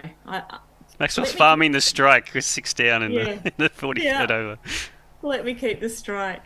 Just mistimed the last 2. You missed that one by a long way, actually. It's hit his pads. That's what happened to our commentary session. Ben farmed the first 5 minutes so he could get Warner's century. Yes. Well, so what we're saying, it's all Warner's fault. Yeah. Yes. Yes. So we are now fine. We're going to see 4 fours now, or 3 fours off the next 3 deliveries. This is short, and it will be called presumably a wide. No. It's inside the tram me. tracks under the shoulder. An excellent short ball then. And Maxwell can't believe it. He's going, what? That's garbage, he says. It was very hittable if Maxwell wanted to hit it. He just chose not to. He chose not to. I think he thought it was what? It was wide and short. I mean, he could have easily hit that somewhere. Surely he would have hit that to cow corner, I imagine. Well, he could have just got a third man, but I wonder if there's a third man down there and he didn't want to try and hit it straight down his throat. That's right. This one's full, and unfortunately Maxwell has edged it right into the sky. There's a fielder there who's grasped it, and it was a difficult catch, swirling around in the outfield. So a life there for Maxwell, who sent a ball right into the sky, and the fielder blinded by the lights. I imagine they've run 2. I'm not sure where that fielder started because he ended up running backwards. Was he at mid-off and had enough time to actually... Yeah, I think he was. He must have run 20 metres backwards because it had gone so far in the air. That's Nidamanuri down there. Yeah, I think he's looked straight. He's copped an eye full of lights, I think, is his excuse. This next one is going down leg side. Maxwell somehow has driven it competently. There's a brilliant bit of fielding there by O'Dowd. our friend Paul, whose name I've forgotten, on the boundary. And they've run 2 again. So 8 off the over. We're due for a change. And the score, I'm not sure what it is because it's just disappeared off the screen. We shall hand you over to the next lot of commentators. It is 305 for 6. And I'll hand over to Leah. Hello, Leah. Hello, Messer. And Farong is the next tweet for you, Leah. Okay. Farong.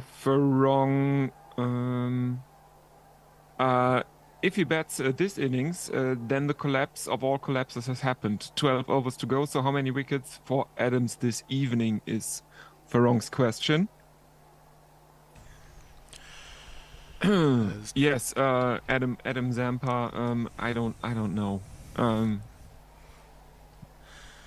Don't think he'll get too many. There's Delita continuing, and that's a wide first up. As we are into the last... Is it 5 overs? 6 overs? 6. And that one's beating the bat of Cummins. Well, he's really on a hiding to nothing here, Cummins. He may as well just push the single and let Maxwell do his thing at the other end, I think. Let the actual batter bat. 30 off 17. No point trying to be a hero, Pat? Well, we've talked a bit about Bastiaan, the leader, and how his dad has played for the Netherlands in the World Cup. His cousin is also a cricketer for the Dutch national team.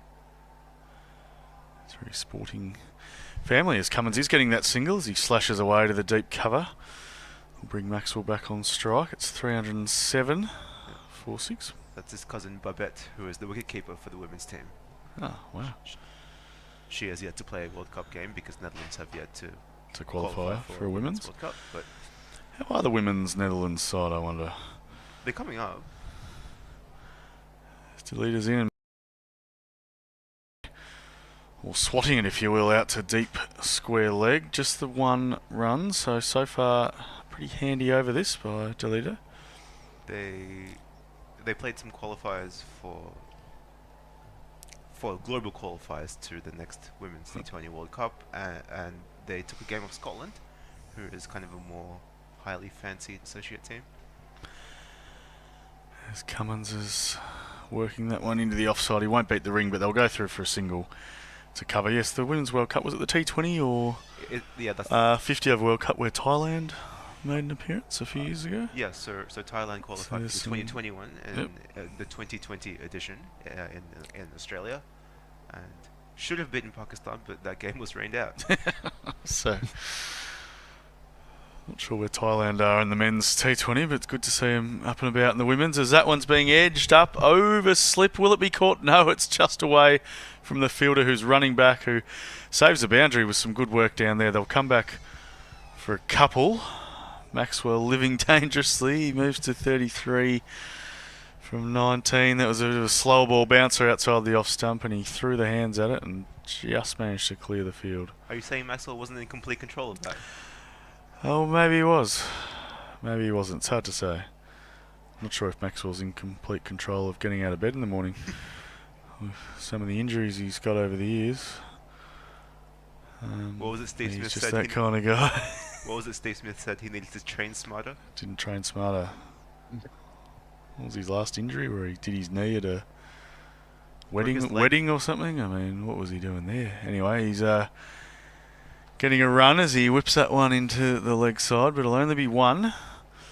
And he'll keep the strike, which is good for the Australians. 312 for 6, 45 gone. Leah, what do we got? Yes. We also got Farong, who says Cam Green will need to be careful with this innings. Earlier, Marsh made 9, justifying the West Australian, not Australian title for his efforts. Tread carefully, Cam. He's a nice lad, needs to make 50 and take 2 to shake off the Western Australian Association. Jay Grover wants to know what's in Messi's head when he goes on mute. He reckons it contains multitudes. And he also asks if there is a deliberate background wind whistling on the Mooney Ponds feed, or do you just live in a serial killer dungeon built on a train track over a graveyard with a banshee for a lodge? I think that's just the crowd noise, isn't it? As Maxwell's swiping that one over the leg side, but it'll be fielded at long on. And there's just the one run. It's just the hum of the crowd from Delhi that we can hear in the studio, providing a bit of atmosphere. Maxwell seemed very upset at himself for not being in the field there. I think every ball that's not a 6 is he's upset. Is an abject failure. And which is fair enough too at this level. He should be hitting every ball for 6. And at this stage of the game, I suppose. And at this stage of the game, at this ground, on this pitch. So 313 for 6. We have 29 deliveries to go as Cummins is pulling that one out to deep mid-wicket. Just the one, so they've stopped the boundaries just in this last couple of overs, if nothing else, the Dutch, and they'll be hoping to get a couple more wickets and really keep this under 350, because it could blow out to anything if Maxwell's in there at the end. Yeah, so at the run rate that they're going at, that will definitely be below 350. And although the Cricinfo projects Australia will get 349. Wonder how these predictors work. I feel like there's a few different algorithms, and that's the reverse sweep lap heave over fine leg or third man or whatever you want to call it, but it's gone one bounce over the rope. That was great stuff from Maxwell. Classic Glenn Maxwell, down on one knee. The old switch hit. That's what the word I was looking for. It was a switch hit that was kind of a reverse sweep because he was down on one knee. Bit of a scoop as well. That's kind of like the shot that Joe Root played quite a bit during the Ashes. The yeah, it was reverse sweep ramp. Yeah, the ramp. This is hard to follow listening. It's hard to follow for me too, but it's gone for 4. What's he going to do here? He's going to swipe that one over square leg for another 6. Maxwell moves to 45 off 23, and he's doing it single-handedly here for Australia in the final overs. 324 for 6, that run rate now up over 7. Striking at nearly 2 runs a ball, that's Glenn Maxwell, and I suspect this is what he was trying to do against Pakistan, but obviously didn't get the chance to do so. Probably could have had a sighter. I mean, that was a miss hit really, 67 metres. It was a slower ball, and he didn't quite get it, but on this short boundaries, you'd have to really miss-hit it to not carry the fence. And let's see what he's doing there. That's a good delivery. It's a wide bouncer. That's the one for the over, the umpire says. Maxwell says, come on, mate. But he does not understand the rules of one-day cricket. As you are allowed to do that. Yeah, he just tried to guide it over third. Just because you didn't like it, Glenn, doesn't mean it's not right. I mean, wasn't he out in a test match once, playing a reverse sweep to the third ball he saw? Something like that? Yeah, I think that was in the UAE, maybe early in his career against Pakistan. He didn't play for about 6 years after that. In the test side, that's almost a Yorker, and Maxwell can only get a single. Yeah, he was much maligned, just a bit like Mitch Marsh. I think they both might have debuted in that series. There's a lot of, wouldn't say hate, but mixed opinions on those two, but I think now everyone's come around. That was the end of the over. 4 to go. I've lost track of the score. 300 and something. 325 for 6. 325 for 6. Sorry. Tweets. And on YouTube we have Brian in Brisbane. Wow, I had to leave for a while and come back to see more international commentary. Well done. And Mog says hello to me. Hello, Mog. Jeff Perkins says, easy to injure a knee jumping out the cake. I think it's in reference to Maxwell doing his knee in at a wedding. I think it was a friend's 50th birthday. Well, anything can happen at a 50th. As Delita's coming in, that one slapped down to long. It's almost gone for 4. It's very good fielding there, but they'll scamper back for 2. Maxwell keeps the strike. He moves to 48. 48 off 26. Can he get 100? If he faces 23 more balls, no, he's probably not going to get 100, but Markram got one off 49, was it? Yeah. Well, if he faces every ball from here on in, maybe a couple of no balls that go for 6. That's probably the height of height. We can only hope. Delita might be getting his 100 soon, as Maxwell's hitting an even better shot. That is an unbelievable switch hit scoop for 6 over, well, it's really regulation backward point, but it's deep square leg. That is the shot of the match, that's for sure. Maxwell moves to 54. I can't believe what I'm saying. He's picked that up so early and just flicked it over whatever position it is for a switch hit. It's gone for 6. He's completely premeditated that. That is unbelievable wrist action. That sounds really bad, but it was. That's what he did. He just flicked it. Yeah. So this 7th wicket partnership is now on 43. Maxwell's made all of them. Oh, and he's missed that. That's a good ball. Slow ball bouncer. He completely did not pick that. Yeah, Maxwell's made 39. Pat Cummins has made 3, and I think we had a wide from Delay at the last of his overs. Everyone needs their support person. All Cummins needs to do is don't get out. Shout encouragement from the other end. Don't get out. And hit a single when he needs to. Yeah. Keep this rolling. 54 from 28. The big show. What can he do here? He's trying another switch hit and he's hitting another 6. That's 3 switch hit 6s over fine leg / third man. He moves into the 60s. Delita Well, he doesn't know what's happening. This is the point where he's like, geez, I'm sick of playing these bloody top-ranked sides. This doesn't happen in associate cricket or whatever they usually play. As that's just been dispatched. That was a pretty short ball, and like it's not like the first two of those where he kind of got down on one knee and No, and hit it on the half volley. He changed his shot there and did it well, and he's trying to get it. That's almost clean bowled him. It might have wrapped him on the pad. There's a bit of an appeal, but they've got no reviews left if it was plumb. And I think it's just missed everything, and Edwards has taken it and half gone up. But that was a better delivery. If he's going to play that shot, they've got to hit the Yorkers. Yeah, I was expecting the bails to light up there. It must have been only half an inch away from the off stump. Well, it's unlucky. You go for the Yorker and it's a half volley, it goes for 6. You bowl it too short, it goes for 6. Yeah. What's he done here? Down the leg side, and he just hits a single and keeps the strike. Well done. This is like the end of a test match when they're 9 wickets down. It's 340 for 6. Maxwell 61. Cummins not on many. I'd call that Maxwell shot a switch hook. That's awesome. Switch hook, dual scoop ramp. Anything on socials, Leo? Yeah, Jay wants to know what's up with me and Perry Roden in my background. I really like it, Jay. That's all there is to it. And also, I thought I need something more visually interesting than a white sheet to cover the fact that I'm recording this in my bedroom and behind me is my bed. Well, we had that conversation a few games ago, I think, about science fiction and fantasy stuff, and exactly you mentioned Perry Roden to kind of break up the anglophone content. Yes.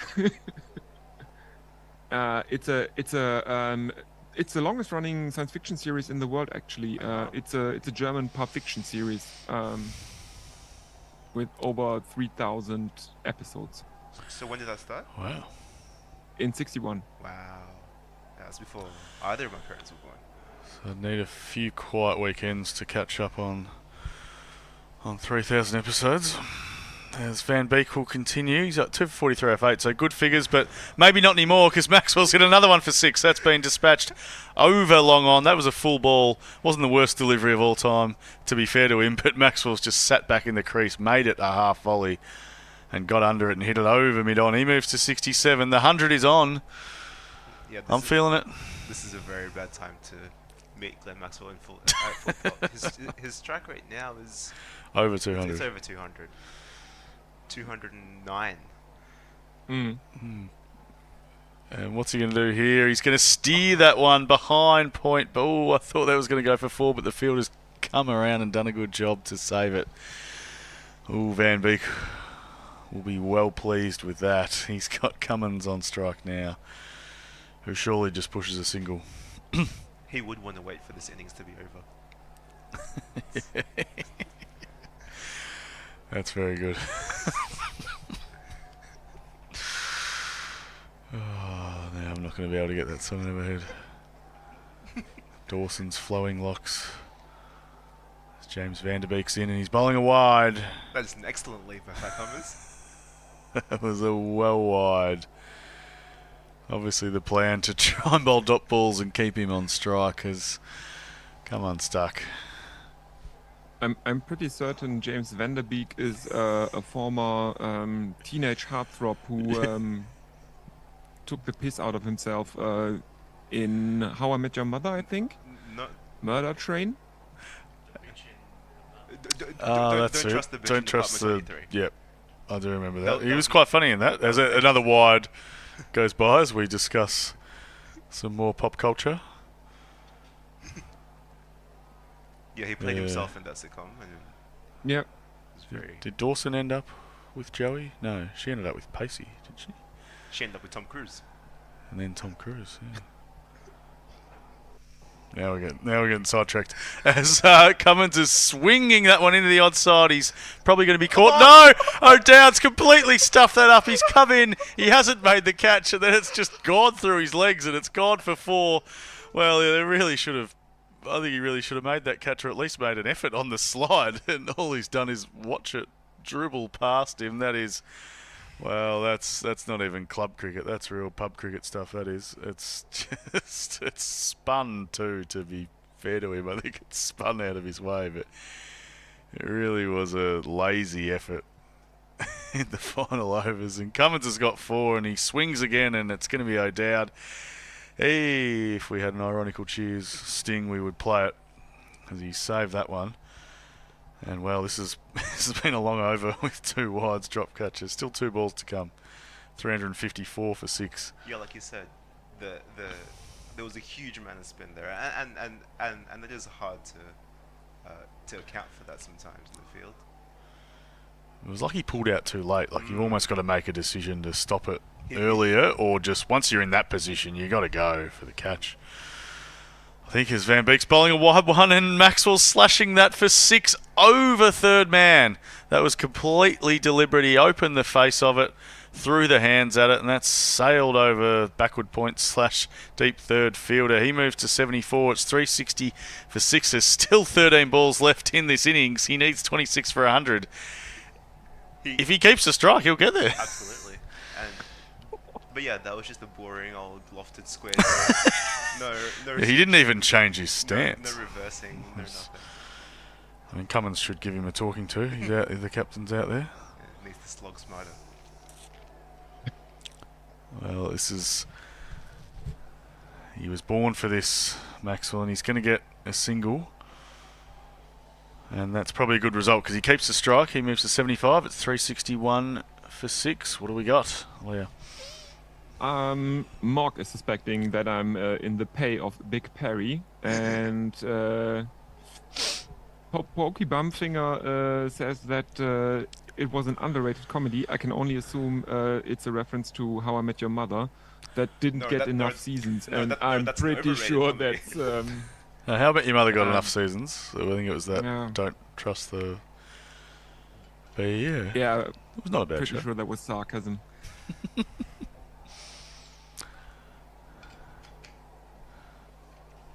Let's see on Twitter. Nope, we're up to date on Twitter. Well, that's okay, because there's only 2 overs to go. So Maxwell's 25 off a century with a maximum of 12 balls to go. And what's he going to do here? He's hitting that one down the ground. Will it go for 4? Yes, it will on the bounce. Just too straight for the long off fielder to come around. He moves to 79. It's all smiles. It's 365 for 6. 48.1 gone. He could get it in this over if he keeps this up. Oh yeah, if he tries hard enough, he can ice it this over. If he wants it badly enough. Then get to 136 in the last over. Why are they keeping this guy on, Delita? He's been the most expensive bowler. Maxwell slaps another boundary. The long off fielder does well to get a hand to it, but it's going too quickly. It pierces through his fingers and goes for 4. Maxwell's into the 80s. He's on 83. Yeah, just looking through the figures before, Delita's now going 2 for 95 off 9, but he'd been going at 8 and over, and there's other bowlers in the tank that have only been going for 5 or 6. You wonder. Obviously, he's trusted by the captain to bowl these overs at the death, but I'm not so sure it's the right move. Looking at this, as Maxwell's heaving that one over mid-wicket. That's gone well into the crowd. That's 6. He's gone 4-4-6. He's moved to 89 from 38. He's going to walk this 100 in. Delita's reached his 100 too. He's gone for 101 for the 2 wickets. He's bowled the slower ball, but Maxwell's picked it, and it's gone. In all fairness to the Dutch captain, I think Maxwell in this mood would be just as disdainful. He'd be hitting Rabada for 6, I'm sure, as well. But, well, this talk of a little collapse mid-innings and maybe Australia making low 300s, well, they're going to get somewhere near 400 now. Could be the highest score in this World Cup, I think, 399.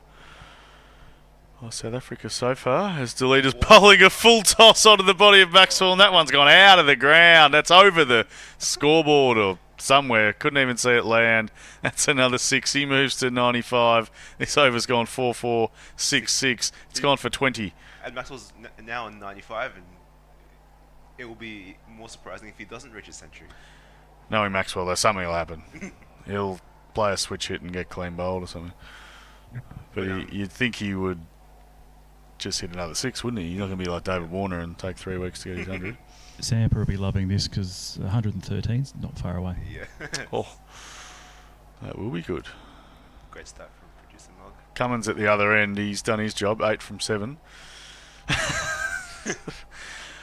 I'm not sure any field changes are much point for the Dutch unless they think they're going to chase 400. It's all just about Glenn Maxwell now, and that one's gone up and he's hit it straight up into the air. Does it have the carry to go for 6? Yes, it does. It's into the crowd. He's reached the 100. 26 off this over. He's gone to 101 off 40 deliveries. I think that's a waist high no ball as well.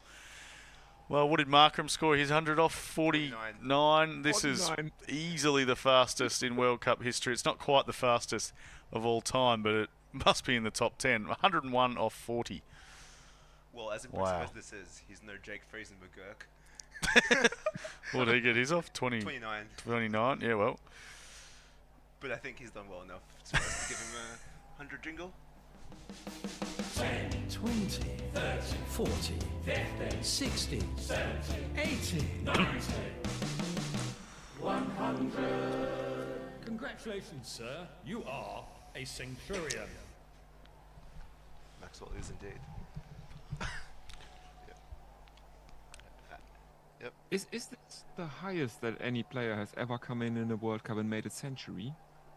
That might be a good stat that we can look up. It's a free hit now I'm from pretty Brad Lady. certain. Yep. Very, very short and just run through for a single. Sorry if you heard me on the mic there. I'm screaming too much commentating Glenn Maxwell. Oh. There's been some stats from the back of the box where Mick Lewis in that fateful 438 game conceded 113 runs. Best later is now on 115. And yes. Presumably has broken that record. Well, Zampa equaled that record as well. Was that an all-time record or just an Australian record? I think that's an ODI record. Right? We'll just check that out as Cummins has taken strike, and he won't get a run, but that's a good result. As it means Maxwell will have 6 balls to face Australia, 389 for 6, 1 over to go. 400 definitely on. Absolutely. And on YouTube, we have a big brain. He says, enough seasons, iffy ending, referring to How I Met Your Mother. Jeff Perkins thinks I'm in the employ of a Worcestershire sauce maker. Sherry is asking why Sean Abbott is in this Australian squad. Nathan Lyon would have been better, she reckons. And Brian says that you need to move your mic closer, Adit. Oh, shit. Thank you. Well, until very recently, Nathan Lyon was injured. But he hasn't been given much of a go on the ODI side. He did play a lot in the 2019 World Cup. I think he even came in for Zampa, who was dropped halfway through that. But they don't like playing both of them. I think the theory would be they would only bring in another spinner if there was an injury, which you can change your squad for that. As Maxwell's playing the most unbelievable shot I've ever seen. It's hard to describe. It was a reverse sweep that should have gone down to fine leg, but it's gone the other side of the keeper somehow, maybe off an inside edge. This is quite baffling stuff as we look at the replay. No, it's hit the back of the bat as he's trying to play the reverse ramp, and it's gone the wrong side of the keeper, and it's gone for 4. I'm going to go with reverse French cut. Reverse French cut. And he's just slapping that one to cover, and they go through for a run, or do they? No, Maxwell declines the single, which is probably fair enough if you've got 106 from 43. Yeah, so it's 393 for 6, 4 balls to go. Why would he deprive us of an extra 4 balls of Maxwell ball? I suppose could be 20 runs. Could be 24 runs. Be hard to be 20. As Van Beek's in and Maxwell's hitting that one up high, back over the bowler's head, and it's caught on the boundary line. It went up way above the grandstand. I thought that was going to carry, but the field has come around and slid and taken the catch, and well, will that be a crucial catch? Will that be crucial runs saved? Perhaps the Dutch are going to chase 400. I don't think so, but it's all about Glenn Maxwell. He's gone for 106. What an innings. 44, 43 deliveries, whatever it was in the end. The fastest ever World Cup 100 as we just checked the replay. He's kept his feet away from the rope and he's kept the ball above the ground, so it is a fair catch.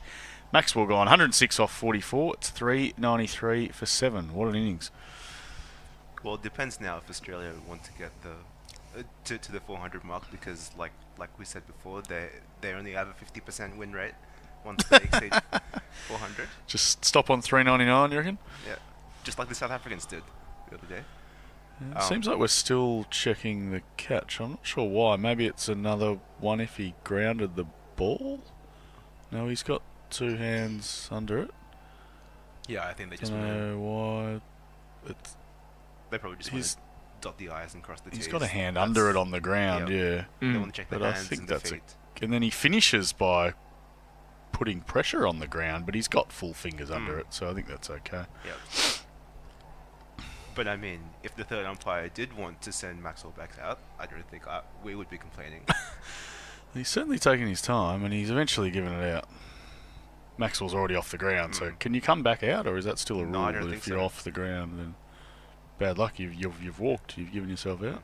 Yeah, because if there's a check for a front foot no goal, then the umpires would hold the batters back usually. So it will be Mitchell Starc will take strike. Of course, the batters can't cross these days when there's a wicket. Just the new batter will always take strike.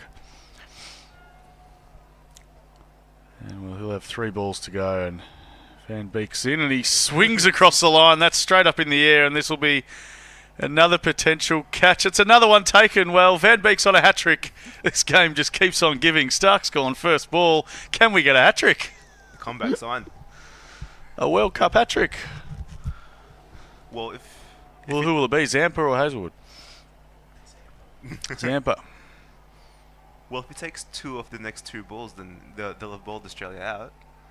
Double hat-trick, you say? Yeah. Has that ever happened in international cricket? I'm sure 4 in 4 balls? Yes, Oh, okay. Malinga, Malinga does have one. A double hat-trick? 4, yeah, wow.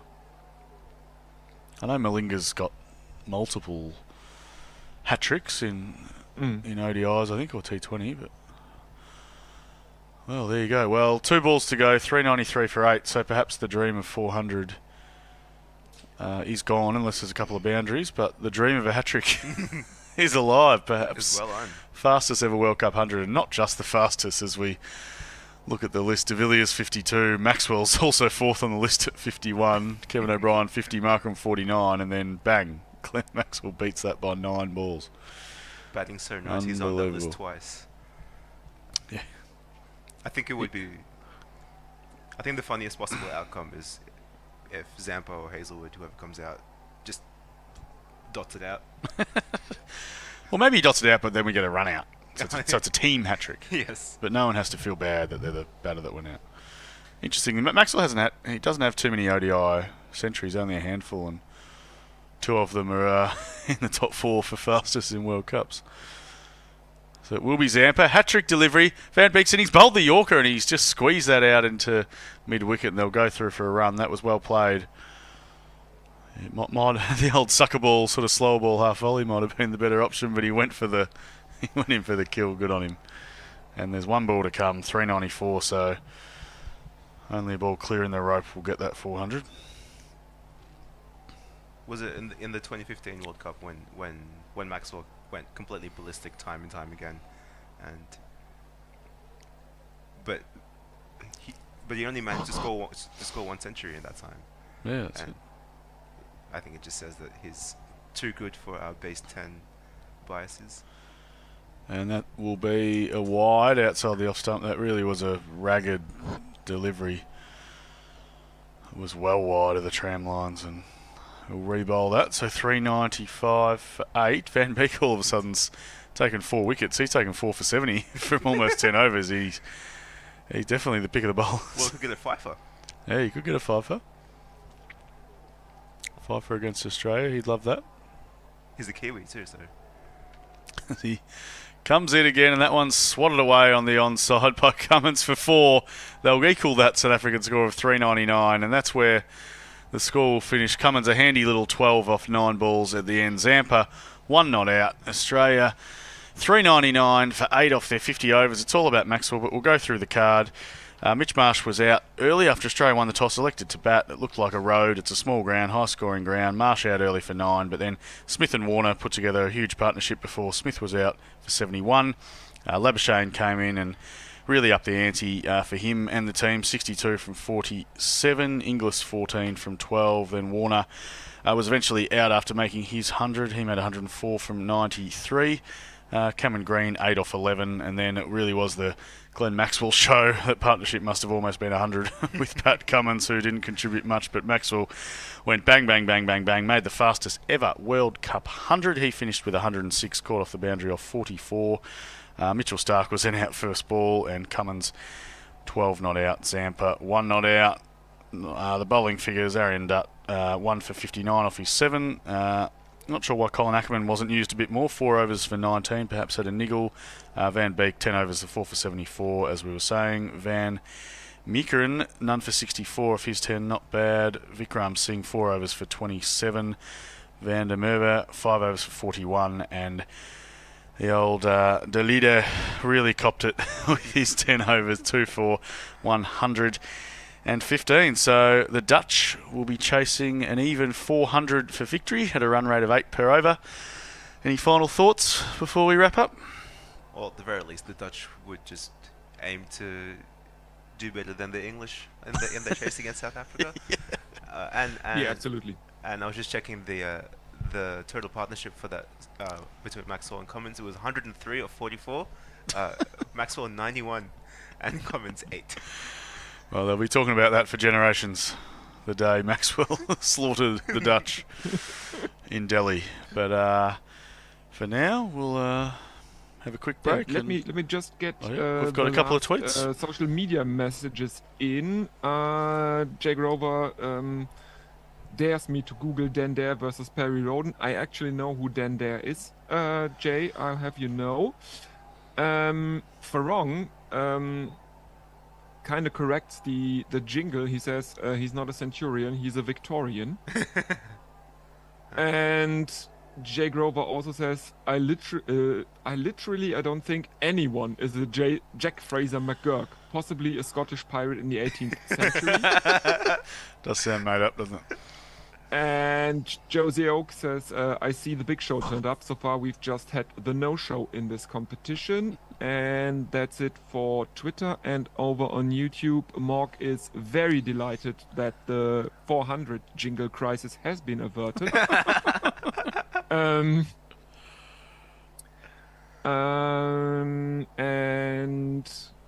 the partnership, Jay says the partnership was 103. Cummins contributed 9. And Sherry says the Dutch will get drubbing by the biggest margin in one-day internationals. We should look up what that is, because it's probably a fair chance. Yeah, and yeah, that's it over on YouTube. All right, for this first innings. Yeah. Then I'm going to jump to. We'll put some kittens on during the break. Thank you, everyone. And we'll play Sting. We'll see you after the break. About half an hour. They've run like 28 minutes late for this. So for those on commentary, we're just going to skip the first shift of the second innings because it's already basically finished. You're tuned in to White Line Wireless. We've got you covered, ball by ball by bloody ball.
before was because I was really trying to say that idea of that Victorian lady was a very particular kind of women in a very particular kind of class, and that feeds into the housewife sort of stereotype that comes out through the 50s and stuff like that.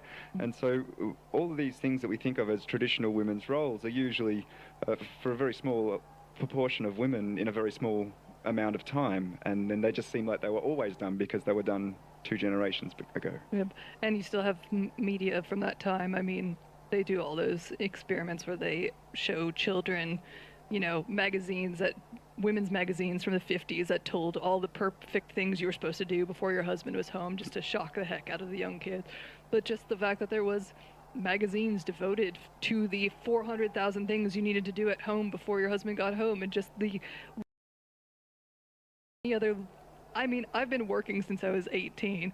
I have never worked as hard as some of those women were recommended to work by their magazines. I wish they weren't real, because then they would be hilarious. They would. They would be scandalously satire. And meanwhile, you've got to do it all whilst looking like you're in a magazine. And yes, wake up before your husband wakes up. Yeah, brush your put teeth, your makeup put your on, makeup on, put your clothes on, make him breakfast so he smells the fresh smell of breakfast cooking it before he has to go toil away at his deep job of digging a ditch. I only use that as an example because my great-grandfather was a ditch digger. It is hard work, but it's still...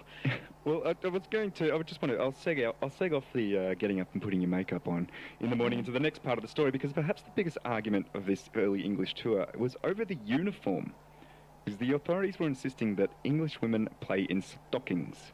Though this would become a bone of contention in the Antipodes, as the New Zealanders were forced to adopt the same dress code against their wishes.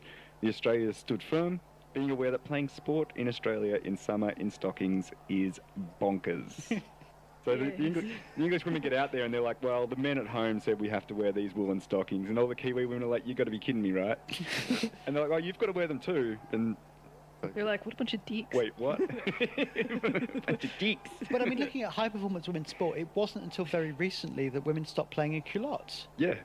Well, and some they still do, and it's always, it's... And if anybody knows, I mean, I'm supposed to wear compression garments. I have lower extremity lymphedema. And my husband goes, why aren't you wearing those? Because it's for your health. And I'm like, do you know how fucking hot they are? They're just, for some people they're knee-high, mine are thigh-high. But, I mean, it's like wearing an entire another pair of jeans. It really is. So people go, they see the sheer stockings, they go, how hot can it be? They can be freaking warm as all get out. Yeah, and then trying to run around a cricket field in 36 degrees. I won't even wear it to sit in bed like a lazy ass. But some of the other restrictions placed on the English women for the tour was a ban on drinking, smoking, and being accompanied by a man. Now, the issue of whether or not spouses should go on sports tour was a hot topic at the time, because the wives of Australian men could not go on the tour, although the wives of the English players could, if they could afford it. So again, that would be your professional amateur divide on whose wife got to go on tour. But this didn't really matter for the English women in 1934, for to be selected you had to be unmarried. It was deemed as going too far to expect a man to be without someone to take care of him for 6 months. The Australian women likewise were unable to have their husbands on the tour, but one of them, Captain Margaret Peden, was married. And she's an interesting lady. I haven't quite dug into her enough, but her maiden name is Margaret Peden and her married name is Margaret Peden because her husband took her name in 1932 when they got married. Wow. Strong woman character.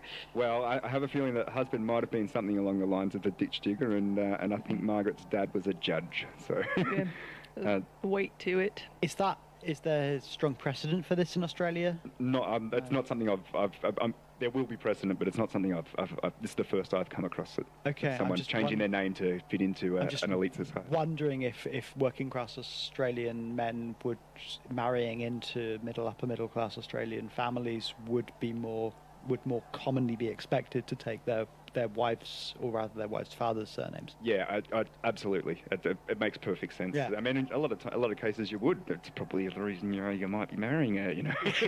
It makes sense to take it, but you also think about the concepts of which was quite Victorian, but still has some lasting efforts to today about the concept of the woman needing to marry well and Yeah. what are his prospects so that you marry well and that you are taken care of, and these ideas of being taken care of. So I'd still say, even if it was that she married somebody who was of a lower status and he took her name to reflect the higher elitism of the classes going on, that's still a pretty baller move, because that's not really, if you're marrying somebody of a lower class, that's usually against somebody's wishes somewhere around it. And it was unusual enough that they wrote articles specifically about it. Yeah. Like there are newspaper gossip columns where it's like, ooh, he's taking her name. So. Okay. Now, there's another commonality between the English and Australians, was that Australian men were likewise insecure in their masculinity. And although there was a women's cricket culture in Australia, social convention dictated that it was to be more leisurely and less competitive, to the point where it's actually surprisingly that they ever keep score.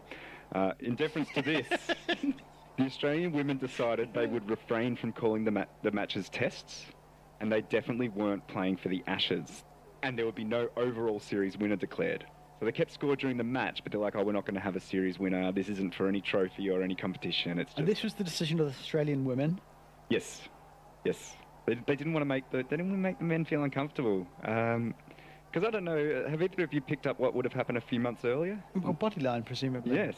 So in the wake of Bodyline, I think the male Australian cricketers' egos might have been needed to have been kept in mind when deciding what to call your cricket matches. That's interesting, because the mythology here is so often that Bodyline was, as it were, Douglas Jardine's innovative captaincy somehow securing the series victory, even though everyone knew the Australians, because Bradman were better cricketers. The mythology in Australia is you're all a bunch of bloody cheaters and harumph, and you say potato, I say potato. yeah. Well, and see, I personally, I think the Bodyline tactics were perfectly legitimate. I think they played the game as it was there to asking to be played, and they had to sort of change laws to get around it, and maybe that's for the better or for the worse. Most of the really good bowling wasn't even Bodyline. The Australians were faced with a solid bowling attack for the first time in a decade and couldn't handle it. And it so frequently it was only after the most intimidating deliveries not set to a leg theory field that Jardine changed the field to leg theory. Yep. So to jump back to the story, in 1998 a bat was burnt to create the women's Ashes. So they have a bat from 1998. But I'm enough of a revisionist to just consider all Australian-England games test matches in an Ashes series. I think we can overrule the desires of the women in 1930s in deference to their men's egos. I was going to say, the men's whose egos were being so fragilely protected are 6 feet under or more by now, so the tour was a success. By worms. Yes, indeed. So the tour was a success. Whilst the crowds were not equivalent to what men's matches pulled in, they were generally in the thousands, so similar to what interstate cricket drew at the time. Obviously, lots of the men were there to laugh at ladies trying to play cricket, but the quality of the play soon shut them up. Australian fans are famous for barracking, especially in England, and especially in the 1930s, so it's no surprise that some spectator sledging remained. It's worth quoting the response of probably the most famous cricket spectator of all time. I don't know if there's someone in this country to... I mean, the most famous cricket spectator, sadly, is John Major. Oh, okay. Well, we have the man immortalised. He has his own statue in the hill section of the SCG. He is a permanent spectator at the SCG.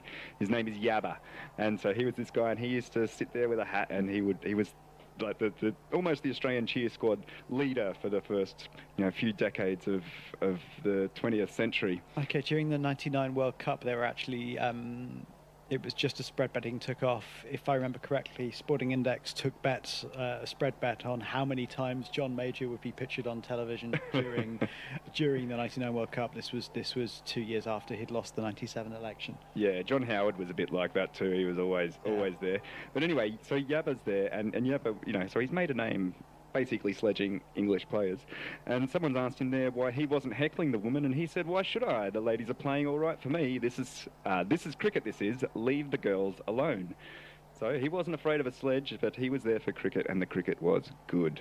Myrtle McLagan finished the series with 253 runs at 50 and 20 wickets at 8.45. So that's a decent all-round effort. Meanwhile... Did you say 8.45? 8.45. 20 wickets at 8.45. Yeah, sub 10 wickets in early women's cricket is quite common. Well, even till quite recently. Even now it's common, but even the men... You look at averages before the First World War are commonly down in the low teens fingers. at least, yeah. Okay. Yeah, when you're playing on uncovered pitches and the like. So which makes a 50 average the really amazing one. Yeah. So it wasn't Bodyline that had just gone on. Bodyline was the series before. Australia had gone to England in 34. Oh. And taken the Ashes back. Because in a series where Bradman and Ponsford both averaged 94. So this prompted the Morning Post to publish the following poem. What matter that we lost, mere nervy men, since England's women now play England's game? Wherefore, immortal wisdom, take your pen and write McLagan on the scroll of fame. So yes, Myrtle McLagan was the real star of the early cricket, the real first big name. But the next 50 years in women's cricket has a frustratingly small amount of history written about it. Even when I've gone through and done newspaper archive searches, it seems the game just disappears from view. It could be argued that the success of the first series was mainly the novelty factor, an argument WBBL has faced in Australia in recent years, and any time women's cricket is a success, it's because it's a novelty factor. At the 1951 game, at the Oval, 15,000 people turned up to watch. What's more intriguing is that in the 50s and 60s, a time when the men's game was falling in popularity because it was so boring, the women were already playing what was called brighter cricket, a swift-moving game where the scoreboard kept ticking over. Wait, Ant. 50s and 60s, men's cricket boring? Is the most boring period of cricket. Wait. So you're including here the Ashes series of 56? Yes, I would be. Including that Old Trafford test where Laker took 19 wickets. That sounds kind of boring. Well, I don't know it off the top of my head, but what was the result of that series? Would it have been? Pretty sure that would have been one of the 1-0s. I can't remember. Tell me about the times before you were born, sir. I've talked about this elsewhere, and it just everyone's too afraid to go out. So your run rates are commonly under 1.5. And you frequently have drawn tests.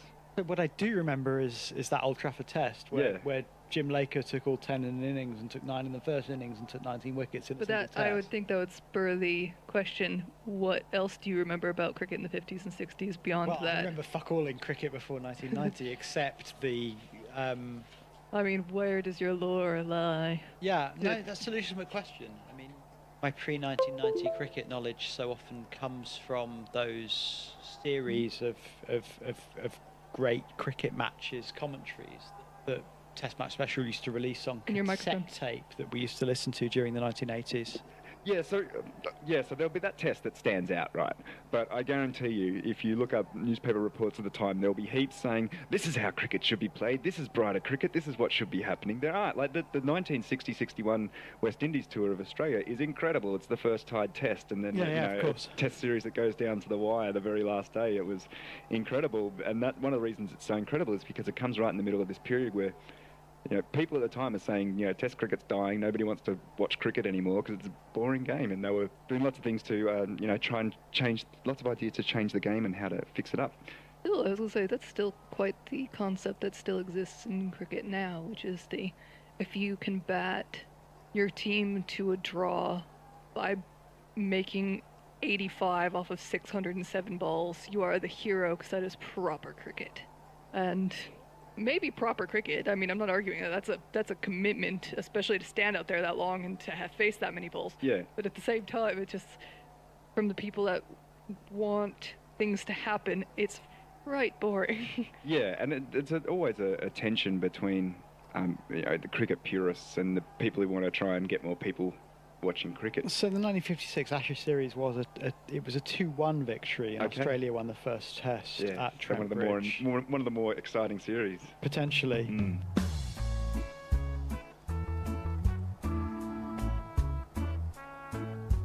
what I was planning on doing next was, rather than just going through and saying this happened and then this happened and this happened, I want to have a look at two players who I think best encapsulate sort of the 20th century women's cricket, and that's Australia's Betty Wilson and England's Enid Blakewell. So I'm going to kick off with Betty Wilson. So Betty Wilson is often called the female Bradman, a name which quite frankly is an insult to Betty Wilson. More appropriately, Bradman is the male Betty Wilson, or he would be if he could bowl. So I also accept Bradman is the white George Headley, but that's a discussion for another time. Everybody always calls Headley the black Bradman. Yeah, the black It's like, Bradman. isn't And he Simon Hughes got into a bit of trouble for describing Hashim Amla in, I think it was 2012, as the Muslim Bradman. Yeah. Although only Bradman has been immortalised as a swear word replacement on Guerrilla Cricket. I love it. Excellent. But back to Betty. In 1931, at the age of 10, Betty made her debut in the Collingwood women's senior side, 10 years old. This isn't just some kid playing with adults in some district competition. At the time, Collingwood were the dominant club in A-grade women's cricket in Victoria. Probably the second toughest non-first class women's cricket competition in the world after the Sydney A-grade. So, yeah, 10 years old, she made her debut in one of the toughest leagues in the world. 10 years old in the A grade? Yeah. Those are the words that came out of his mouth. So, although she wasn't a regular... Sorry, can I pick my jaw back up from the floor here? Yeah, she is amazing. Although she's not a regular, she is part of the side that won the premiership in 1932 and 33 and went through the 33-34 season undefeated before losing in the semi-final. Now, I stumbled upon an interesting story during research for this, which definitely deserves further research. I think I might write something about it one day. But for now, in 1932, there was a dispute between the Collingwood Women's Cricket Club and the Collingwood Council over the use of the local ground. So Councillor Al Marshall saying that women's cricket was a leg show that made a burlesque of the game and that the Collingwood women were a bunch of nannies. So in response, the women challenged the council to a game. Their first stuttering replies were that they were cricket lovers, not Don Bradmans, but at the same time, they couldn't refuse. So these guys are there calling the women, you're women, you shouldn't be playing cricket. Like, oh, do you want to give us a game? No, it's okay. But they had to, because of their masculinity, go and play cricket against the Collingwood women's senior side. The women beat the council by 3 wickets. The councillors asked for a return match, good one, which the women accepted. The councillors brought in ringers and lost by an innings. So they brought in people who weren't even councillors and still got beaten. So Wilson played in that second match, and although her performance isn't worth mentioning, the fact that she had just turned 11 and was playing against grown men whose honour and masculinity were on the line shows how prodigious a talent she was. Masculinity is so fragile when those small children come bowling in. Yes. How do you keep saying, oh, women are a bit too weak for cricket when you've just been bowled by an 11-year-old?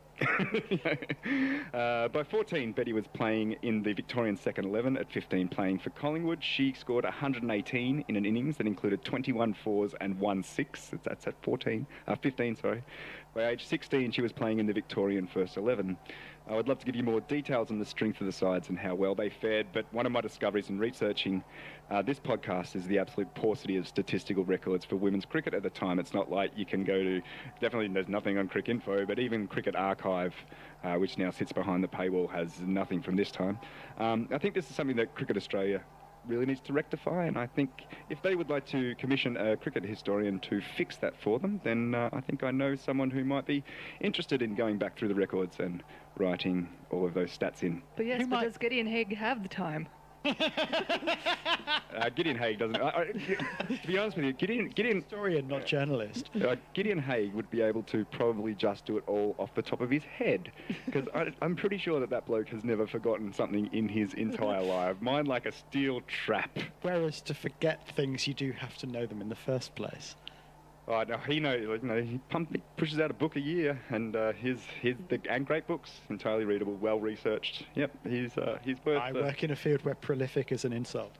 Yeah. Well, out of all the people writing, out of all the non-historians writing cricket history, he's good, very, very good. Yeah, he's doing a lot of the time. He's doing real history. So and not just telling a story. The books about playing cricket and having sex in English summers leave a little bit to be desired. Got to pay the bills. and play cricket. They sell. So we need to get back to Betty. Yes. So she's a rising star. She obviously can play. And it should just be a matter of time before she makes it into the test side, right? But it's now 1938. And a little squabble in Europe and then the Pacific would put international cricket on hold for a decade for both men and women. Wilson's debut for Australia isn't until the first test match back after the war, which is 1948, and that's against New Zealand. But Betty's still only 26 years old, so she's missed a decade, still only 26, but these days we'd be thinking that's about the time the cricketer is going to be reaching her peak. So she's reaching that age where it was unseemly for a woman to still be unmarried. And in 1951, she had to delay her wedding twice in order to tour England, which ended the relationship. He wasn't willing to hang around and wait for Betty to be done with cricket, so he left. She's got her priorities right. Yeah, and she never married, which enabled her to keep playing cricket until her retirement at 37. So she plays for an extraordinarily long time, and considering she lost 10 years, and but she had to choose. That was a sacrifice she had to make. Due to the scarcity of international cricket, so in what really should have been a 20-year career, she played 11 test matches. But it was only an 11-year career. But it shows 11 tests and she played everyone. There was only 11 tests in 11 years. All right, let's have a look at the stats from those 11 matches. Batting average of 57.46 included 300s, 350s, and a top score of 127. Her bowling average of 11.8 had 4 fifers, 2 10-wicket matches, and a best bowling of 7 for 7, which is still the third best in women's cricket. But Garfield Sobers by comparison. So Betty was 57.46 with the bat, Sobers 57.78 with the bat. Sobers 34.03 with the ball, Betty 11.8. Jack's Cullis is 57.02 and 32.51. Any list of the greatest all-rounders of all time that doesn't have Wilson near the top needs to be titled the best male all-rounders of all time. So her 11.8 remains the best test bowling average for a female cricketer, and her 68 wickets is the second most for a woman. And her 57.46 leaves her 5th in the all-time batting averages. Ooh. So truly a giant, and imagine what she would have done if she had an opportunity to play cricket. Yeah. Yeah. So at her international debut... I mean, the other thing that's worth asking is imagine what she could have done if she'd been allowed to play in the men's, in the men's side as mixed sides. To what extent she could have made a serious contribution to the men's Australian sides at that point. Yeah, absolutely, and it's a conversation I've had several times whether or not there's any validity or justification or even use in having a mixed cricket side at an elite level. Of whether there is any, because there's been women who have played Major League Baseball, but I mean, Sarah Taylor recently has played for Sussex Seconds. Okay, yeah. Has a woman played for a county side? No, I don't think so, but I don't think there's any doubt that Sarah Taylor could have done. Yeah. In terms of talent. Yeah. So Betty Wilson's international debut, she scored 90. Took 4 for 37 and 6 for 28. In her second test, she became the first Australian woman to score a century, making 111 against England at Adelaide, helping the Australian women win the Ashes for the first time with a 1-0 series victory. Series, she took her 7 for 7 and then followed up with 100 runs. Her 4 for 9 in the second innings made her the first player, male or female, to score a century and take 10 wickets in a test match. It wasn't until Botham against India in 1980 that a male cricketer would get there. I mean, that's, it's a century and a fifer is a rare enough occasion. I mean, there was talk about whether Stokes would manage to do this. There's only 2 other players who've done so at Lords. Mankad was the first. I'm trying to remember who on earth was the second. Someone said it the other day, yeah. Yeah. Yep. Did Botham do it? Both, yeah, Mankad and Botham. Any other times, but a century and a 10 for. It's been done 4 times. It's been done by Davidson for Australia against the West Indies at Brisbane in 1960. Oh, is it? I thought Botham was first in India. No. Century and 10 wickets. Century and 10 wickets. Okay. Botham was the.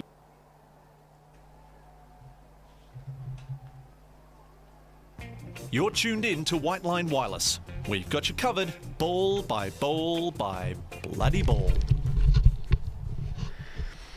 That's right, you are listening to White Line Wireless. Welcome back.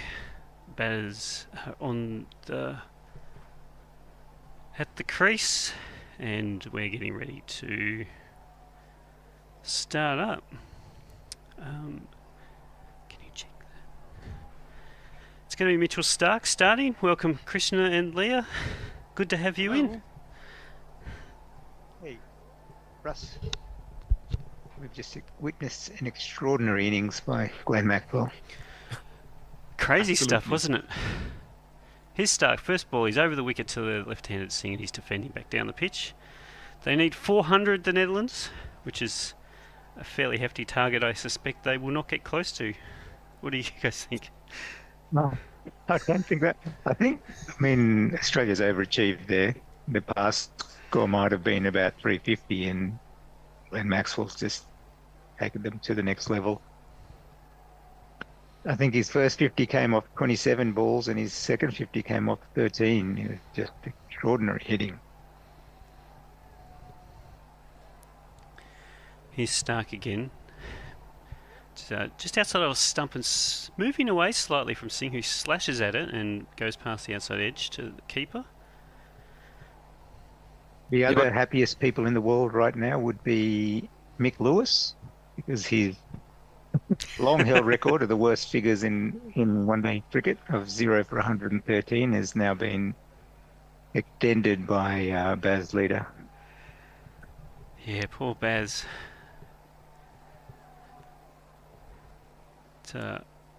He did at least get lucky that in that over that he went 4-4-6-6 no ball. He's Stark again. It's full outside and he's gone past the edge again. A lot of late swing there, swinging wildly away as it got to Inglis. That the last two balls went single and then dot for Cummins instead of 6, 4 and 40 off the over. Yeah, but someone on Crick Info has a very, very different view on things, saying all Netherlands have to do is hit 1-4 and over. So what leaves that? That leaves 200 from 41.2 overs at a run rate of 4.8. Easy. Okay. He's Stark again. This one's full and defended by Singh. Might be looking to drive, but didn't get anything on it.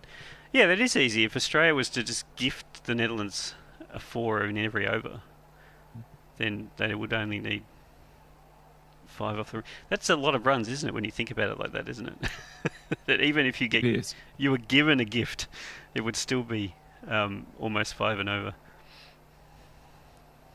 Yeah, the broadcaster was just showing some highlights of the practice match that the Australians had with the Netherlands, and Mitchell Stark picked up a hat-trick in that game. Well, so far, 4 balls, no runs. Singh's on strike again. This one's again outside off stump and again swinging away. Stark's getting some appreciable movement in this first over. Yeah, and Singh's swinging at balls that he should be leaving alone, I think, and not using his feet very well, so just hanging his bat out to dry, so to speak. Yeah, absolutely. He's fishing way outside his off stump here.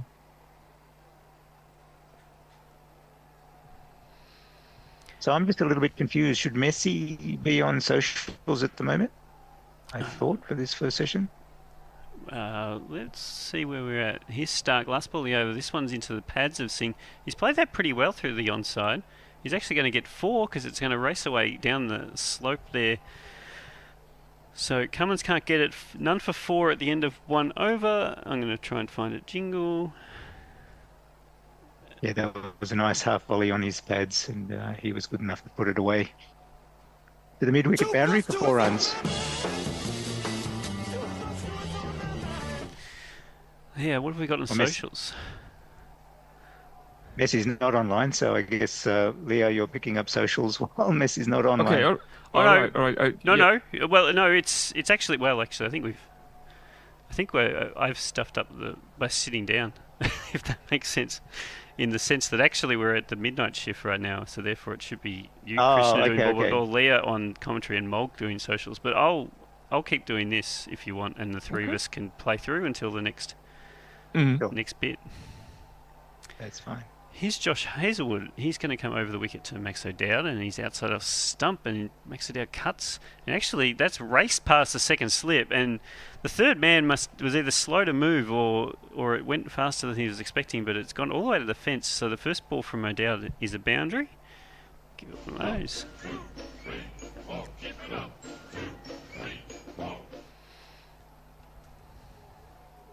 Good shot by O'Dowd. I mean, he hasn't got his eye in, and he was able to deflect that down to third man, and went pretty fast down to the boundary line there. Yeah, I'm not sure he actually intended that location specifically. It might have been a bit of the toe end, but it went quickly. Here's Hazelwood this time into the pads of O'Dowd. He's going to turn it round to fine leg for a single. Takes the score on to 9.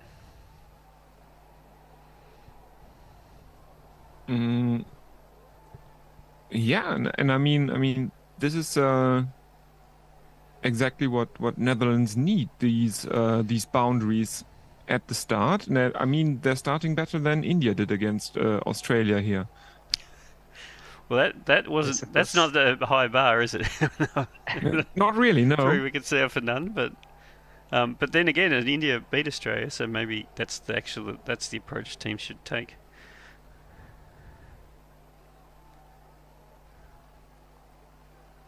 Chasing a bit more than Australia's score against India. Here is Hazelwood. He's beating the bat of Singh, who has not looked comfortable at either bowler so far. He just tried to stabbed at that one outside off stump, and really needs to get on the front foot and push at the ball properly. Watching that Maxwell innings felt like watching the Olympics and Usain Bolt or Michael Phelps just smashing a world record. Like to go from 49 balls to 40 balls in this World Cup, it's extraordinary. Yeah, 27 balls to 50 and 13 balls for the next 50, which this one's short of length from Hazel. He's punched that over through the covers. This time Singh's got it away. He's actually going to beat the gully and the point and go all the way to the boundary. 4 is taking the score into none for 13. Because 13 balls for 50 is basically 4 a ball. Yes. So I don't think, did he have any dots? He can't have had many. No, he had 10 across the whole of his innings, Mog says. Did he have any dots in his second 50? Hazelwood. I don't think so. And this punched again by Singh. That's a fantastic shot. Again, shot of length. Again, just outside of stump. And again, he beats that point and gully region. So 13 off this over so far from Hazelwood. And Singh, after a bit of a shaky start, has rocketed along. Very nice shot by Singh. Either he's playing and missing or he's hitting boundaries at the moment. He scores very quickly. He scored extremely quickly in the World Cup qualifier in a lot of games. It was one of the high scores along with O'Dowd. Once he gets his eye in, I think he'll be a very good player. It's Hazelwood, and he's got the inside edge of Singh this time, but he'll get a single to fine leg. Has a little word in his ear about how he might have been just a tad lucky with that. End of the second over, none for 18. Hang around the wicket. Sorry, go ahead, Leah. I think we're good on Twitter, but on YouTube we have Ravi Natarajan saying, "Hey guys, happy to report that we joined Sugar and Spice as $25 per month Patreon supporters. Thanks for the commentary and the social work. Courtesy GC Cricket, do you have a Twitter handle?" Yes, we do have a Twitter handle. It's at @WhiteLineWire. All the W's and the L are uppercase. And Samantha asks if I'm from Germany. I am indeed from Germany. Guten Tag. Stark in the new over. He's outside of stump to Singh, swinging away. He's played that pretty well, but it's well fielded in the point region. So he won't get a single. And thank you to our new Patreon supporters. To the Rescue of the Box of Dreams, of course, is brought to you by the Sugar and Spice Cat Rescue, and so every bit helps us to keep the kittens off the street. And obviously during our breaks we try and show you some of our very young kittens. I think they're about 3 weeks old now, being cute with their mum, who has no teeth, so she hisses at me, but I'm not scared of her. Here's Stark. It's into the Off stump, Sinks tried to flick it on the onside. He's got a massive leading edge, and actually he's going to get 4 as it ballooned over point. A lot of luck there from that, but he's riding his luck for now. He goes under 17 off 12 balls and has scored none for 22. 1, 2, 3, 4. It looked like Zampa was late in picking that ball up, and he just didn't have enough time to get around from third man. Got up. He's got his special goggles on. Surely he shouldn't be late.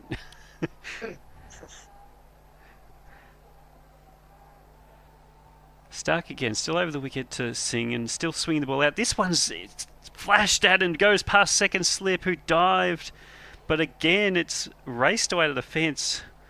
Mitch Marsh was looking for it, but it got past him quickly, and that's another 4 to Singh. He's taking to 21, and the Netherlands none for 26 off 2.3 overs, so they're well in front of the target, in fact, at this rate. He's definitely applying the swing hard philosophy, and it's working for him at the moment.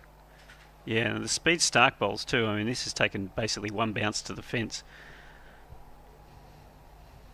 Here is Stark again, 4th ball of the over, already 8 off it. This one's wide down leg side. It's fumbled by Inglis, but they won't take a single.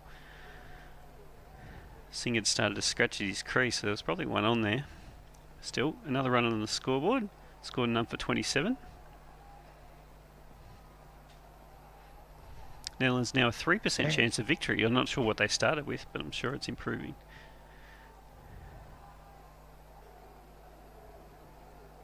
I think it was 0.01%. They're 30 times more likely to win than they were at the start of the innings. Then. In a 2-horse race, they'd have to have a chance, right? He's Stark. It's on the off stump and swinging, and Singh gets in behind it, looking more solid now than he did earlier. Good delivery by Stark. He picked it right up, and he made sure that Singh didn't have any room to swing his bat.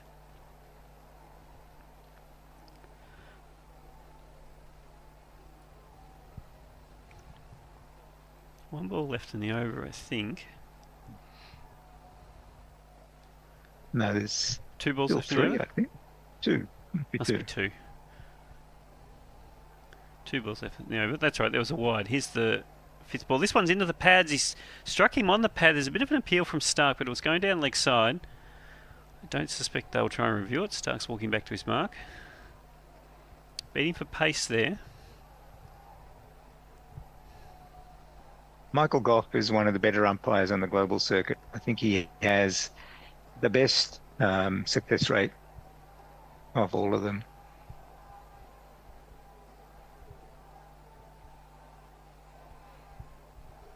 Yeah, but I think they publish the statistics for the umpires, don't they? And those that we hate the most aren't that bad, actually, according to the statistics the ICC publishes. His start last ball, okay. It's into the pads of Singh, and it bounces off the pad to mid-wicket. There's no run, none for 27 at the end of the 3rd over. Anything on the socials? Yes, we do have Armchair Cricket Podcast, another example of great fielding from Netherlands and England and Engelbrecht in particular in the last over. Adam Newman telling us about Maxwell's stats. Yes, okay. And now Jack Grover is berating me for changing my background because I put down the Perry Roden background before it causes any lasting damage with Jay. And now he's saying, oh, blimey, I've no idea what Blind Guardian is. Stop sending me to Google. Here is Hazelwood shot of a length, and it bounces into O'Dowd's body well over the top of the stumps and safely to slip. You're getting the Forthy treatment from Jay. Yes, I know. You'll have to turn your whole thing around so it faces a bookcase like Forthy did, because Jay doesn't like his painting. Yeah, I'm not doing that because my desk is up against the wall here. Doesn't work that way. Here's Hazelwood, short of a length. O'Dowd has goes for a quick single. He hesitates. It's a terrible run, actually. Hazelwood ran, picked it up, and he had 3 stumps to aim at with Sting miles out of his ground and missed them completely. They're going to get a single and take the score for number 28. But the Australians, well, they're all a bit jovial because they know they're defending an impossible target, and that's all so easy. But that really should have been a run out because Hazelwood's missed that by half a foot, but Singer was still 4 metres out of his ground. He didn't need to. He had more time to throw it than he actually decided to use. Hazelwood definitely could have settled a little bit more there before trying to hit the stumps. Hazelwood outside, round the wicket and outside of stump to Singh, and it beats the edge again as he's trying to play off the back foot. Yeah, he used the around the wicket line at the end of the previous over, and it stopped Singh from scoring, and I think he's continuing that strategy here. It's working well.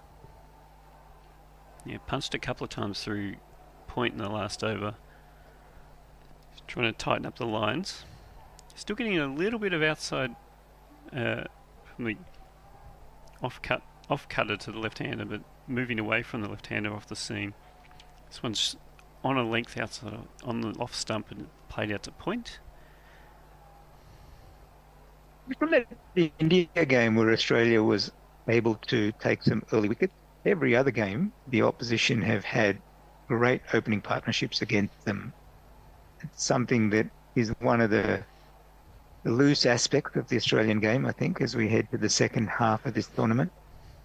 Yeah, especially given how important those 3 fast bowlers are to their overall strategy and their ability relative to their spin attack, which is not much better than part-time. So from Hazelwood short, and Singh just ducks underneath it fairly comfortably. 1 ball to come in the over.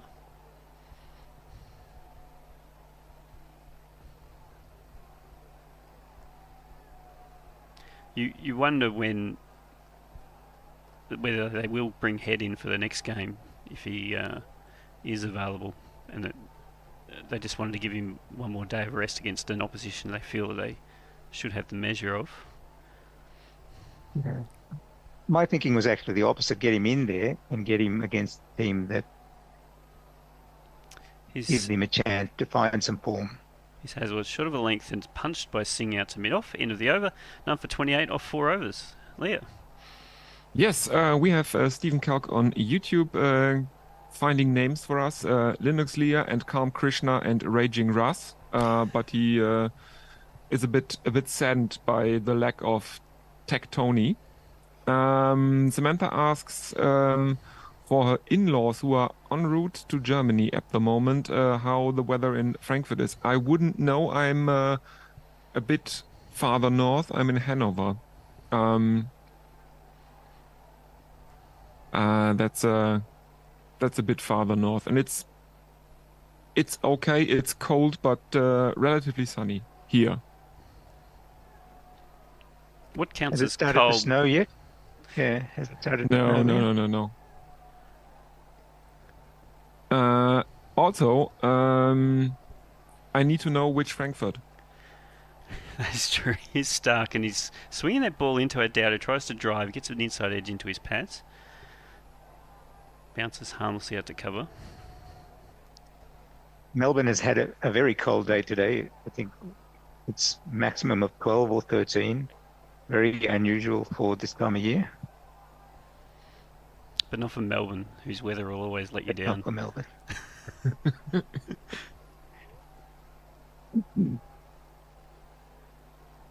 Dowson strike. Stark still bowling over the wicket to both the left and the right hander. This one is short of a length, and in the pads of O'Dowd it bounces off his body to gully, so no run.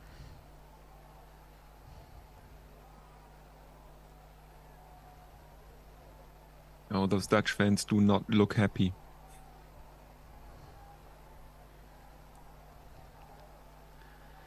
Yeah, which is interesting. They're doing all right. They're almost 7 runs and over. It's not quite to target, but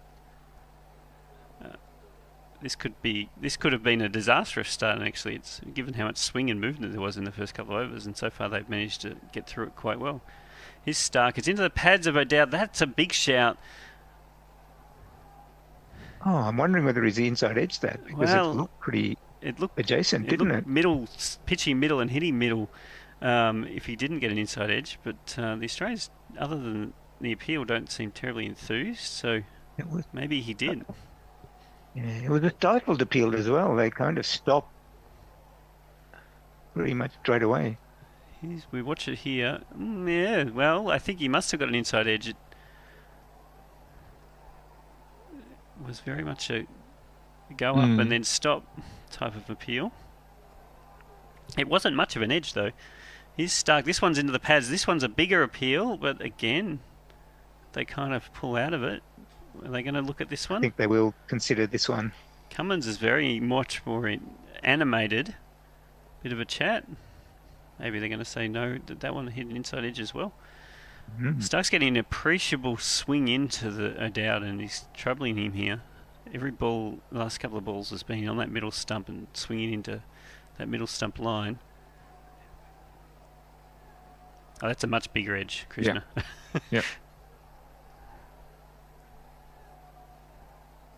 He needs to bowl one that moved away from O'Dowd now, I think, towards the slip or straight on with the arm.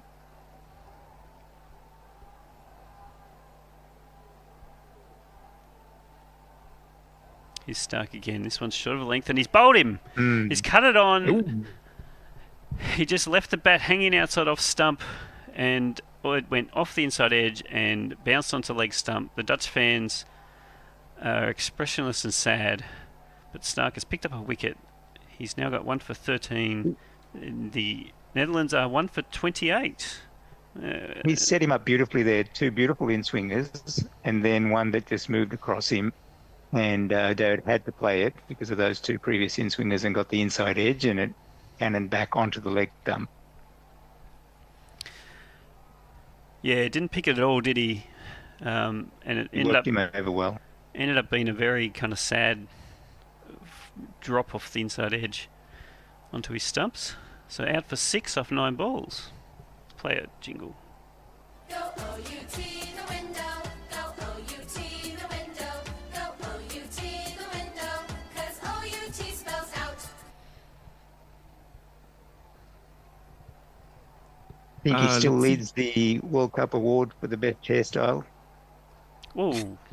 Surely Ravindra in New Zealand was winning that.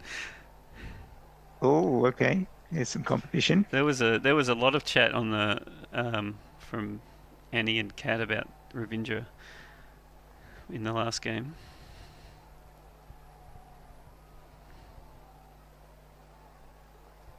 Colin Ackerman is the new batter. He's got one more ball to face from Stark, who comes in now. And this is down the leg side, so actually he's going to get another ball in this over because it's a wide. Score 1 for 29. Stark ruins an otherwise impeccable over. Yeah. It gives Ackerman a sighter with 1 ball. Still getting a big swing though. That was kind of started on leg and went well down the leg side.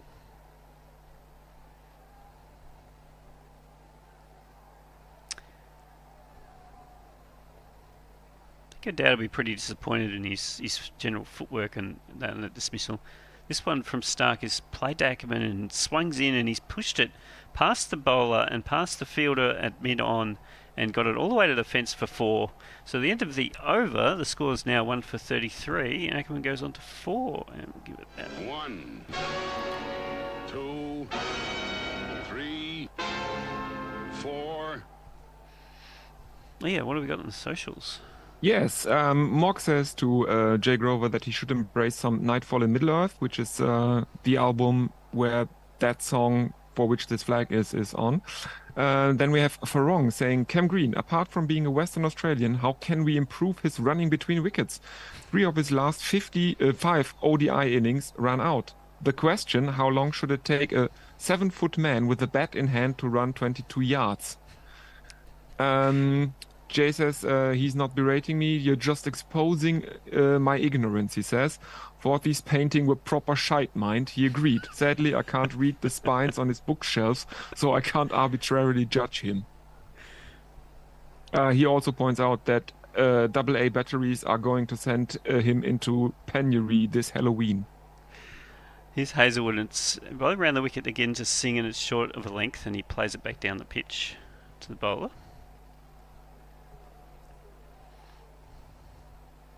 Really interested to see how Zampa goes today. I mean, I think the last two games for Australia to win was reliant a lot on Zampa's 4 wickets in each innings.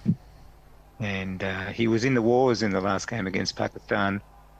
Back spasms, upset stomach, head smashed into the swimming pool. Here's Hazelwood, and beats the edge of Singh as he's trying to flash on it, at it, and moved away from outside off stump. Yeah, I mean, Zampa's very easy, I think, to play if you don't need to score off him, and he's actually be very difficult to play if you do. And so, if the Netherlands were trying to chase this seriously, I think he would make it very challenging for them to, because of his variations in flight and movement.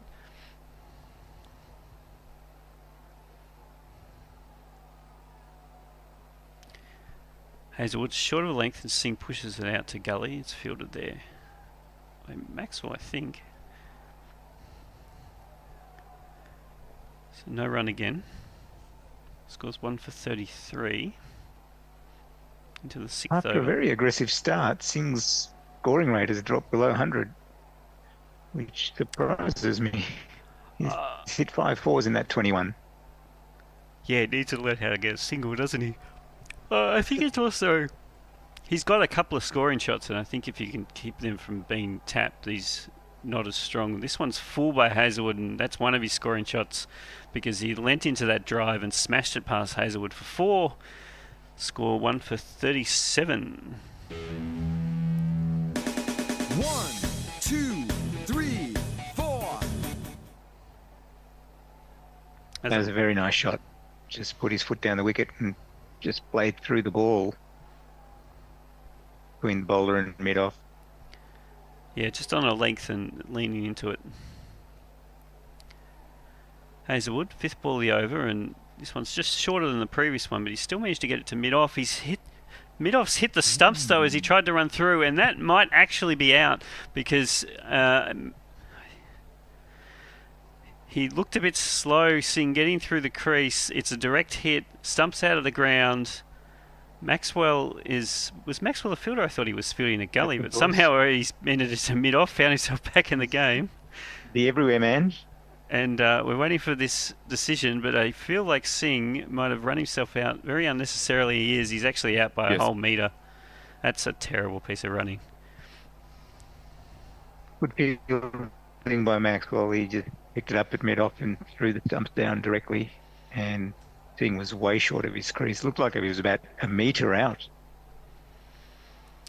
So he's out for 25 off 25 balls. The score's 2 for 37 of 5.5 overs. We're due a change, but actually we're not changing that much because it's just Messi coming in. What do you mean, just Messi?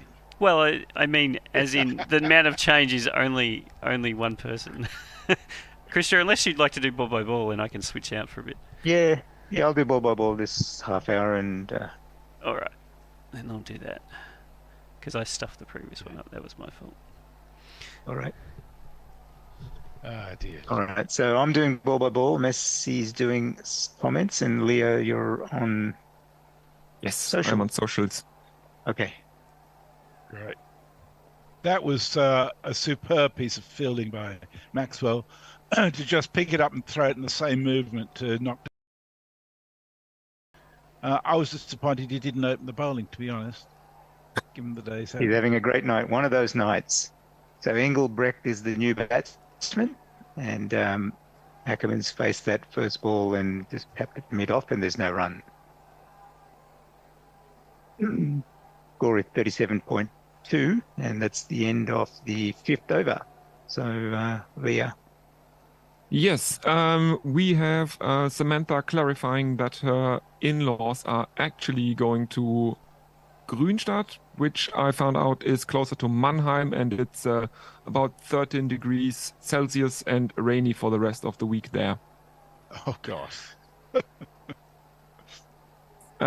Jay is suggesting Frankfurt, Pennsylvania on Twitter, and I think that is it for now.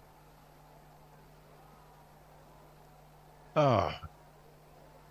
Well, Stark coming in for the start of his fourth over, bowling over the wicket. It's a good length ball outside the off stump, and Engelbrecht plays it back to the bowler, and there's no run. That last over of Stark's was superb, I thought. Those two LBW decisions with where there was a fine inside edge just set it up so perfectly to finally get him with that third ball. Yeah, he really set him up, didn't he?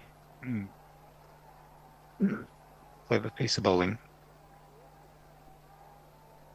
It's taken the Australians a few matches to get into this tournament. You feel like they're just arriving now. It's Stark in again, wide outside the off stump, and Engelbrecht's driving that nicely through the covers, straight to the boundary line for 4 runs. Well done. That was a beautiful shot. It was overpitched, but you can only hit what's in front of you, and he just played it beautifully. Yeah, he let the ball come onto the bat, didn't he? And he just timed it, really. He didn't try and hit it too hard. He just placed it beautifully through the offside.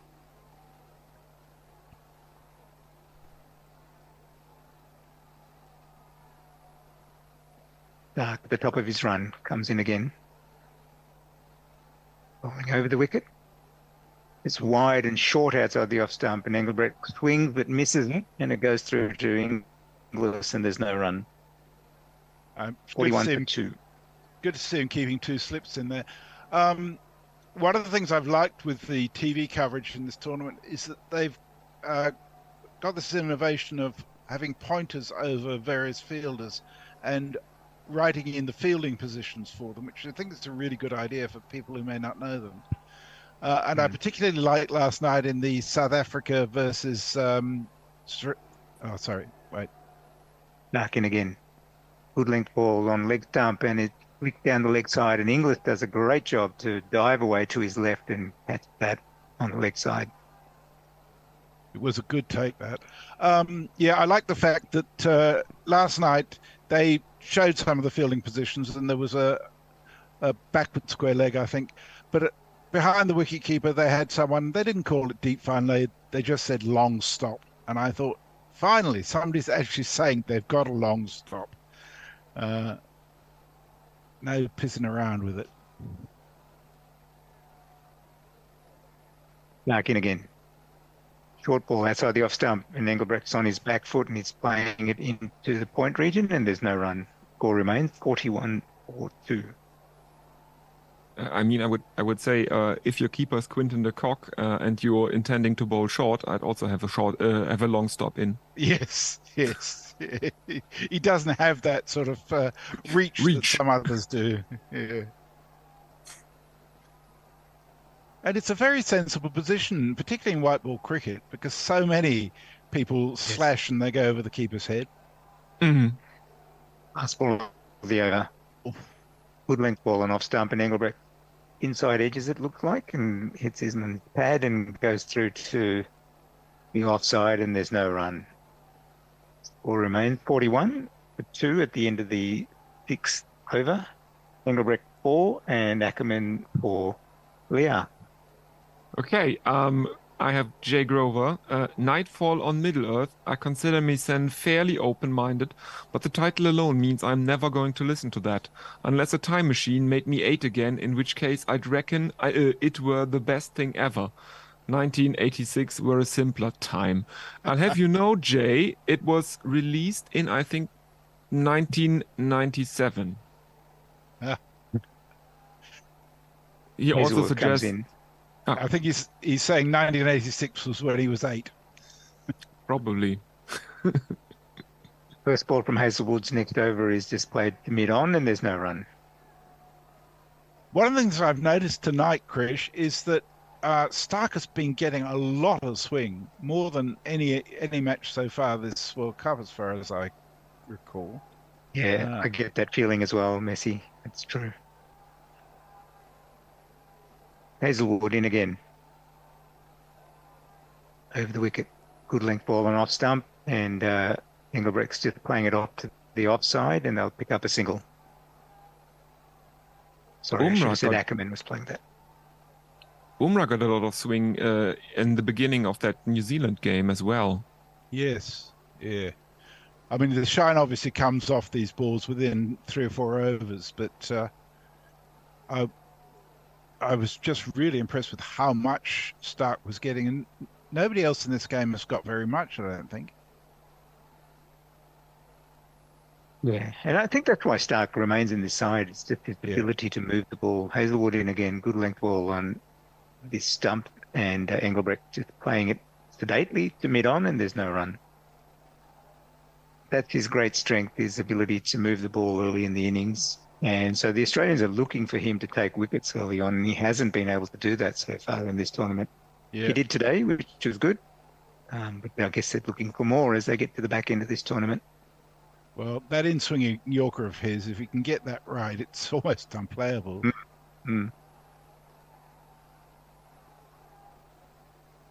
Hazelwood in again. Good length ball and off stump, and all Engelbrecht can do is play that back with a straight bat to mid-off, and there's no run. The Australians seem up and about in the field in a way they haven't up until Marsh caught the first of those catches. I can't remember which game it was, against Sri Lanka, I think, that started the turn, because they were just so lackluster the first week or so, weren't they? And they finally feel like they really care now. Hazelwood in again. Good length ball on the stumps, and Engelbrecht plays it to mid-on, and there's no run. The Cummins took a catch in one of the earlier matches where he dived away to his right.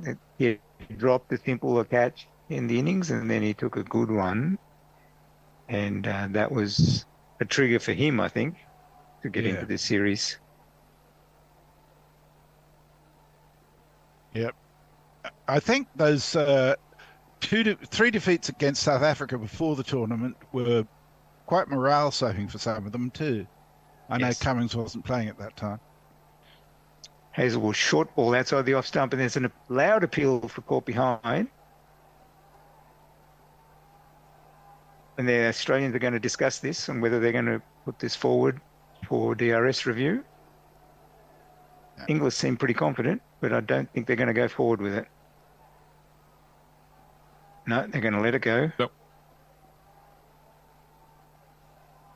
Good ball by Hazelwood. Yeah, absolutely. We have Samantha on YouTube asking, back to the cricket, if the Netherlands can't win, are they going for personal milestones or trying to maximize their stats? Porky Bumfinger saying the Dutch have nothing to lose, play hard and have a go. The Dutch team has a very close and collective ethos, so they'll probably aim to maximize the overall outcome for the team, says Stephen Kelk. And Samantha says, doing the orange proud then. Yeah, that's very much my feeling, that individual milestones aren't very important to them. Nope. Cummins, change of attack. He replaces Stark. He's in for the first ball, and it's played to point region, and there's no run. Yeah, but if they bat economically and get to 200 for 6 or 7 after 50 overs, then you kind of think, what's the point? They may as well try and bat with a bit more flair. Yes, yeah, I agree with that.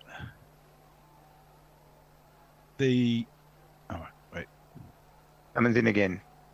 Good length ball outside the off stump, and Engelbrecht plays it to the offside, and there's no run. The replay from the last ball of the previous over, where they were considering DRS, was just shown, and there was no edge on it. So luckily for Australia, they made the right decision.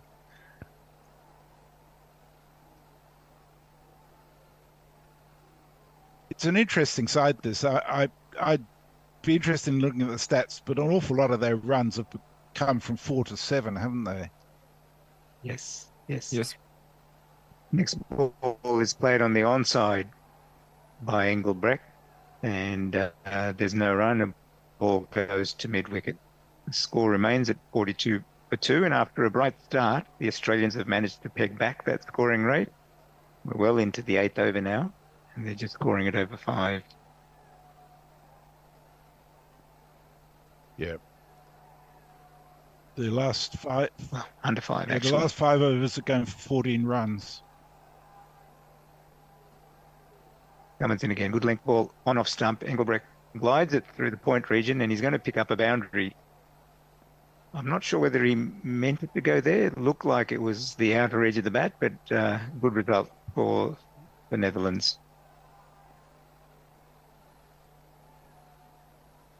He did turn the bat face, so I think there was some intention to send it somewhere around there. Yep, yep.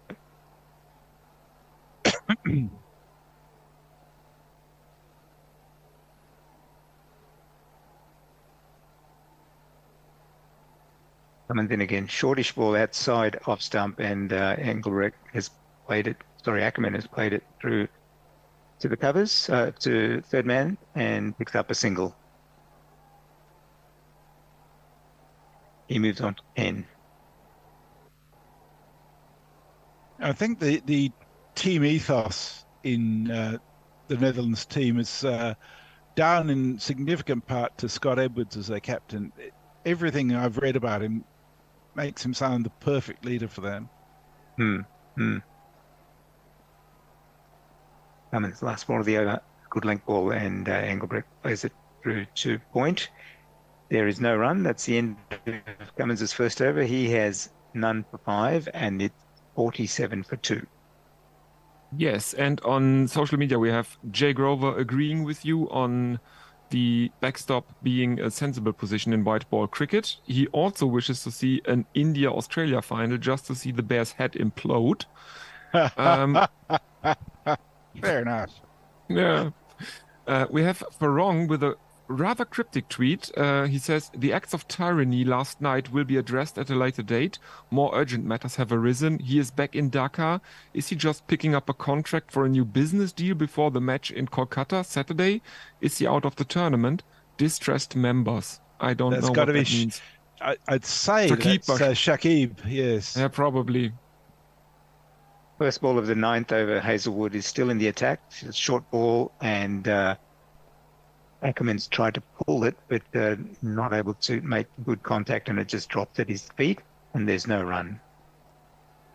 Yes, for the player who was the player of the tournament last World Cup, Shakib's been very disappointing so far this tournament.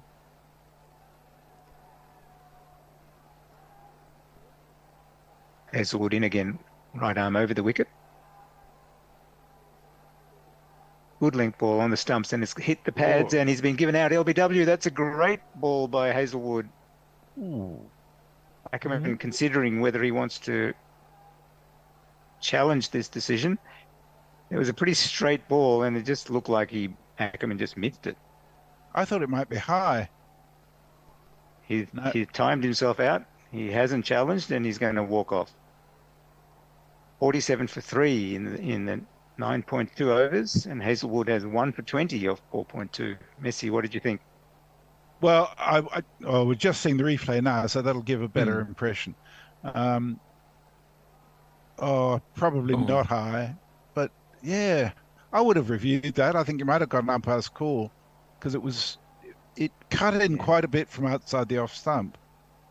And looked like it hit him on knee the roll. Leg. You think? I think it's above the knee roll. Yeah. So it was fairly high, no matter what. It might have only been clipping leg stump. We'll no doubt see after the compulsory ad break. You might fit in a couple of tweets in the meantime. Yes, exactly. There's another Jay Grover tweet who says, I was listening to Hindi film music in the Himalayas under duress in 1997. Then I lived in Handsworth, Birmingham. Weirdly, German power metal were not a big thing in the Afro-Caribbean community. That's amazing. doesn't surprise me that much. I haven't ever heard of German power metal before, to be honest, but then I'm old. Baz the leader is the new batsman. He's scored 93 runs in this World Cup, has scored 150 and a strike rate of 77. He would be looking to make amends for his bowling effort earlier this evening. Yeah. Hazelwood in again. Good length ball, and the leader's playing it gently to the offside, and there's no run. Well, of course, the other person who'd be happy about Baz the leader's performance was Adam Zampa, because he also went for 113 runs in an ODI against South Africa. So he's out of the record books now. Yeah, or it was umpire's call on the top of the wicket. So they wouldn't have lost the review, but it wouldn't have changed the decision. I think, to be honest, the Australians were lucky that the umpire gave that. Hazelwood in again. Full length ball outside the off stump, and the leader is just playing it to the offside, fielded by Point, and there's no run. It was a very good ball, though. It did. It cut back just a little bit, but he played the wrong line just outside of it. Yes. It was a classic Hazelwood dismissal in the sense that he's just a metronome, isn't he? Yeah. Well, most of the time, every now and then he goes off reservation. Hazelwood in again. Good length ball on the stump, and the leader plays it onto the onside. It's fielded by mid-wicket, and there's no run. I mean, Hazelwood did have one very poor match, as I recall. I'm just trying to call it up. Against South Africa, he went for 1 for 60, and he just didn't have that normal metronomic line. Yes. Leah on socials. Hold on, it's not the end of the over. It's bloody Channel 9 have done it again. There's one more ball to go, right? Yes. Yeah. Their opportunity to get some more ads in between balls.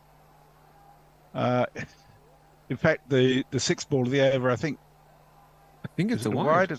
I think it's a wide, yeah. Yeah, it's wide down the leg side.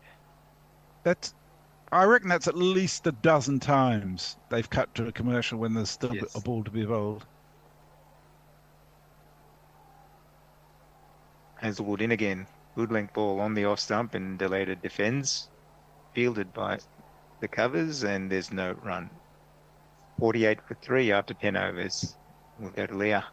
All right. Now to social media. We are good on Twitter and on YouTube. I think Mock is the only thing. He's suggesting you want to adopt Scott Edwards, Messi? No, because he's a Richmond supporter, and I really couldn't get on with him, Mock. Also, Jay, German power metal weirdly popular in Japan. Japanese are yeah. Music taste leave a bit be desired. No, they're just weird. I have a stepson, or had a stepson, who's a DJ in Frankfurt, in Berlin, and he often goes to Japan to play his stuff there. Cummins in, great ball on the off stump, outside the off stump with the beat. Engelbrecht, it goes through to Inglis, and there's no run. That ball is just too good for the batsman. I think it moved away a little bit, and Engelbrecht couldn't get that onto it. Not that I'm suggesting followers of German metal are necessarily weird. We are. Oh, there you go. Wear the badge with pride. Cummins in again. Another good length ball outside the off stump. This time it is played down to third man by Engelbrecht, and he'll pick up a single. Gore moves on to 49 for 3.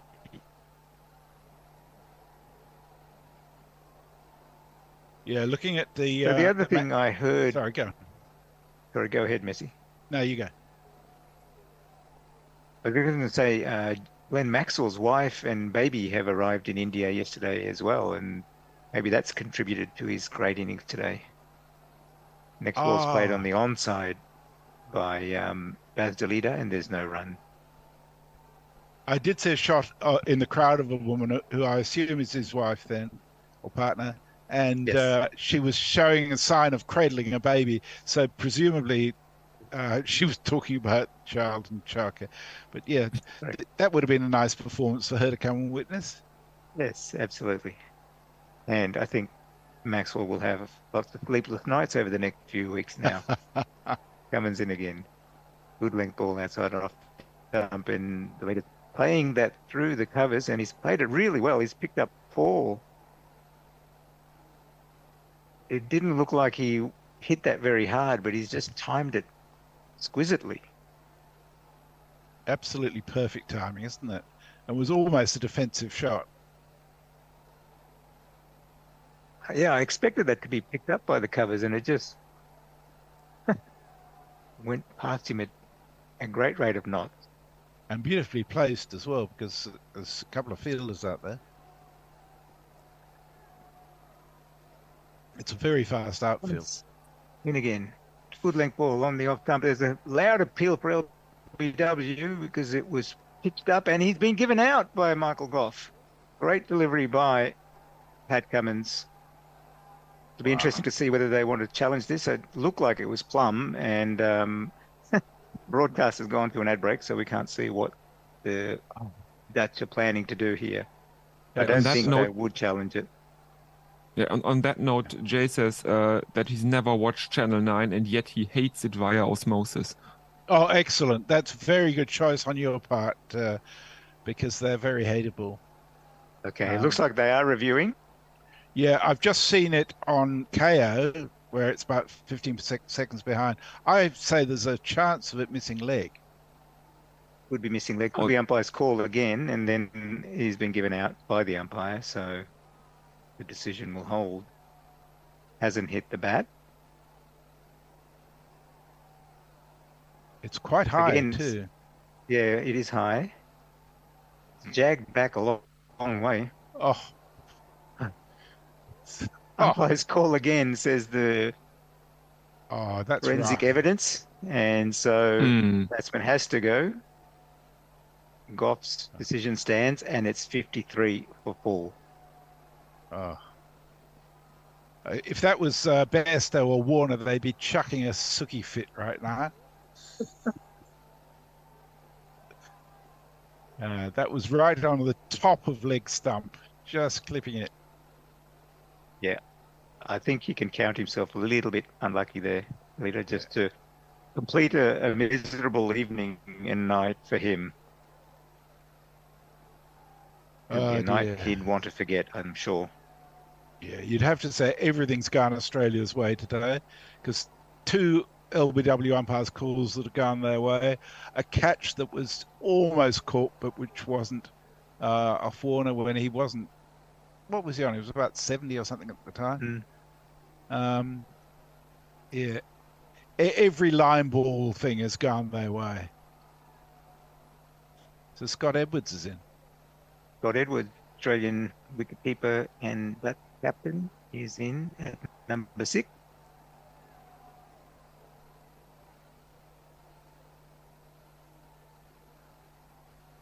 He's scored 150 very in this crucial. tournament.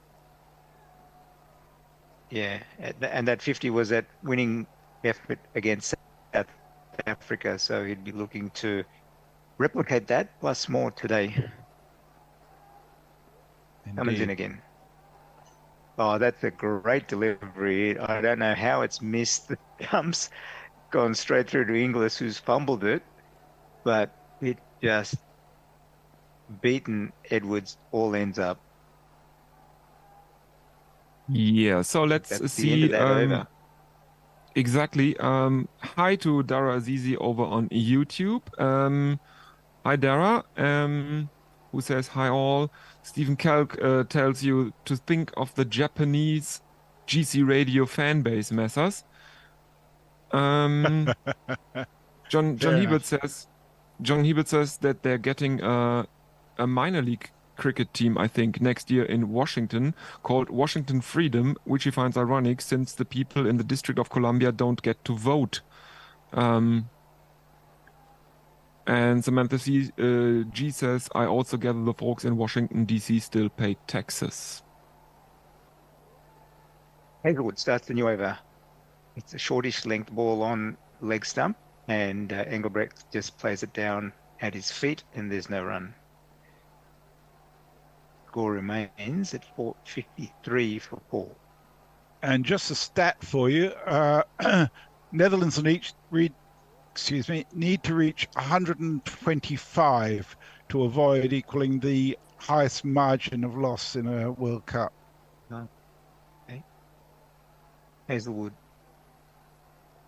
Shortish ball outside off stump, and it's played into the covers by Engelbrecht, and there's no run. That was when Australia beat Afghanistan by 275 runs at the WACA in 2015.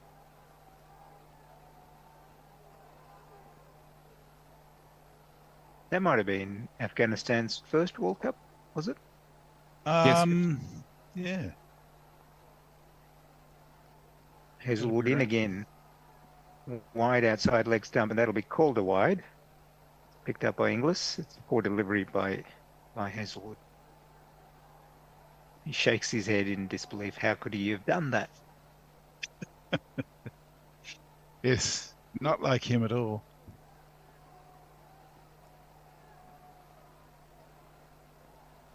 So, notwithstanding the strife that Netherlands find themselves in, I still favour them to have a chance to beat England in this. Next ball short by Hazelwood, and Engelbrecht pulling it onto the onside to fine leg all along the ground, and he'll pick up a single. You fancy them to beat England? I think they would as well, actually, given where England's state of mind is at the moment. Yes, and I'd certainly to stay off the bottom of the table in this, which is going to be an achievement, considering virtually everybody thought that they were the team that would have the least prospect of winning matches this World Cup.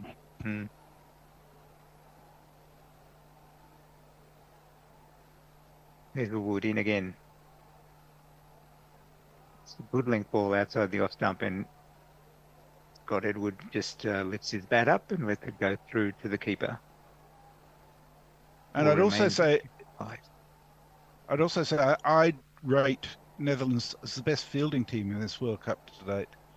And they're not full of brilliant fielders, but their consistency has been remarkably good in their effort.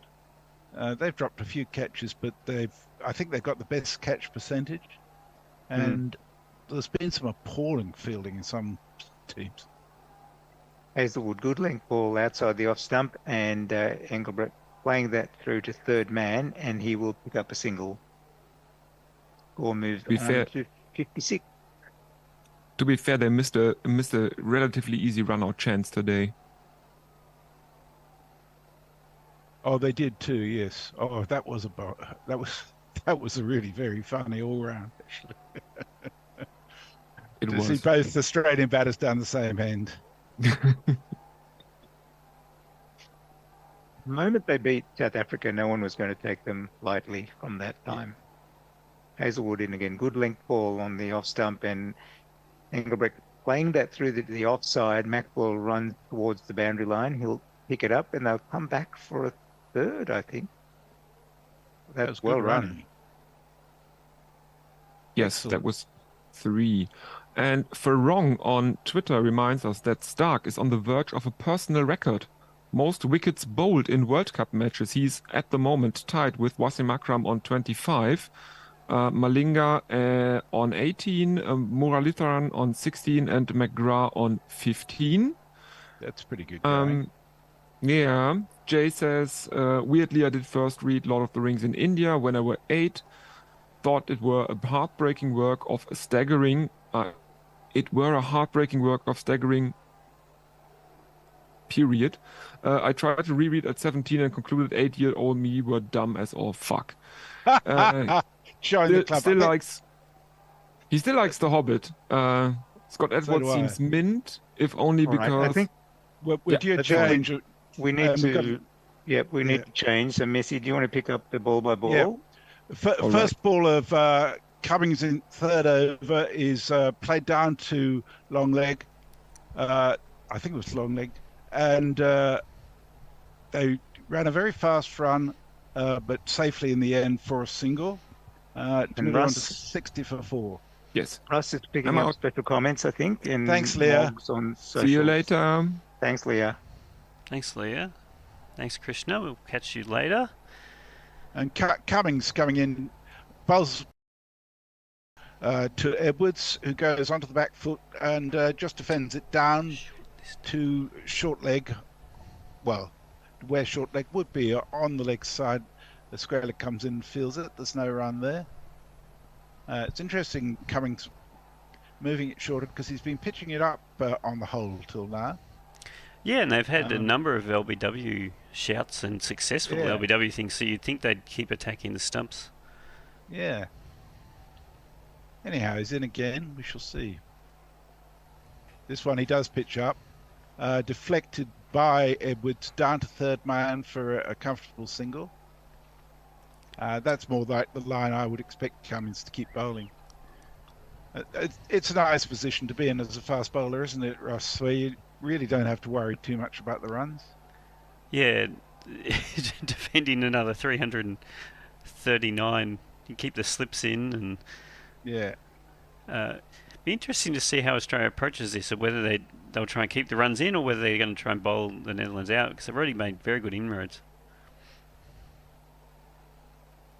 The next ball is short and pulled out to deep mid wicket, where it's fielded by Maxwell, very well fielded, and a single. Maxwell looks pleased with himself to have thrown it in directly over the stumps.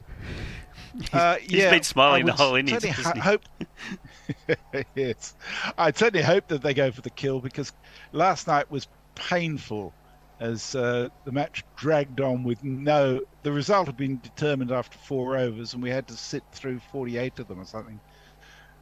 As Cummins is in again, this time pitched up on the off stump. Forward comes Edwards to defend it down to a short point. There's no run there. Well, they've certainly kept the slips in for now. Yes. Which would imply that they're confident of getting some edges. They haven't actually got any edges, although there's been a few passed about early on.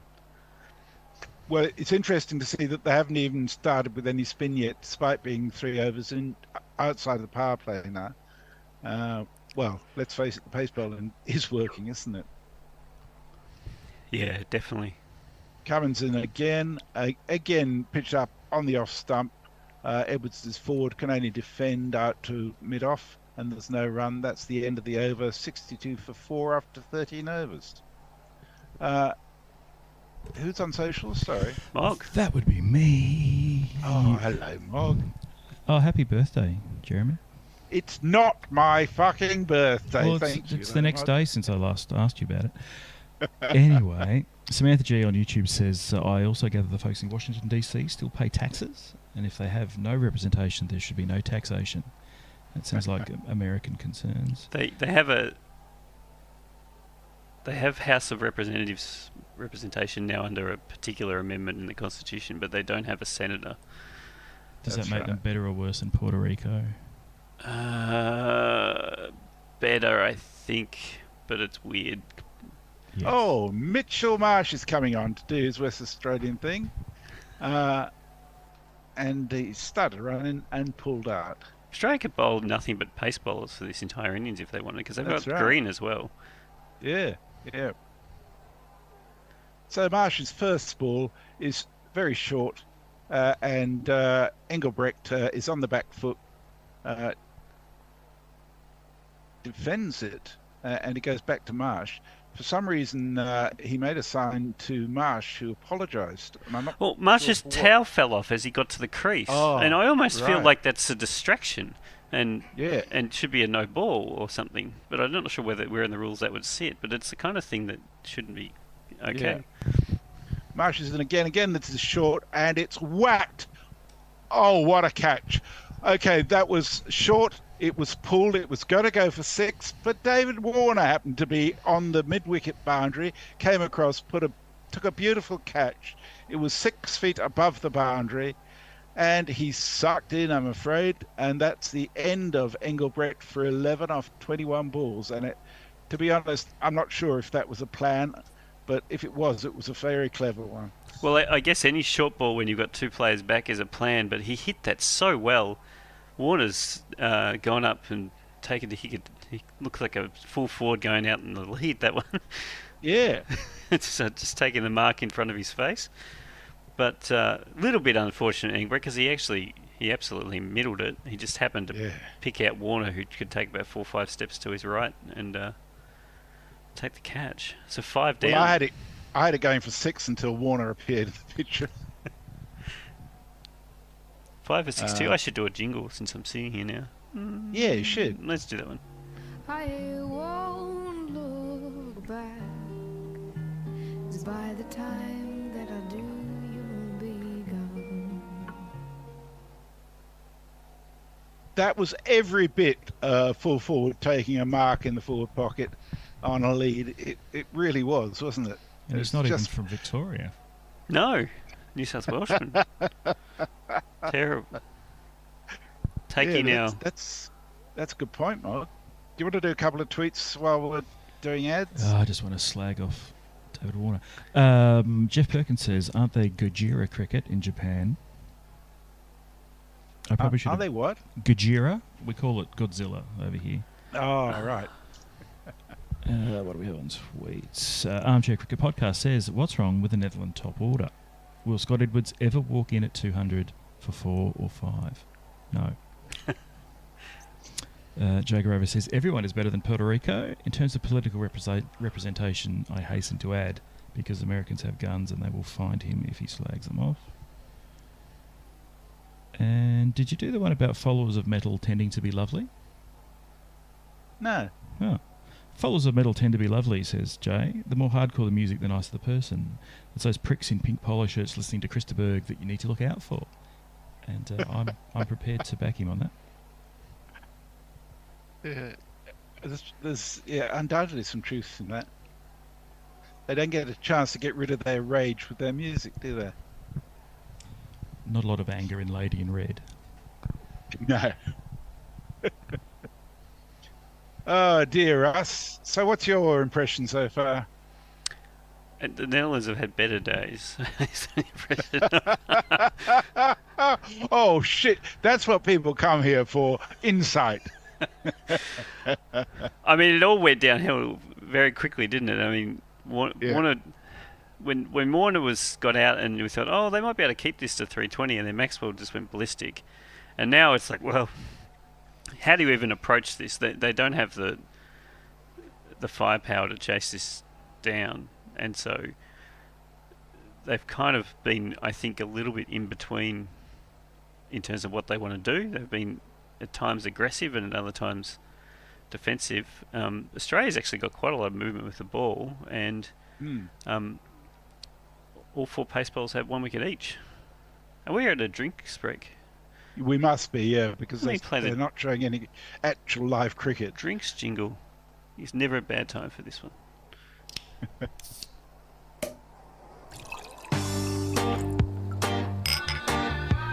Drinks break.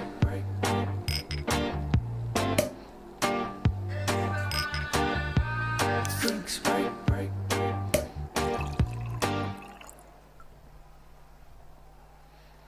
What's your impression, Messi? Well, I said earlier, it feels like Australia have actually arrived. The first week or so of the tournament, it was like they didn't want to be there. And they've actually switched on in the last 2 games, I think. And I think that's a bit ominous for everybody else, to be honest. Yeah, I didn't feel like they played that well in the previous 2 games. But they started to show a bit of vim about them, and then this game, it's started clicking for them. Yeah, now, I know it's not a top opposition, but even so, it's a great run out for them. They look happy. That's a good start.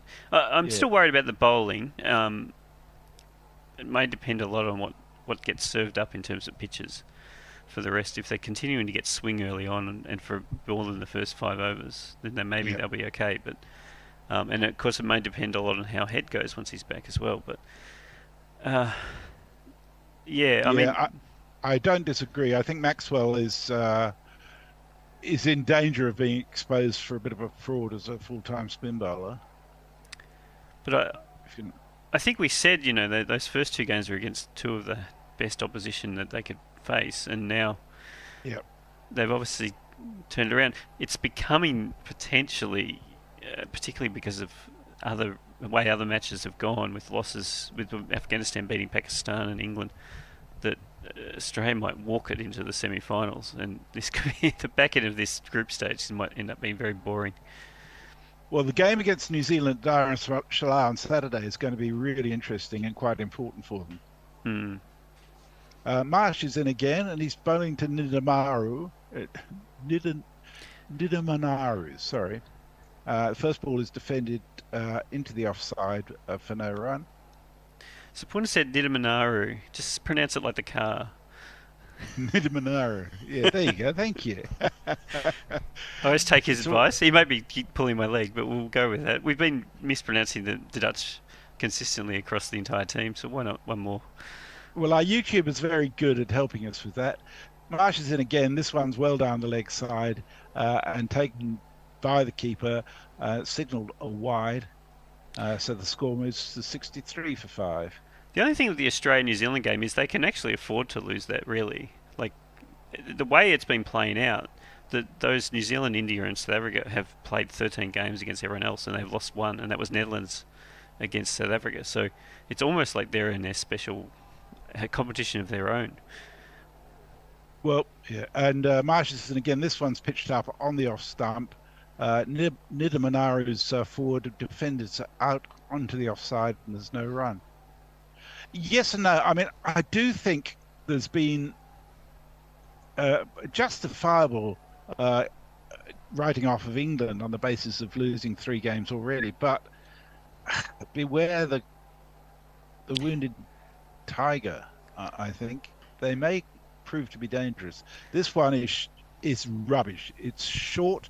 It's bounces way down the leg side and is signalled a wide. Come on, Marsh, get it straight. If you exclude the games that they've played against those other 3, they're kind of 1-1, right? So they're not really out of it because they've still got opportunities to touch. But that's correct. A lot were right on their game against Australia, in fact, I think. If there's only really one semi-final spot off the grabs. Well, Marsh is in again. This one's back of a length, defended out onto the offside to Point, who comes across swiftly. Maxwell, who feels it neatly, gets it back to the keeper, and there's no run. That's right. It's interesting looking at Betfair, the odds for making the semi-finals. It's got 4 teams: Australia, India, South Africa, and New Zealand, at relatively short odds, and everybody else well below them. This one's short from Marsh. It's hooked, but he gets a top edge. Luckily for him, it flies most of the way to the boundary and ends up trickling over the boundary for 4 runs down at deep fine leg. But that was a mishit. I think it was again Marsh playing that same trick. End of the over. Score is 68 for 5 after 14 overs. Mog. Yes, hang on. Sorry, I was momentarily distracted by the gloriousness of Scott Edwards. Farong says, who will make the final 4? Team Tata qualified before the tournament. Cynical. As it stands, South Africa at 237, New Zealand 148, both points, on 8 points. Australia 4 points, not including this match, and then Pakistan, Afghanistan, blah, blah, blah, blah, blah, blah, blah. But Dave Warder has 6 catches, and he's on top of the catches table, apparently. Wow. So Cummins is in. Again, that's it's dug in short. He goes to pull it out onto the onside. Doesn't get hold of it very well. It lands safely at mid-wicket, but I think the pace brought it on to him much quicker than he expected. Oh yeah, that could have gone anywhere. That one. That I actually thought at first he skied it straight to mid on. So, I'll say a chance, but he's not looking comfortable out there, Edwards. Yeah, they've obviously decided that short bowling to him is a vulnerable spot for him. Cummings is in again to Nidamanuru. This one's up on middle and leg and defended straight to short mid-wicket. I'm pleased to see a short mid-wicket in. Too many easy runs in this World Cup to mid-wicket for mine. Too many easy runs generally where teams are happy to let teams go at 5 and over, even when they're defending a total that would mean that there's basically no pressure on them. I'm interested. Yeah, it's very frustrating, that sort of thing, isn't it? No, I feel like some of it might be protecting net run rate, but some is, I think, just unimaginative captaincy. Next ball's back of a length on the off stump, but pitched up enough for Nidamanuru to come forward and defend it out into the covers where Labuschagne fields. No run.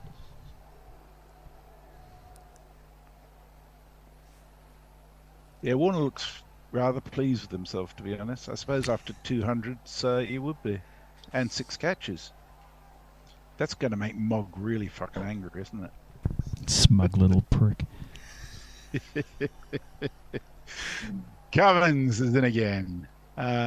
Pitched up nicely on the off stump. Nidamanuru just comes forward and defends out into the covers. Normally Mogg would be furiously writing a tweet now, right? But now he can just just send it straight back out into the feed without having to have it filtered by us. What a privilege. Well, he's also channeling the bear as he does it, which is rather neat. I'm not sure which of them hates Warner more, but it's they're right up there. Who's flattered by that comparison? Choose for yourself. It again. This one's shorter. Whizzes past his nose as he leans back. No run as it goes through to the keeper. That's one over the shoulder for the over. Although, seeing as it's the penultimate ball of the over, it doesn't really make any difference. You can do another one if you likes. Cummins now has 1 for 14, coming up to the last ball of his 4th over. Yeah, and still all pace in basically the end of the 15 over mark.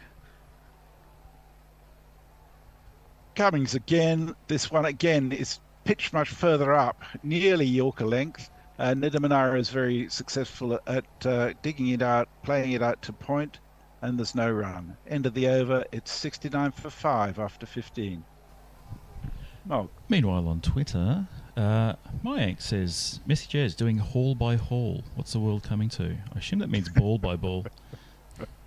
Unless you're doing halls, I'm not looking at your screen. Well, the H and the B are pretty close on the keyboard.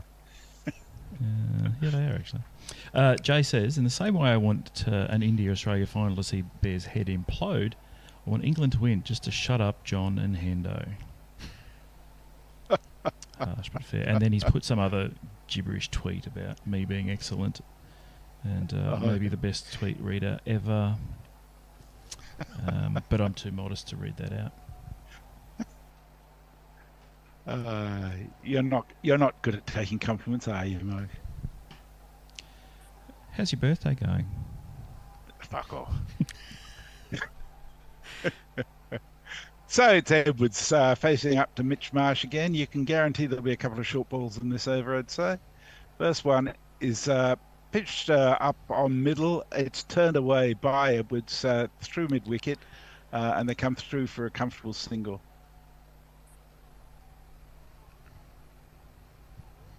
The Australian fielders are all looking very chirpy and pleased with themselves. They are. They're very lively, aren't they? Yeah.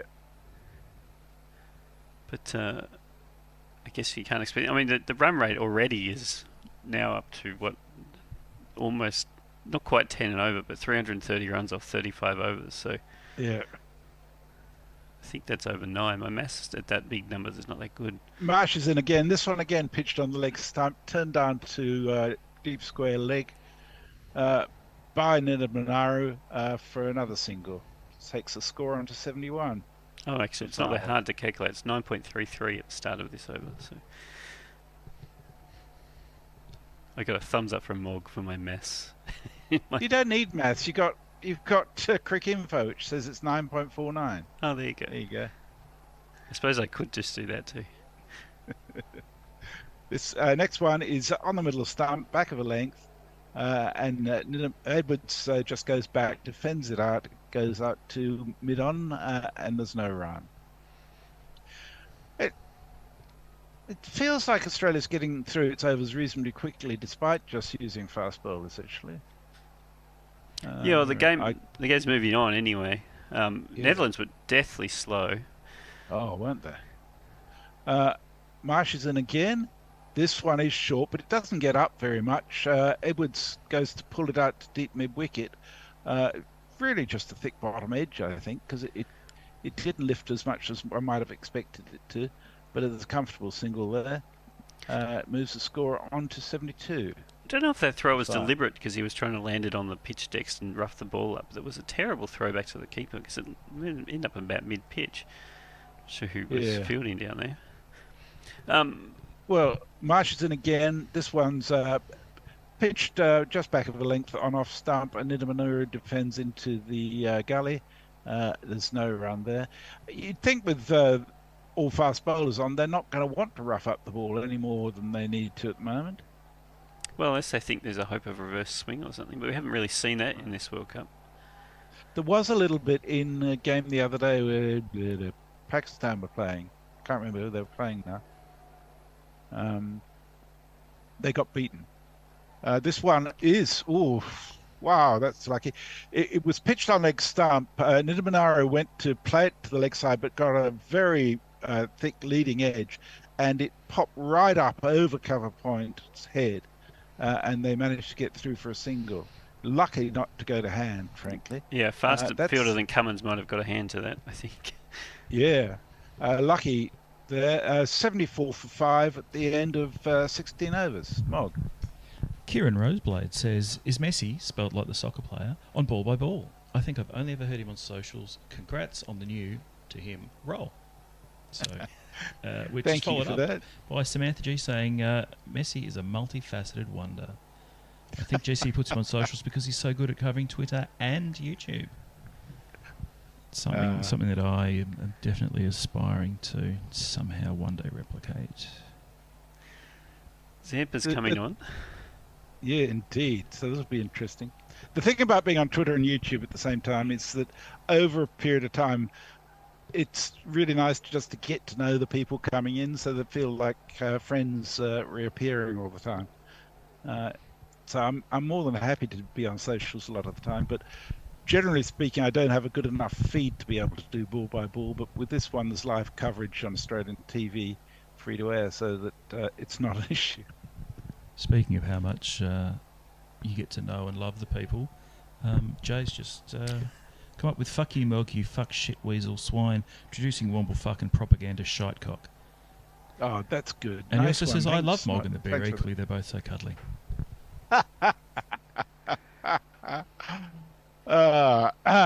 So Zampa's first ball's just outside the off stump. Edwards just goes back, nettles it down into the was it gully cover maybe, and there was no run. Zampa in his cool glasses, he thinks, and coming in again for the second ball of the over. This one is well pitched up just outside the off stump, didn't seem to turn at all, and played out into the covers for a single.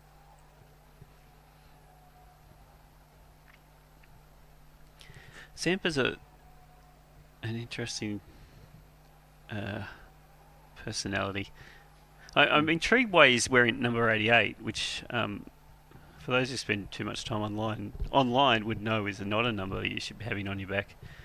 And then I looked up and I said, Zampa, why 88? And it says, I never really had a reason. I guess this was just a good reason to keep me more motivated. So, Adam, if you ever listen to this, stop it. Change your number. He's in again. This one, Nidamanuru comes forward outside the off stump and paddles it down to long leg. for a comfortable single. That was actually without any serious risk, unless he played it onto his stumps, because it was well outside the off stump when he hit it. And done obviously with some forethought by him. So it brings Edwards on to strike. Zampa throws this up with a good bit of air, I'm pleased to say. And Edwards just comes forwards, taps it out towards mid-on, and they trundle through for a single. See, I'd like to see a short mid-wicket in here too. Oh, there is. Yeah. It's not short enough. Googly that one. He played it quite well, Edwards. I think he picked it off out of the hand. And Zampa's in again. This one turns a tad to the off, but Nidamanara is comfortable playing it down to a backward square leg, again for a single. I mean, yeah, we're just giving up a single every ball from Zampa to players who would work him around. It seems very strange that Australia wouldn't bring the field in and attack. Take advantage of the fact there is actually a bit of turn there for Zampa. Last ball of the over. This one doesn't seem to turn. It's just outside off stump. Goes straight on. Edwards just plops it down towards the gully, and there's no run. End of the over at 78 for 5 after 17 overs. And I think we're due a change, are we not? We are due a change. We can. Who's going in? Yep, I'm Christian's back. Leah's going to come in. I'm going to drop off. Thanks. Thank you.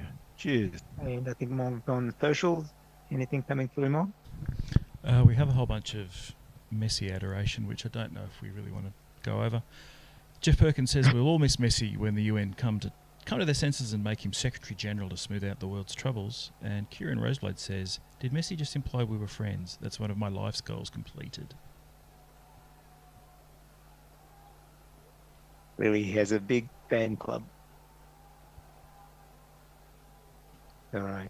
Martian again to Nidaminaru, and he's banked that over mid-wicket, and he's picked up 4 really powerful shot. Well batted.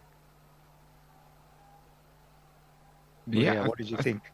Yeah, I think that was a bit too short. I think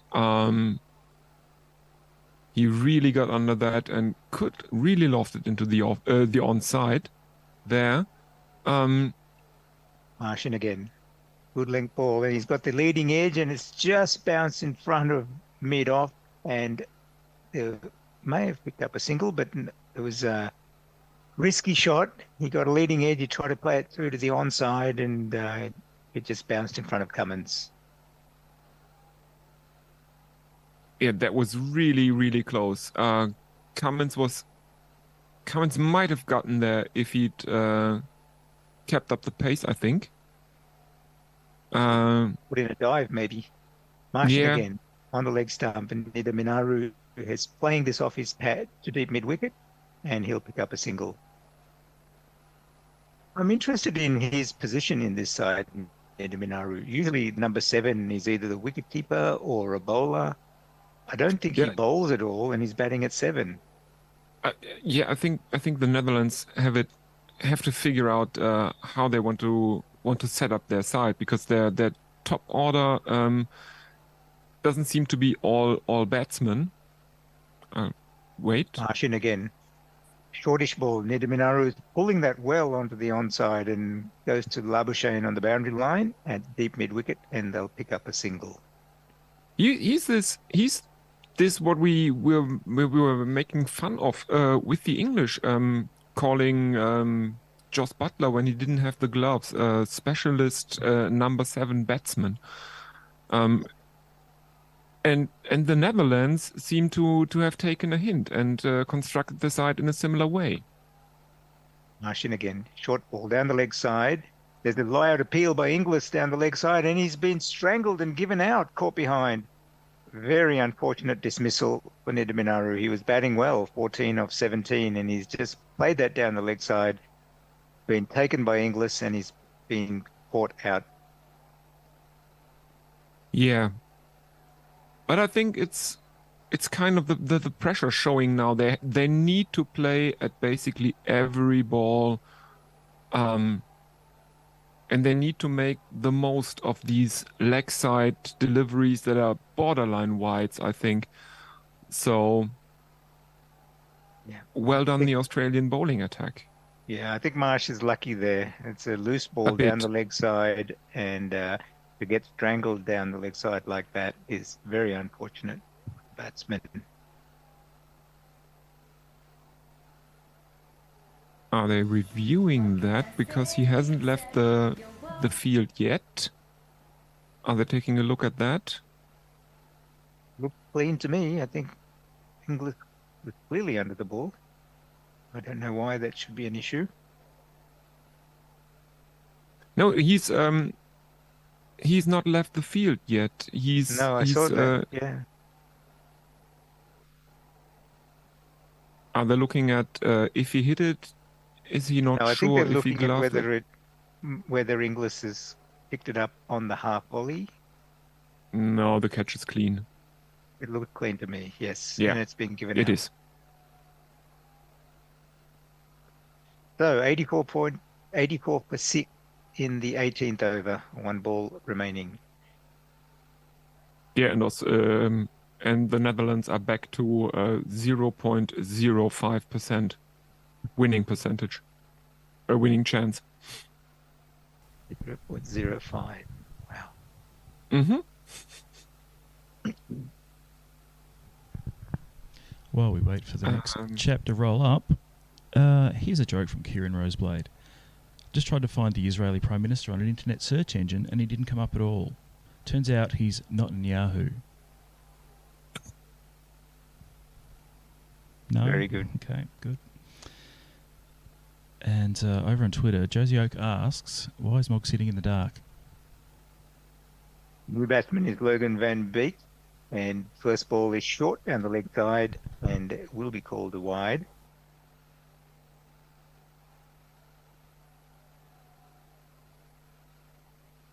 Why is Mog sitting in the dark? Can you answer that question? Oh, I'm not sitting in the dark. Oh, okay. The studio's very well lit. The studio's very well lit. Mog just isn't sitting on camera. He's smarter than all of us. All right, Martian again, shortish ball on the off stump, and Van Beek plays it down to the offside. There's no run. End of the 18th over. It's 85 for 6. I'm actually a very well-known figure in Melbourne, so I can't allow my face to be on camera in case it ruins my other gigs. I like Tism. Thank you for outing me. Yes, and my name was Jock Strap in that band.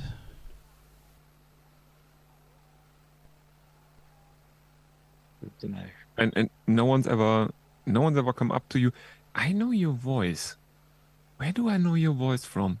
Never happened? You'd be surprised how many times it hasn't happened.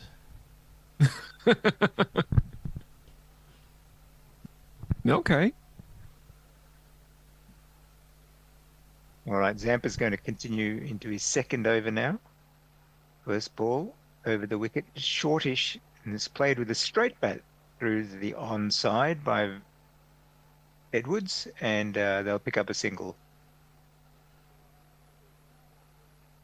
He moves on to 9, and Van Beek will now face his first ball from Zampa.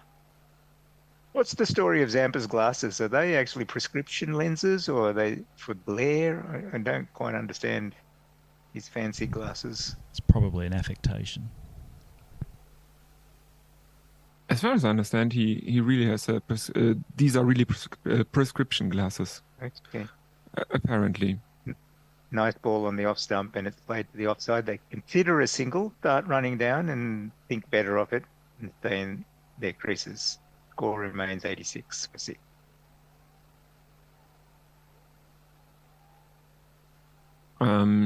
Apparently, the reason for wearing glasses is. Oh, hang on! There's a wicket straight away. There's a short ball outside the off stump, and the batsman's tried to cut it. Van Beek, he's edged it through to Inglis, and he's been caught behind. Score dropped further for the Dutch team, 86 for 7 in the 19th over. It's a shortish Yeah. ball, and I guess it's the speed that's beaten him, and he's at the top edge, and it's caught by Inglis. Leia.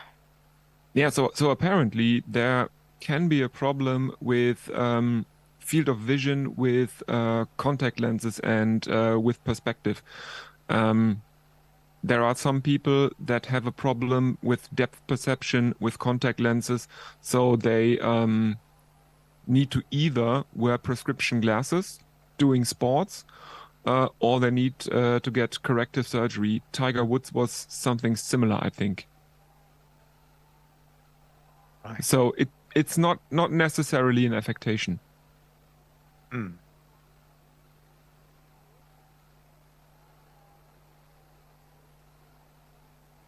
Anything through on socials, Mog, while we're waiting for the new batsman? I was actually just typing a message myself. Okay. Mayank says Nimanuru is an off-spinner all-rounder according to Cricinfo, except he's only ever bowled 1 over in ODIs, 2 in List A, and 12 overs in domestic T20 cricket. So he's overqualified. Very effective then. Roloff van der Merwe comes in at number 9, 86 for 7. Zampa in again. Good length ball, and it's gone through, and he's given out LBW, I think. That ball was the wrong one. It's pitched outside off stump and come back in, and it's taken him on the stumps, and Michael Goff has given him out. Roloff van der Merwe is going to challenge this with 9 seconds left on the DRS timer. That was a great ball by Zampa to get first up. Leah. Yes. I mean, Zampa is doing a lot to raise my perception of him during this World Cup, I have to say. Before this World Cup, I would have said his only claim to a place in this team was his Instagram feed. But he's been bowling pretty well here. And as we see the replay, and I do not think that there is bat involved in that. No, there is no bat, and it hits him on the pad. I think he's going to be dead here. Absolutely. Yep. So the ball going on to hit middle and leg, halfway up. Good decision by Michael Goff. And Zampa now has the good figures of 2 for 5 in his second And over. he's on a hat-trick. And he's on a hat-trick. That would top off an excellent night for the Australians if they're able to pick up a hat-trick as well today. Oh, that would be real icing on the cake, I think.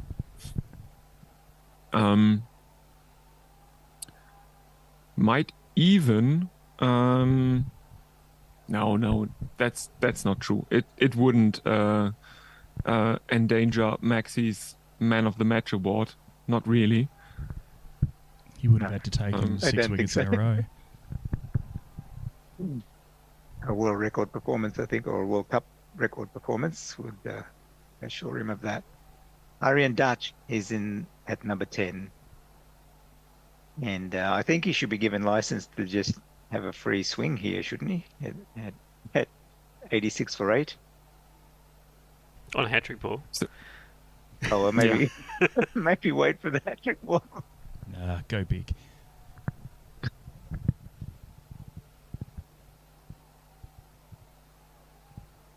A good take by Inglis as well, actually, when you think about that. Yes. I almost did the bishop there. Not realizing it was a replay. I was almost convinced Zampa had his hat trick. Right. Let's see how much pressure Cummins puts on the batsman on this hat trick ball. He's bowling to a number 10. Lots of discussion about fielding placements.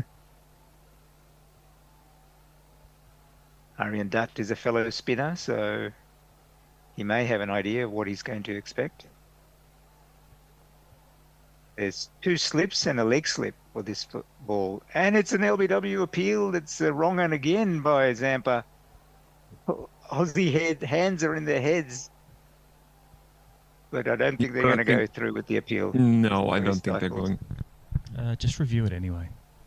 Oh, it's no, actually maybe a big not. inside edge, I think. Yes. I think it was a leg break. And Neck ball is again played by the batsman to mid-on. There's no run. Cummins had retained the 2 slips and the leg slip for the last ball of that over. Score remains 86 for 8. Mog. Over on YouTube, we have whoever this big brain 61 person is saying, "Hi Mog, wave, wave, wave." Then there's some stuff about how excellent Jeff Perkins's jingles are, which is true. They're much better than mine. Jay's accusing me of being the Prince of Lies over on Twitter, which is not true. I'm more of a duke. And he says that Zampa's affecting to be a 1950s FBI agent. Yes. Looks a bit like that. Marsh is coming in now for the beginning of the 20th over. Short ball outside the off stump, and the batsman swings and not able to lay bat on ball. It goes through to Inglis. No run. yeah, I think that's a sign that the Netherlands batsman will now swing at everything and try to put on some kind of score here. Maybe, if only, to save their space in the table. Again, good length ball on off stump, and the batsman plays it back to the bowler, and there's no run. Because actually their net run rate isn't that terrible. It's minus 0.7 something. 0.79. And as long as they can keep it somewhere around there, they will again. still be... Short ball outside the off stump, and Edward is pulling that to deep mid wicket. He'll pick up a single where Smith fields it, and there's one further run, 87 for 8.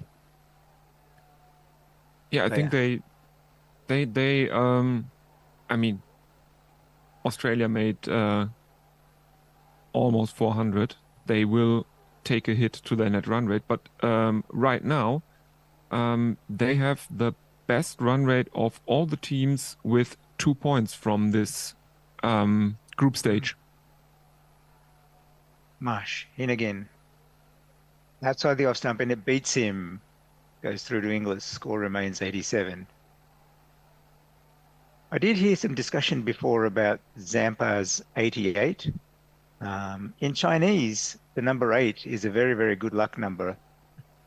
So if you have 2 8s, it's double the luck. So yeah, but in German, it's white supremacist code for the 8th letter of the Latin alphabet, and that stands for Heil Hitler. Ah, right. Okay. Thank you. Next ball's a good length ball by Marsh on off stump, and it's played nicely by the batsman to mid wicket, and there's no run. Yeah, it's just that online they really use these codes. There's the 14 for a quote from a American white supremacist, and then it's combined with the 88. So it's 1488. That's a white supremacist dog whistle. Marsh in again, shortish ball, and it's tried to be hooked by the batsman. He does not lay bat on ball, and it goes through to Inglis. No run. Yes, and I think he's lucky there that he doesn't glove it behind to Inglis here. Very lucky. He comes really close with the gloves to that one. Yes. So it's clear here that Cummins is taking the opportunity, given the match situation, to rest his premier bowlers and giving bowlers like Mitch Marsh an opportunity to roll their arm over and rest Hazelwood, rest Dark, rest himself. All bigger games coming up. Yes. We have. Yes, Australia has to face New Zealand next. That would be a much sterner examination, I think. Yes, yes. The broadcaster has once again gone to an ad break before the over was over. Next over, Zampa's bowling. A strong appeal for LBW. The batsmen try to play a reverse sweep, and the fielding team is now congregating to see whether they should challenge that, and they are. But the umpire said not out, and Cummins has gone for the review here. I think they have two reviews remaining, the Australians, so why not? Yes, exactly. And I think the only thing that saves him here is a big inside edge. Let's see. Could have got the gloves, maybe. Maybe yeah, I think it's hit the glove. Exactly, yes, it did.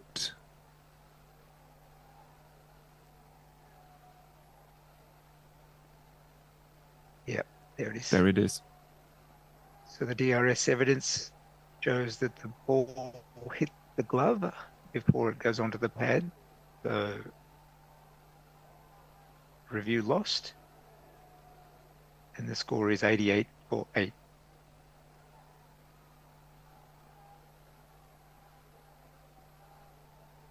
I mean, Zampa has been bowling very well, very economically so far. Yes, he's in again. And it's a good length ball outside off stump, and Dutt tries to swing it onto the onside and just manages to get an inside edge, which cannons into his pads, and there's no run. Dangerous number of 8s on screen currently. Yes, there One is. of the batsmen, Zampa, and 88 for 8 to score. Just loaded it up. Zampa in again. Oh, damn. It's a good length ball outside off stump, and Dutt is driving that through the offside. It goes to long off, who runs around to his left and picks up, and they'll pick up a single. We are safe now. It's 89 for 8. Crisis over.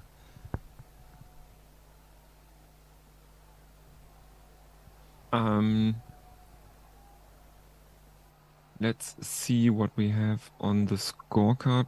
Zampa in again. A good length ball on leg stump, and the batsman swings it to the onside. It goes to Maxwell at deep mid wicket. One bounce to him, and they'll pick up a single. 90 for 8. I mean, I'm a bit shocked that he hasn't brought on Maxi to bowl yet. Give him some overs to find his rhythm. Zampa in again. Oh, that's a great ball. Wrongen on off jump, which comes back and hits the batsman straight in front. He looks like he's walking off, or is he going to challenge this? Yes, no, he's going straight off. That was too good for Dutt. It just deceived him. It pitched outside off stump and darted back in quite sharply, actually. Very good Wrongen. Or reduces to 90 for 9. Michael Goff had no hesitation in putting his finger up there.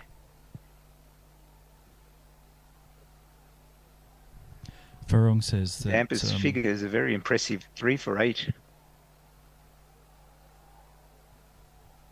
Yes, go on, Mark.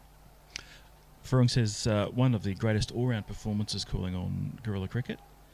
Leah has scored plenty of runs and taken plenty of wickets for Australia. Outstanding effort. So it's your fault. Thank you.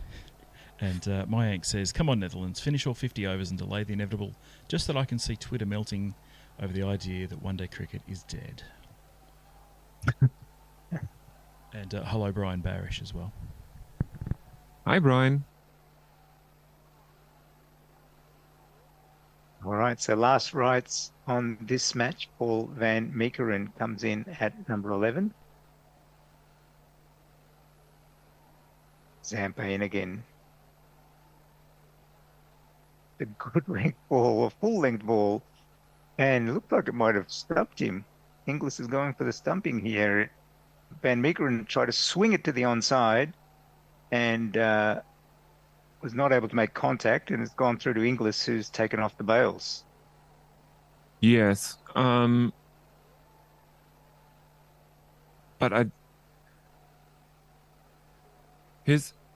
in the end, his foot is behind the line. I don't think he lifted it. That's a bit optimistic from Australia, I think. Let's see. I think we have to wait for the forensic evidence on this. Yeah. While we see Josh Inglis being very excited.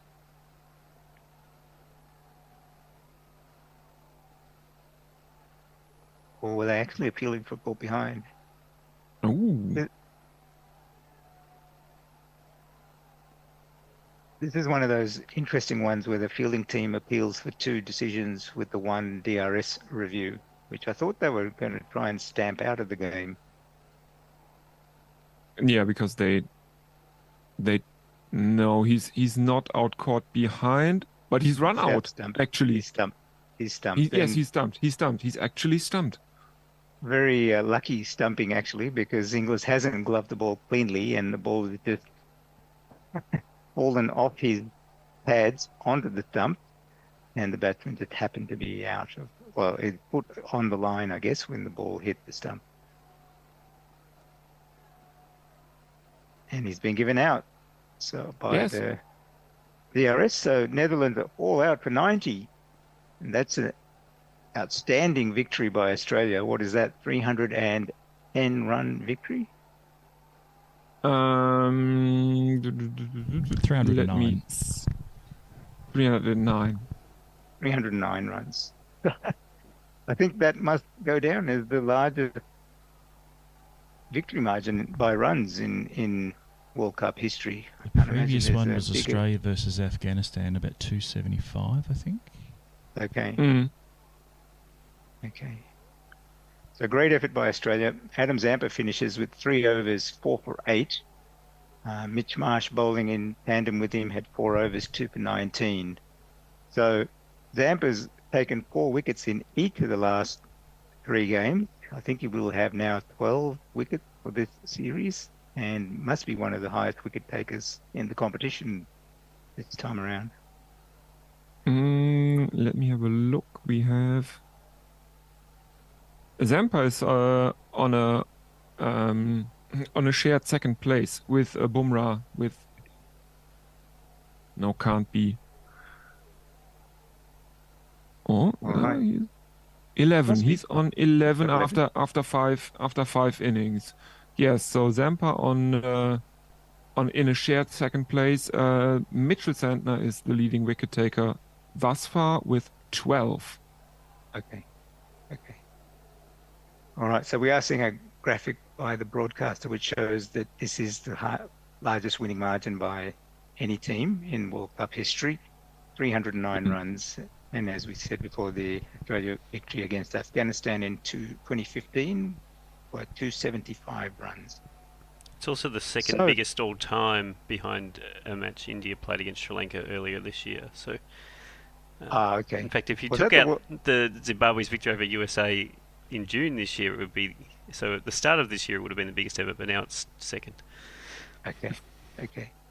All right, so running through the card, I'll just pick on the highlights. Australia batted first, and off their 50 overs, they scored 399 for 8, which didn't seem possible at one point. They were 290 for 6 when Cameron Green was run out in the 42nd over, and in the last 7 overs, they've added well over 100 runs, which is extraordinary. The highlight for their innings was Dave Warner's 104 off 93 balls, and Glenn Maxwell 106 off 44 balls.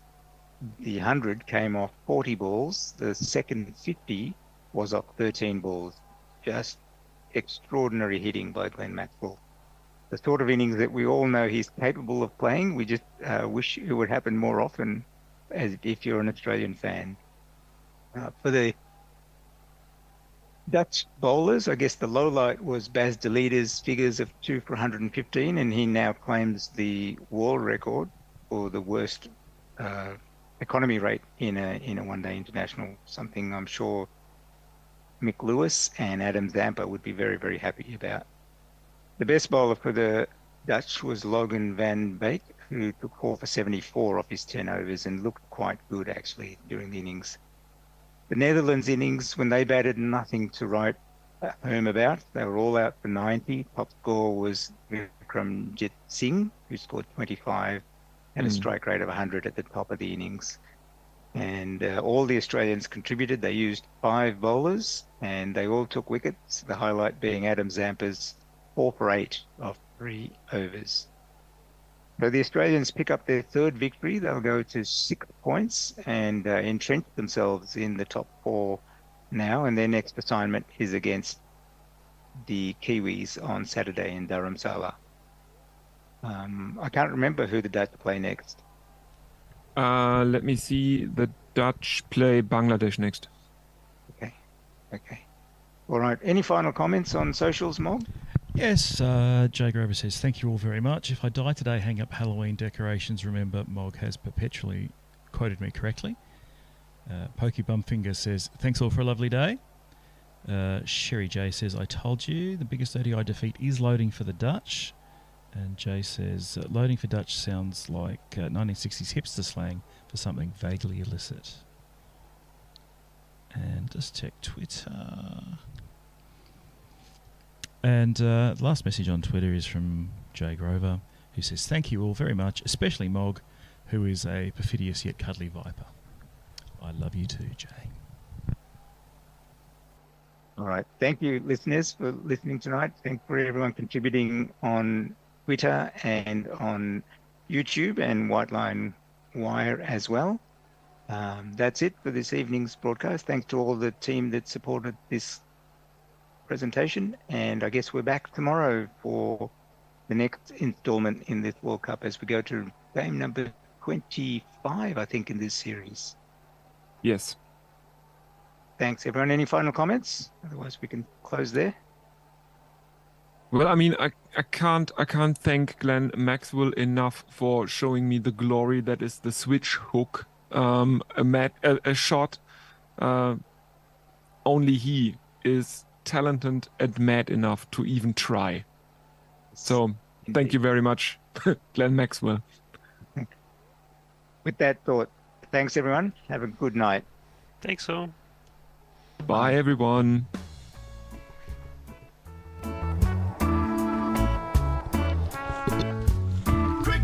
Cricket all the way. We got it deep in our DNA. So when they start to play and you want to know and you can't find the call on the radio, go the White Line Wireless. White Line Wireless. White Line Wireless. White Line Wireless. Just one click to hear it all. Boba, bloody bow. The vein of every true blue fan is the Badex cricketer anchorman. It's the same old words in the same old voice. Long past time there was another choice, like the White Line Wireless. White Line Wireless. White Line Wireless. White Line Wireless. From the box of dreams you're gonna hear the call. Boba, bloody bow.